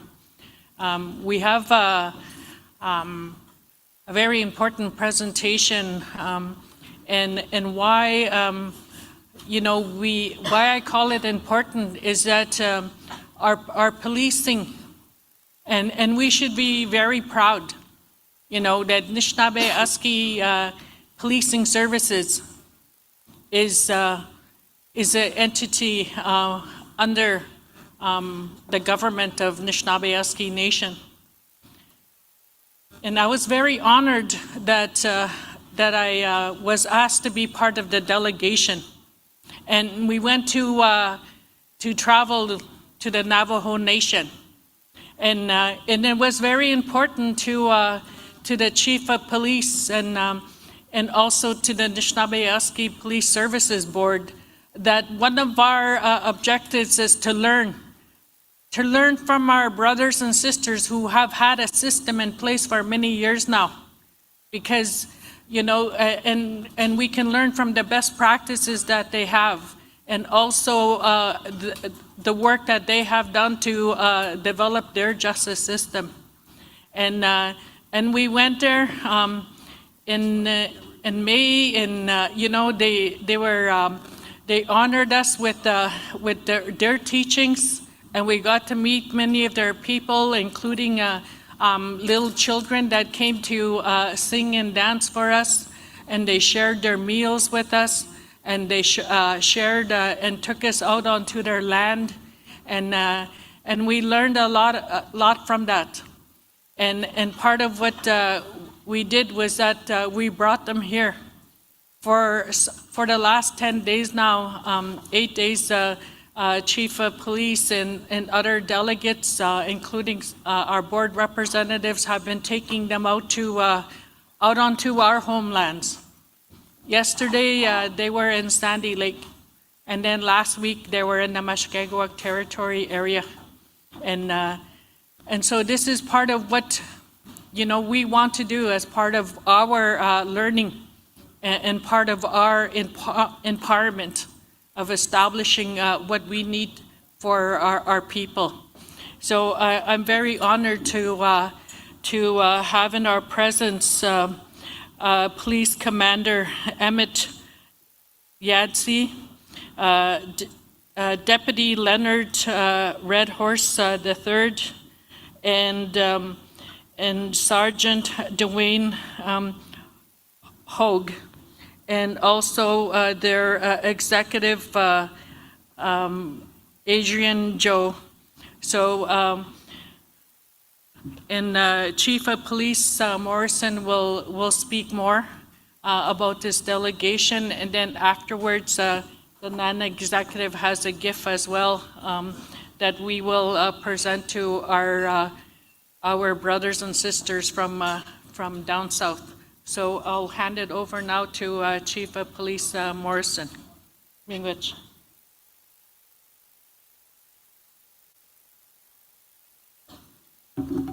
Thank you very much, Deputy Grand Chief. And certainly, we do have guests here, and we're very pleased to have them in our nation territory. But we're going to get some of the quick business out of the way. I do want to say that in a couple of weeks, in September, our NAPS Police Board, we will be having our annual meeting with the communities that we police, and that is where we will be providing a more fulsome report to our communities that we provide policing services to. But at this presentation, through many of our meetings and many of our discussions with our communities, one of the biggest things that we hear is the comm center. We need to have people who can understand the languages in our comm center. So I do want to report that we have taken that back to the Ontario Provincial Police. We've had discussions with Chief Superintendent in charge of the Communications Center for all of Ontario, and we've been informed that the OPP will be putting out a request for proposals for translation services that will include our Indigenous languages from Anishinaabe Nation. So that request for proposals is going to be going out, and it is their process that they're going to be doing for this procurement. So we will have to wait for that procurement to be completed. So by then, the expectation is going to be that translation services, that it will include Ojibwe, Oji Cree, and Cree. That is the expectation, and we're hoping that with this RFP, that it will be fulfilled. But I will turn it over to Rod Brown, who is our project lead on the comm center, and also for our NAPS radio network system that we have through our communities. And then after that, we will go into introducing our guests from Navajo, and because they do have some presentations that they want to make, and they want to make sure that let's get the business out of the way first, and then we'll deal with making our guests feel welcome. So I'll invite Rod Brown up here. Thank you, Chief. Appreciate the opportunity to speak with you this afternoon, I guess.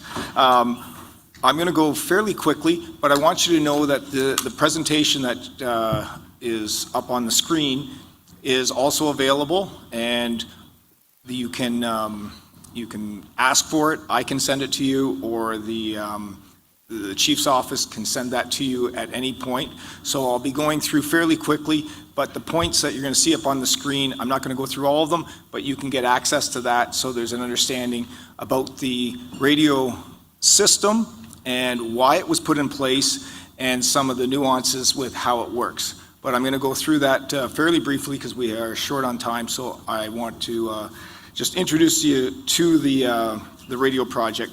So the first slide that, if you pull up the next slide, oh, it's right there, okay. There we go. Thanks. So the radio system is required, and there were several inquests and requirements that said we have to have centralized call taking and dispatch for the safety of the communities that are policed and for the police officers themselves, and to make sure that every call is answered. And so there's several reasons for that, which are listed on that page. One of the inquests was came from an incident on the 23rd of February 2013, and in that situation the officers had to leave because they had no radio system.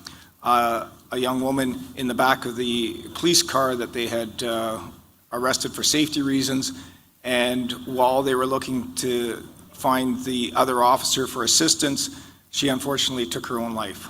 And there was an inquest into that incident, and one of the recommendations that came out of that coroner's inquest, number 7, was that the NAPs ensure adequate and sustainable funding and policy support to ensure that police officers in First Nation communities have access to a central communications dispatch center that meets the requirements of the Police Services Act. So that was one of the inquests that, and there were a couple of others that also said the same thing. Critical incidents.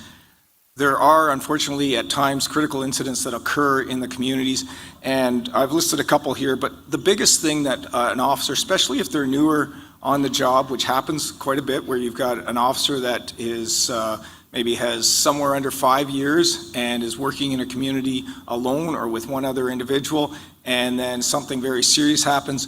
By having a radio system where they have a radio on their lapel, they can talk in constant communications with the dispatch center. They have ready access to a sergeant in that comm center and a relay to a NAP sergeant that often is in another community. So if it's a smaller community, they don't have a sergeant working there, where there's always a sergeant working somewhere in NAPS, and they can be on the radio with them, talking them through what they should do next and how they should handle that serious incident. As you probably are aware, that in 2019, the project was initiated, and then everything was completed in November 2021. And I have skipped, sorry. So there's the, okay, so the initiated in February 2019, completed in 2021. And why centralized call taking and dispatching? The biggest reason is to ensure that no call goes unanswered. So if you don't have centralized call taking and dispatch, you have a situation where if the officer is busy working with some other community member and a call comes in for a more serious incident, they may not get that call. So, or if they're sleeping, or if they have left the community down an ice road for a period of time, that means that there is no way to contact the officer. Where with centralized call taking and dispatch, you're always going to reach somebody who then can get a hold of that officer through our satellite systems, or through calling them and getting them out of bed, or arranging them to leave one incident and go to a more serious incident. And then the other thing that the centralized call taking and dispatch does, it creates a coordination of response. So if there is a medical emergency, it's still going to be the police that are called. However, when that dispatch call comes in, or when that call for service comes in, they can then ready the nurses station to say, hey, we've had this incident, the officers are responding to the scene, get the nurses out of bed to the medical center, and then they can handle the situation much more efficiently. And all that can happen without the officer having to do that, because you have a team at work in the comm center that's taking care of that. And then one of the biggest things for officer safety is they have constant communication, and they have what's called an emergency button that if there's something going on and all they can do is push a button, that will send an emergency call to the comm center so that officers can get assistance. So somebody knows that they are in trouble.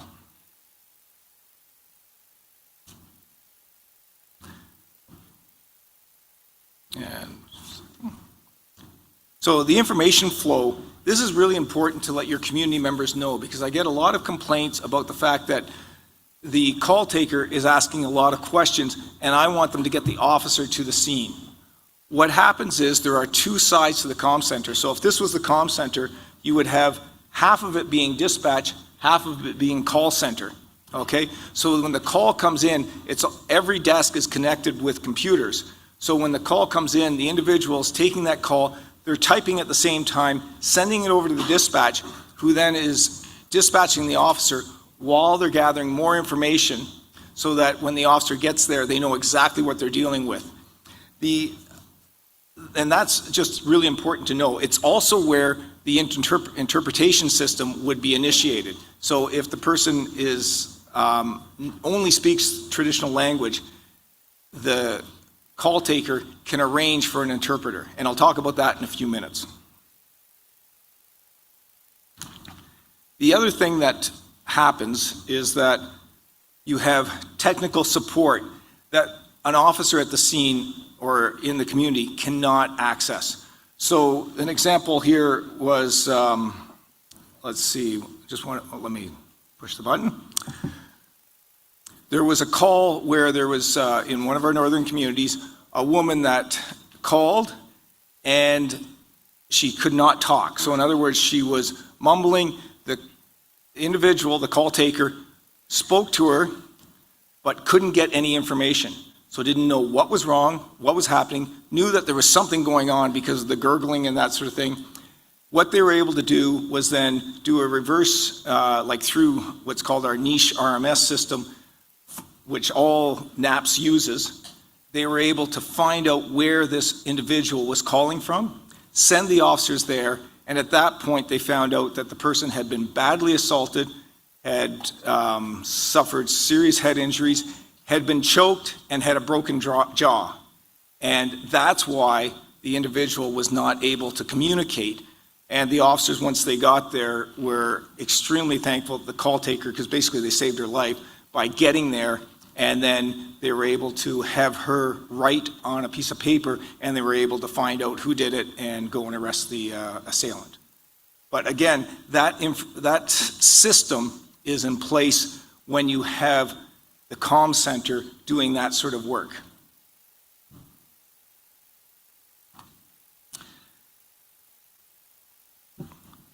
The other thing that's important to know is that the comm center staff, the call takers and the dispatchers are all professionally trained, and they also are very compassionate most of the time, okay? And like all individuals that can come and go depending on many situations. But the one that I found was, and I've taken out the names, of course, and the community, but she spoke to somebody who was suicidal and was standing outside the band office using the Wi-Fi and was contemplating taking their own life. And in the comm center, there are rules that when it is a domestic, when it's a suicide or a other serious event, they must stay on the line with the individual until the officers arrive. And that's what she did in this place and in this case. And she built up a rapport with this young woman and stayed with her, talked to her, and sort of brought her down so that she was no longer interested in killing herself. And the officers they woke up and somebody else, because again, there's lots of people in the comm center, was able to get the officer out of bed, get them to the scene, explain what was going on, and then they were able to get her to the nurse's station and handle the situation. And this young lady, she said to the officers that, hey, I want to call that individual back and thank her for the time that she spent and helping me through this tragedy. And so there are safety protocols that exist within the communications. And one of the things that you should know as well is that all the calls are taped. They're all recorded. So every call that comes in is recorded, every dispatch that goes out is recorded, which really helps for if there's any kind of an incident where we think something wasn't done correctly. I can look that up. I can ask somebody in the comm center to look that up, and then we can actually have all the communication between the call taker and the member of the public who has called, and then between the dispatcher and the officers. And it's all time stamped, so we can know exactly how long it took from point A to point B to point C to point D. And so that's important to know. So if you have incidents where you say something went wrong here, we can find out exactly what went wrong and then correct it. But they do have sort of critical things that they must do, and they're listed here, like as far as staying on the line with any suicidal calls, domestics, and other serious traumatic events.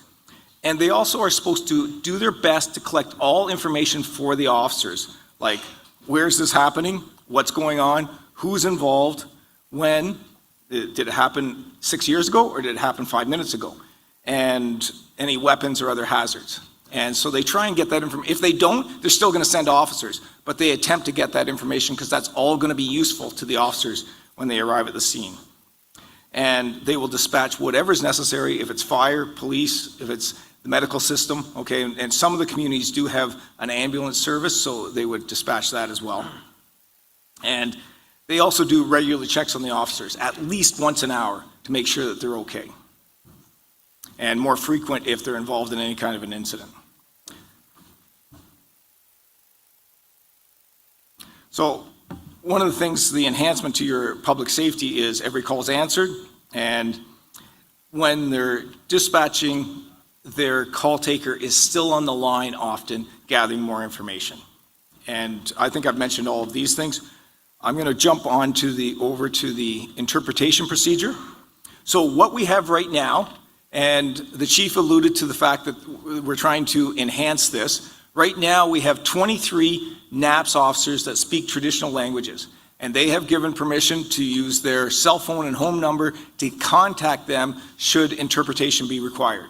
And so what would happen is the call taker would then call them, link them in, it would all be taped, and they would get the information, send the officers, because they know what's going on. And so that's what's happening right now. And what we're working on, as the chief mentioned, is having the OPP get a better structure in place, or an additional structure in place, and that was put out in early July, and the RFB, request for bid, closes on the 25th of August 2023, and that will include all the traditional languages, the indigenous languages that we have up here. The other thing that I want you to know is that at times there is non-emergent information that happens. Like, so in other words, somebody wants to talk to an officer for whatever reason. All they have to do is, because we want them to call that 1-888-310-1122 number, because in an emergency, that's what's going to get the officers there every time, okay, if they're in the community and they're available, like they're going to make them available, they're going to get them out of bed, they're going to find them, they're going to make it happen, okay? If you just call the office and there's nobody there, it just rings and rings and rings, and nobody knows that there's situations going on. So we want to have everybody calling that 1-888-310-1122 number, because that way they get used to it, and that's what's going to save lives. Now, if you need to just talk to an officer and you can't wait till you just run across them in the street, you can call the comm center and say, I need to speak to the officer. Can they call me? And they will send him or her a message saying, call this person at this number. And they'll do that right then and there. So just be aware that that's there. Go back one. The one thing is, the comm center will ask a couple of questions to make sure it's not a call for service, because calls for service will get a different priority than you just want to talk to an officer whenever. So they'll want to make sure that it's not something that has to be done right now, okay? And once they know that, then they will send that message off to the officer. And the other thing is, of course, the 1-888-310-1122 number is for all communities within NAPS. So that's a very quick rundown of the comm center and how it operates. I'm going to, at this point, no questions, turn it back over to the chief. Yeah, thank you very much, Rod. And again, I know that we're kind of tight on time, and there is going to be, again, in a couple of weeks, we will be hosting, our police board will be hosting our annual meeting with the communities that we provide policing services to in September. And that is happening here in Thunder Bay. So again, you should have already been contacted or will shortly be contacted by our police services board, and that'll be through Fabian Batiste, our board liaison, and Kathleen Pelsier. So I know there's probably some questions, and certainly we will have an opportunity to really provide a more fulsome report, not only about the comm center, but also about what NAPS is doing. We have our annual report to distribute, and which will contain all our departments, our regional reports. So we have that coming up in a couple of weeks.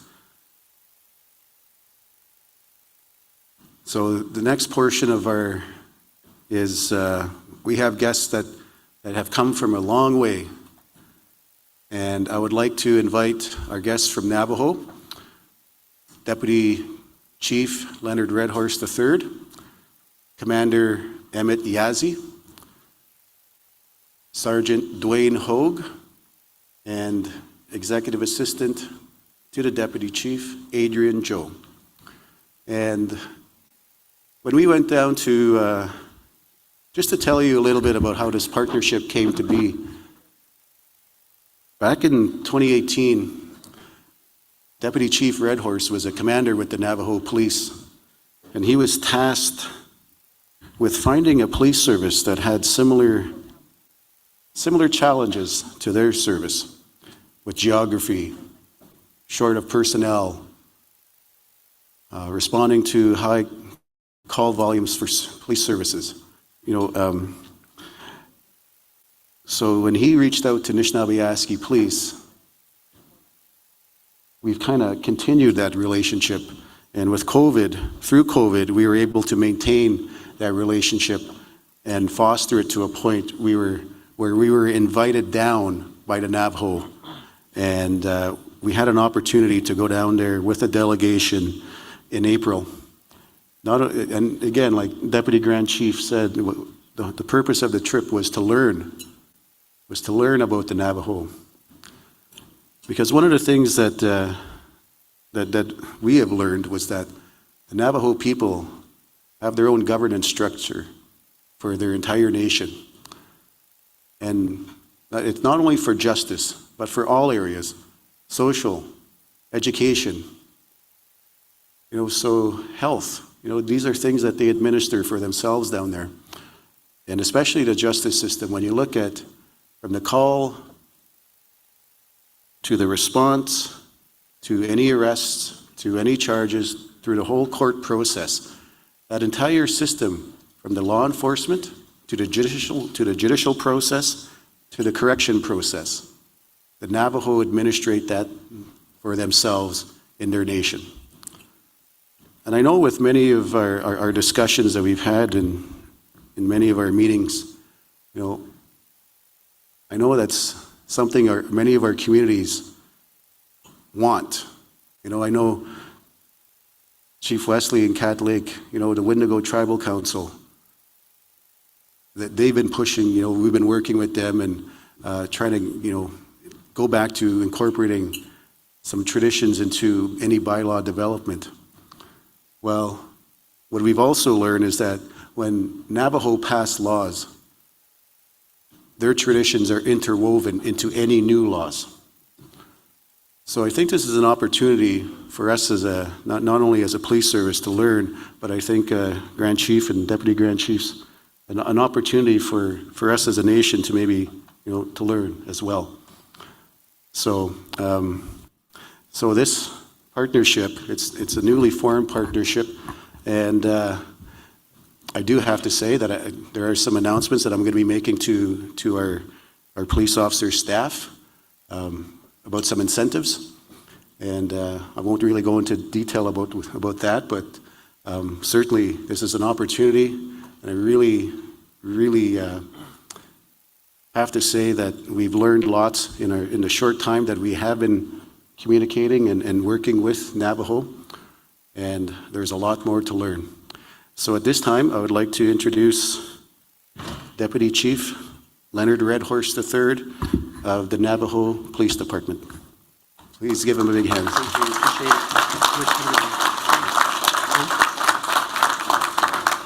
Awesome, great. I sincerely appreciate the opportunity to have a conversation with the 48 members and delegations that comprise the great gathering that we have before us today. My name is Leonard Redhorse. I'm the Deputy Chief of Police of the Navajo Police Department. It is an agency within the United States of America. And what I do want to say is we're uniting. We're collaborating, we're building processes, we're engaging the core concepts that our progenitors wanted us to advocate for the best interest of not only for our existing people who desire comprehensive public police services, but also for those of us that are going to follow, for those who are yet to be born. And I want you to know that we're building the roots, we're planting that respective seed now in order to assure that we create that wonderful blossom of coverage that that great tree will go ahead and provide for all of us. Indeed, what we're planting today will not be the shade that we'll rest under, but certainly those who come after us will be able to rest under it. I'd like to go ahead and call my team members, Ann Joe, Commander Yazi, indeed Sergeant Hogue, to go ahead and come up on the podium with us today, because I want you to see the extent of our involvement for purposes of the leading programs within our nation. I'd also like to extend our appreciation to Grand Chief Fiddler for providing us the opportunity. But the message that we have for today is comprehensive collaboration, that there is a future for what we want to engage for Indigenous core cultural policing. That when we go out into the field, we're providing services not only engendered upon what Western Eurocentric policing requires of us, that is to simply arrest people, provide them a detention center, and provide them meals, but we want to focus on the core concepts of rehabilitation, creating closure, creating harmony within that person in order for them to provide better incentive programs as they relate to their community. So when we look forward to the process, I want you to know that the Navajo Nation comes as a partner. And what we learned over at Sandy Lake is indeed we're coming home. Because as what was pointed out to us recently, we're all five-fingered people.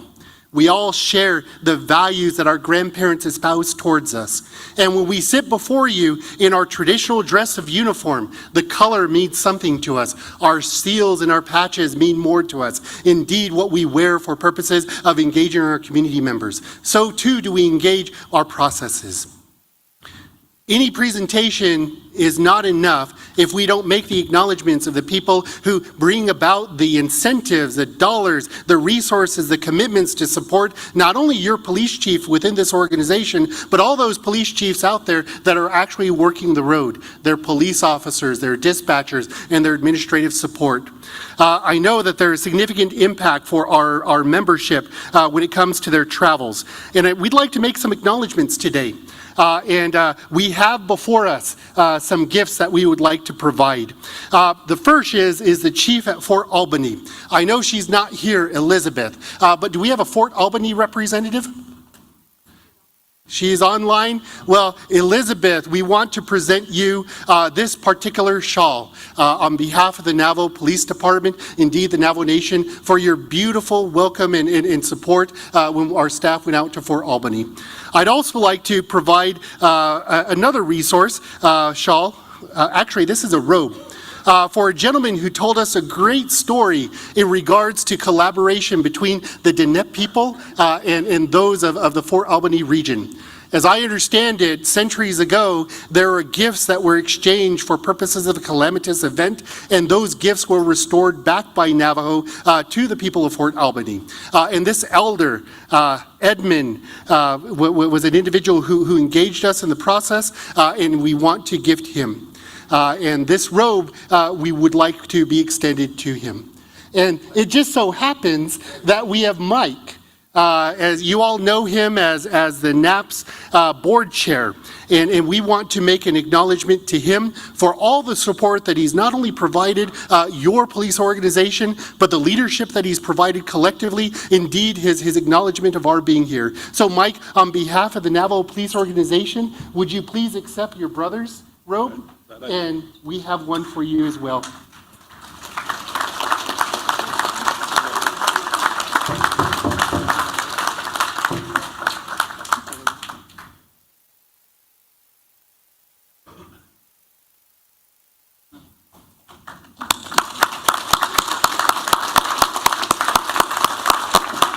Thank you, Mike. And for the brevity of time, I know that we are all short for time. We do want you to know that these robes, these shawls, have significant cultural meaning to our people, and they're gifted for meritorious service and acknowledgements that we collectively have. And certainly, as we were introduced by the Deputy Grand Chief, she came out, she visited us, she collaborated, she ate with us, and indeed, she followed the rigorous traveling schedule that we're currently following. We'd like to have a Deputy Grand Chief, Anna Betty, please join us up.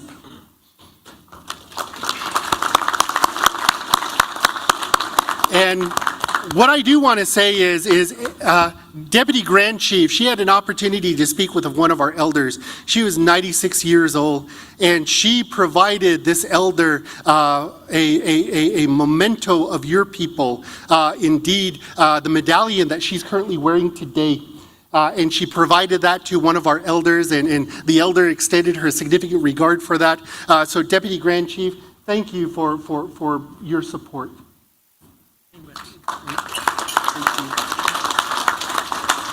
And as we collectively identify those respective acknowledgements, Grand Chief, do we have approximately 3 minutes to show a video? The Navajo Nation would like to gift the people a beautifully produced video that documented our exchange out on Navajo. So at this time, I'd like to share it with you all for purposes of understanding that this is our gift to you. And I'll close with some additional words as soon as we see the video.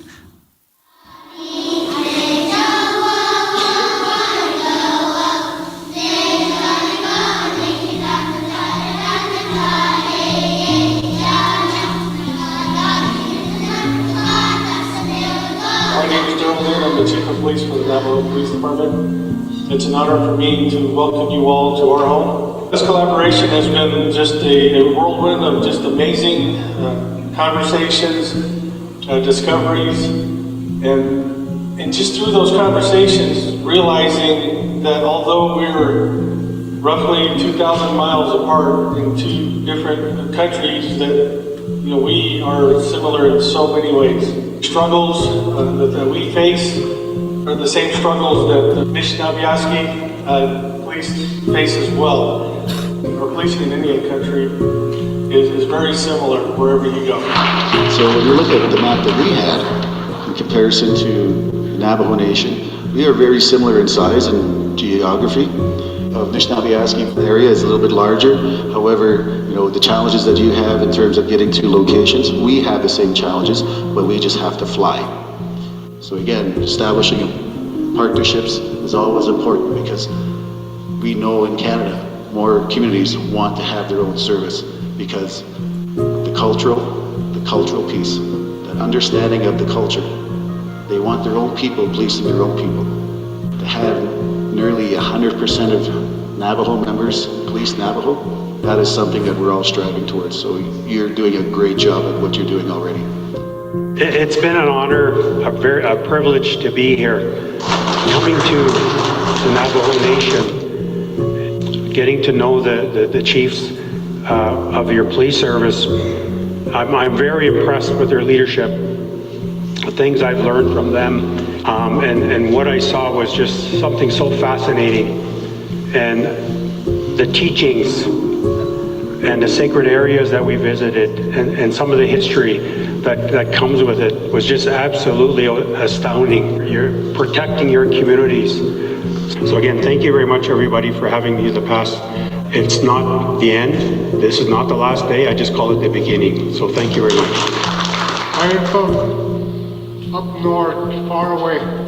When we look around today, there are many challenges. The solutions to the future are within us. And our children are looking at us today as we sit around a table to see what kind of future we're building for them, what kind of hope we're going to give to them. They're sitting here, we're looking at a partnership. We're from the far north, you're down south. Item we're looking at is safety and protection for our people. And I think it's a strong message that if we can continue to look at N-word, our cultures, our values, principles, we have all the solutions we need to build a good future for all of us. Our job as governance folks is not so much to get into the way of the nuts and bolts of what's going on operationally on day to day, but to help them and guide them in terms of the politics of our communities, in terms of the politics that we have to deal with Canada and Ontario, to make sure that we're forcing our colonial governments to understand the needs and requirements of our service so that it appropriately reflects the needs and requirements of our people. And I'm very honored and very blessed to be here to welcome you all. And I am blessed and happy so that I am able to share with you what we do with the judicial branch. So the NAN Action Plan is dealing with what we call the monsters that we have in our society. We have missing relatives. We know that we live in a society right now that has a lot of challenges. We have a lot of negative challenges here.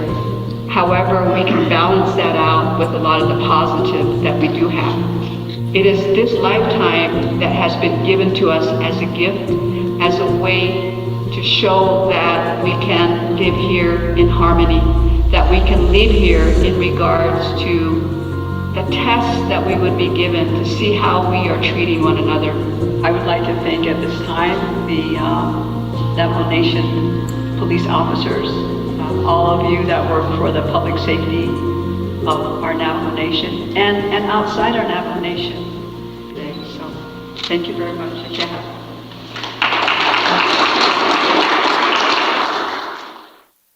So as you can see, the symbolism of your people indeed found their roots home with us. And there was an intriguing conversation that our staff had not more than 2 weeks ago. And as we were discussing part of our gifts that we would impart to your community, and it goes towards the Great Seal of the Navajo Nation, created in 1952. And briefly put, there are 50 states in the United States. They circle, they protect the Navajo Nation. But what we found out in the course of our discussion is our Great Seal does not have 50 stars. It does not have 50 arrowheads. It actually has 48. And to me, I was thinking, why is this number 48 important to us? And Grand Deputy Chief imparted to me something today. And she said there are 48 communities here, and that those 48 communities are empowered to act upon the best needs of our citizenry. So when it comes to symbolism, we recognize that those 48 arrowheads are potentially the citizens and community members of this great area. So you circle and you surround us, you provide our protection, just as we are your brothers and sisters, although a bit farther south, but we're certainly here. And as the chief pointed out, there's numerous areas of collaboration: health, medical, academics, law enforcement, government, governance, and finance. And we're here to tell you that our doors are open. So thank you for the welcome. We certainly enjoyed our time. And Grand Chief, certainly an impeccable time to be in your community, sir. Appreciate it. Oh, thank you. For being here.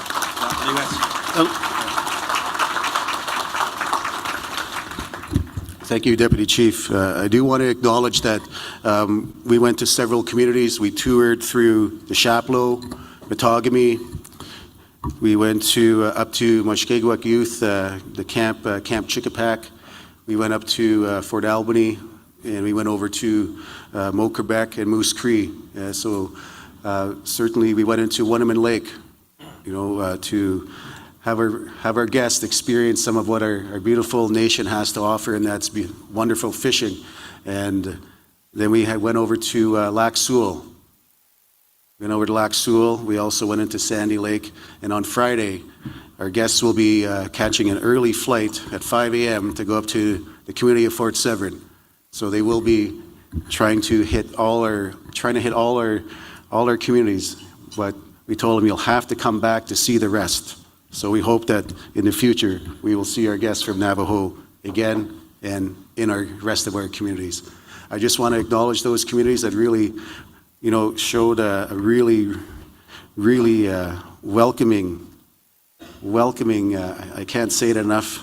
Our communities have just been so welcoming for our guests, and I just want to acknowledge that here, because I knew our people would rise up and show our guests what the NAN Nation, or Anishinaabe Nation people are made of.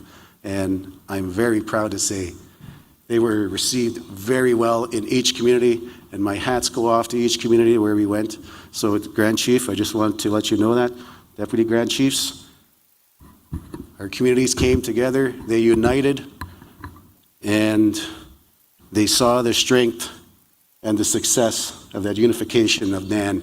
And I just wanted to say, very proud of our people for receiving our guests from Navajo. Thank you very much.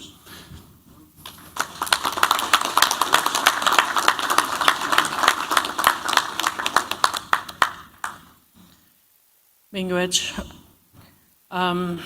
So the very last thing we would like to do is we too have some gifts for our brothers and sisters from down south. You have to stay over here. So once they're done shaking the hands of our advisors, and then we'll just have them come. If you can come up here, please.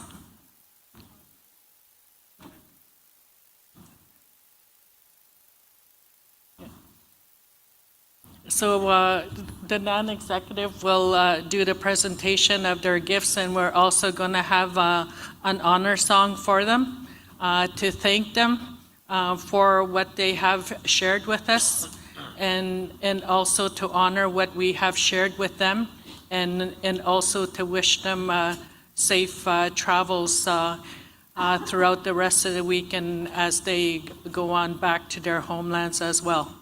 So if we could, Melinda, can you help us with this?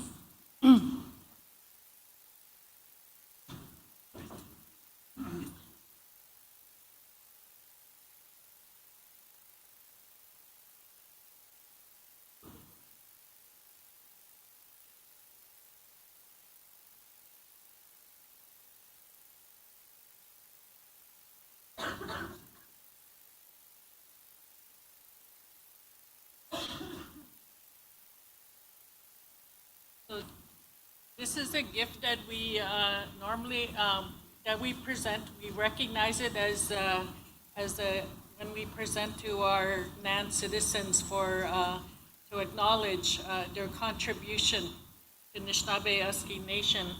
So we have this that represents unity and strength building of the two police services.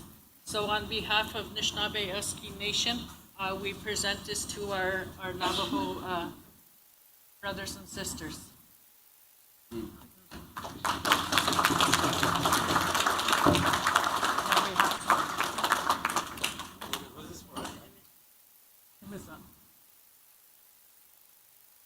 So that's for the police service. Yeah. Give it to President. Yeah. Okay.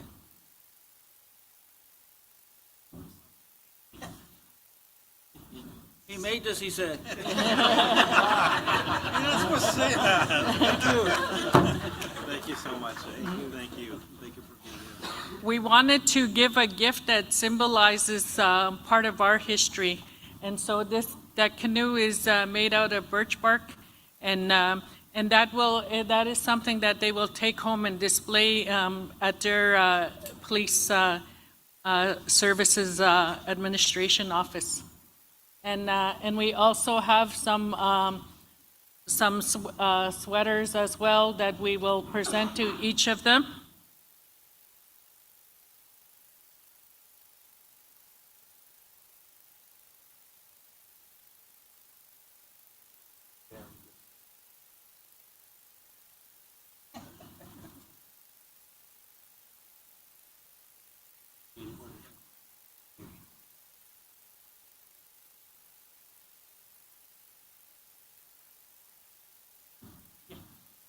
Can follow the Grand Chief.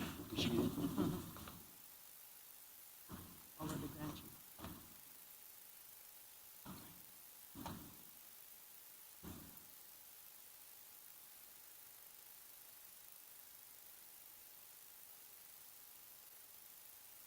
Bring your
Coffee break, honey? Miigwech, thank you very much. Miigwech to the drum, very powerful song as part of that ceremony to acknowledge our guests from the Navajo Nation. So miigwech, thank you for that.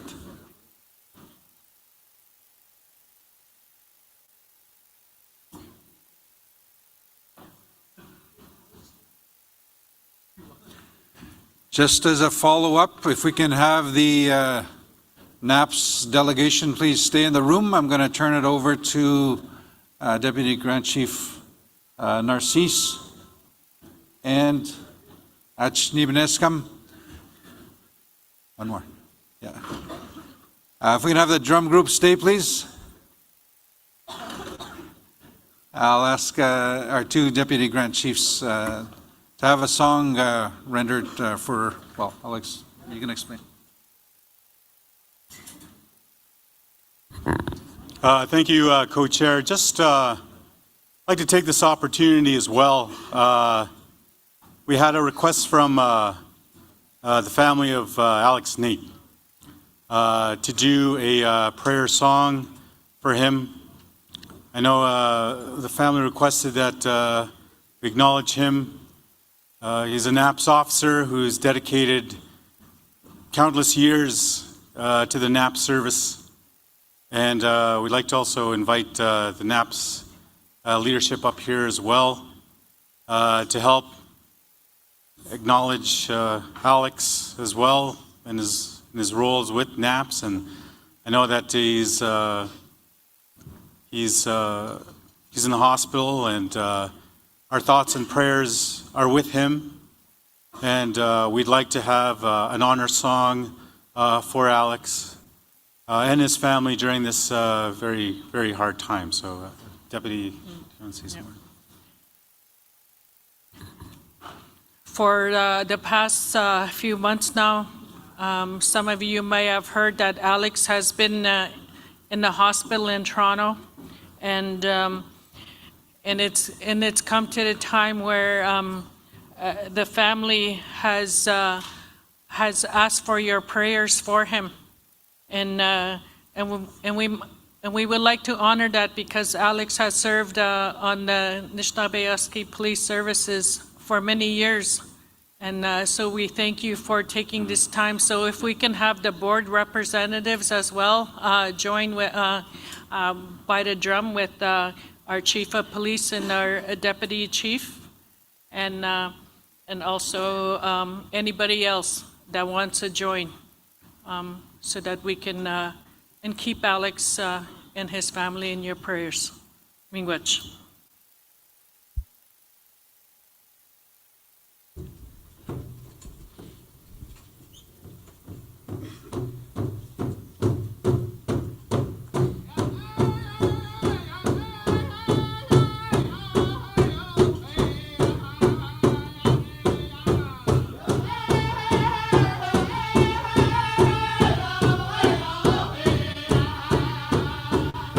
Yeah.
Thank you very much. Miigwech. So at this point, it's just after 3 o'clock. We did shuffle the agenda. The next agenda item that we are going to is there has been a request to go in camera for the Wawate presentation. So there's different levels of in camera. The request is to have any government officials or any media to please vacate the room. Everybody else.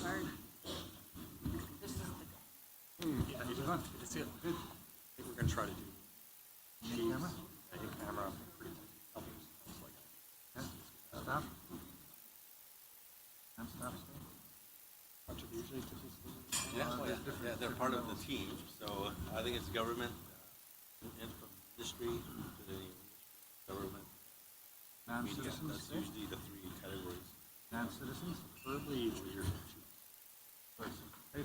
pretty tight, yeah. So we're just confirming this is a bit tighter in camera. Sometimes we have citizens remain, but the request is that this just be leadership, community leadership, so that's chiefs and proxies can stay in the room, staff can stay in the room, other observers or other citizens, unfortunately, we'll ask you to please vacate the room. We'll also turn off the live feed.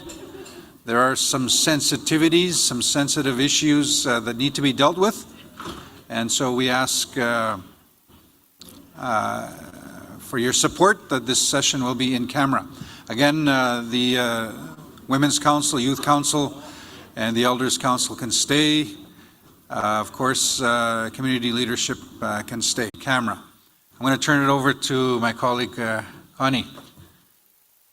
Thank you, everybody.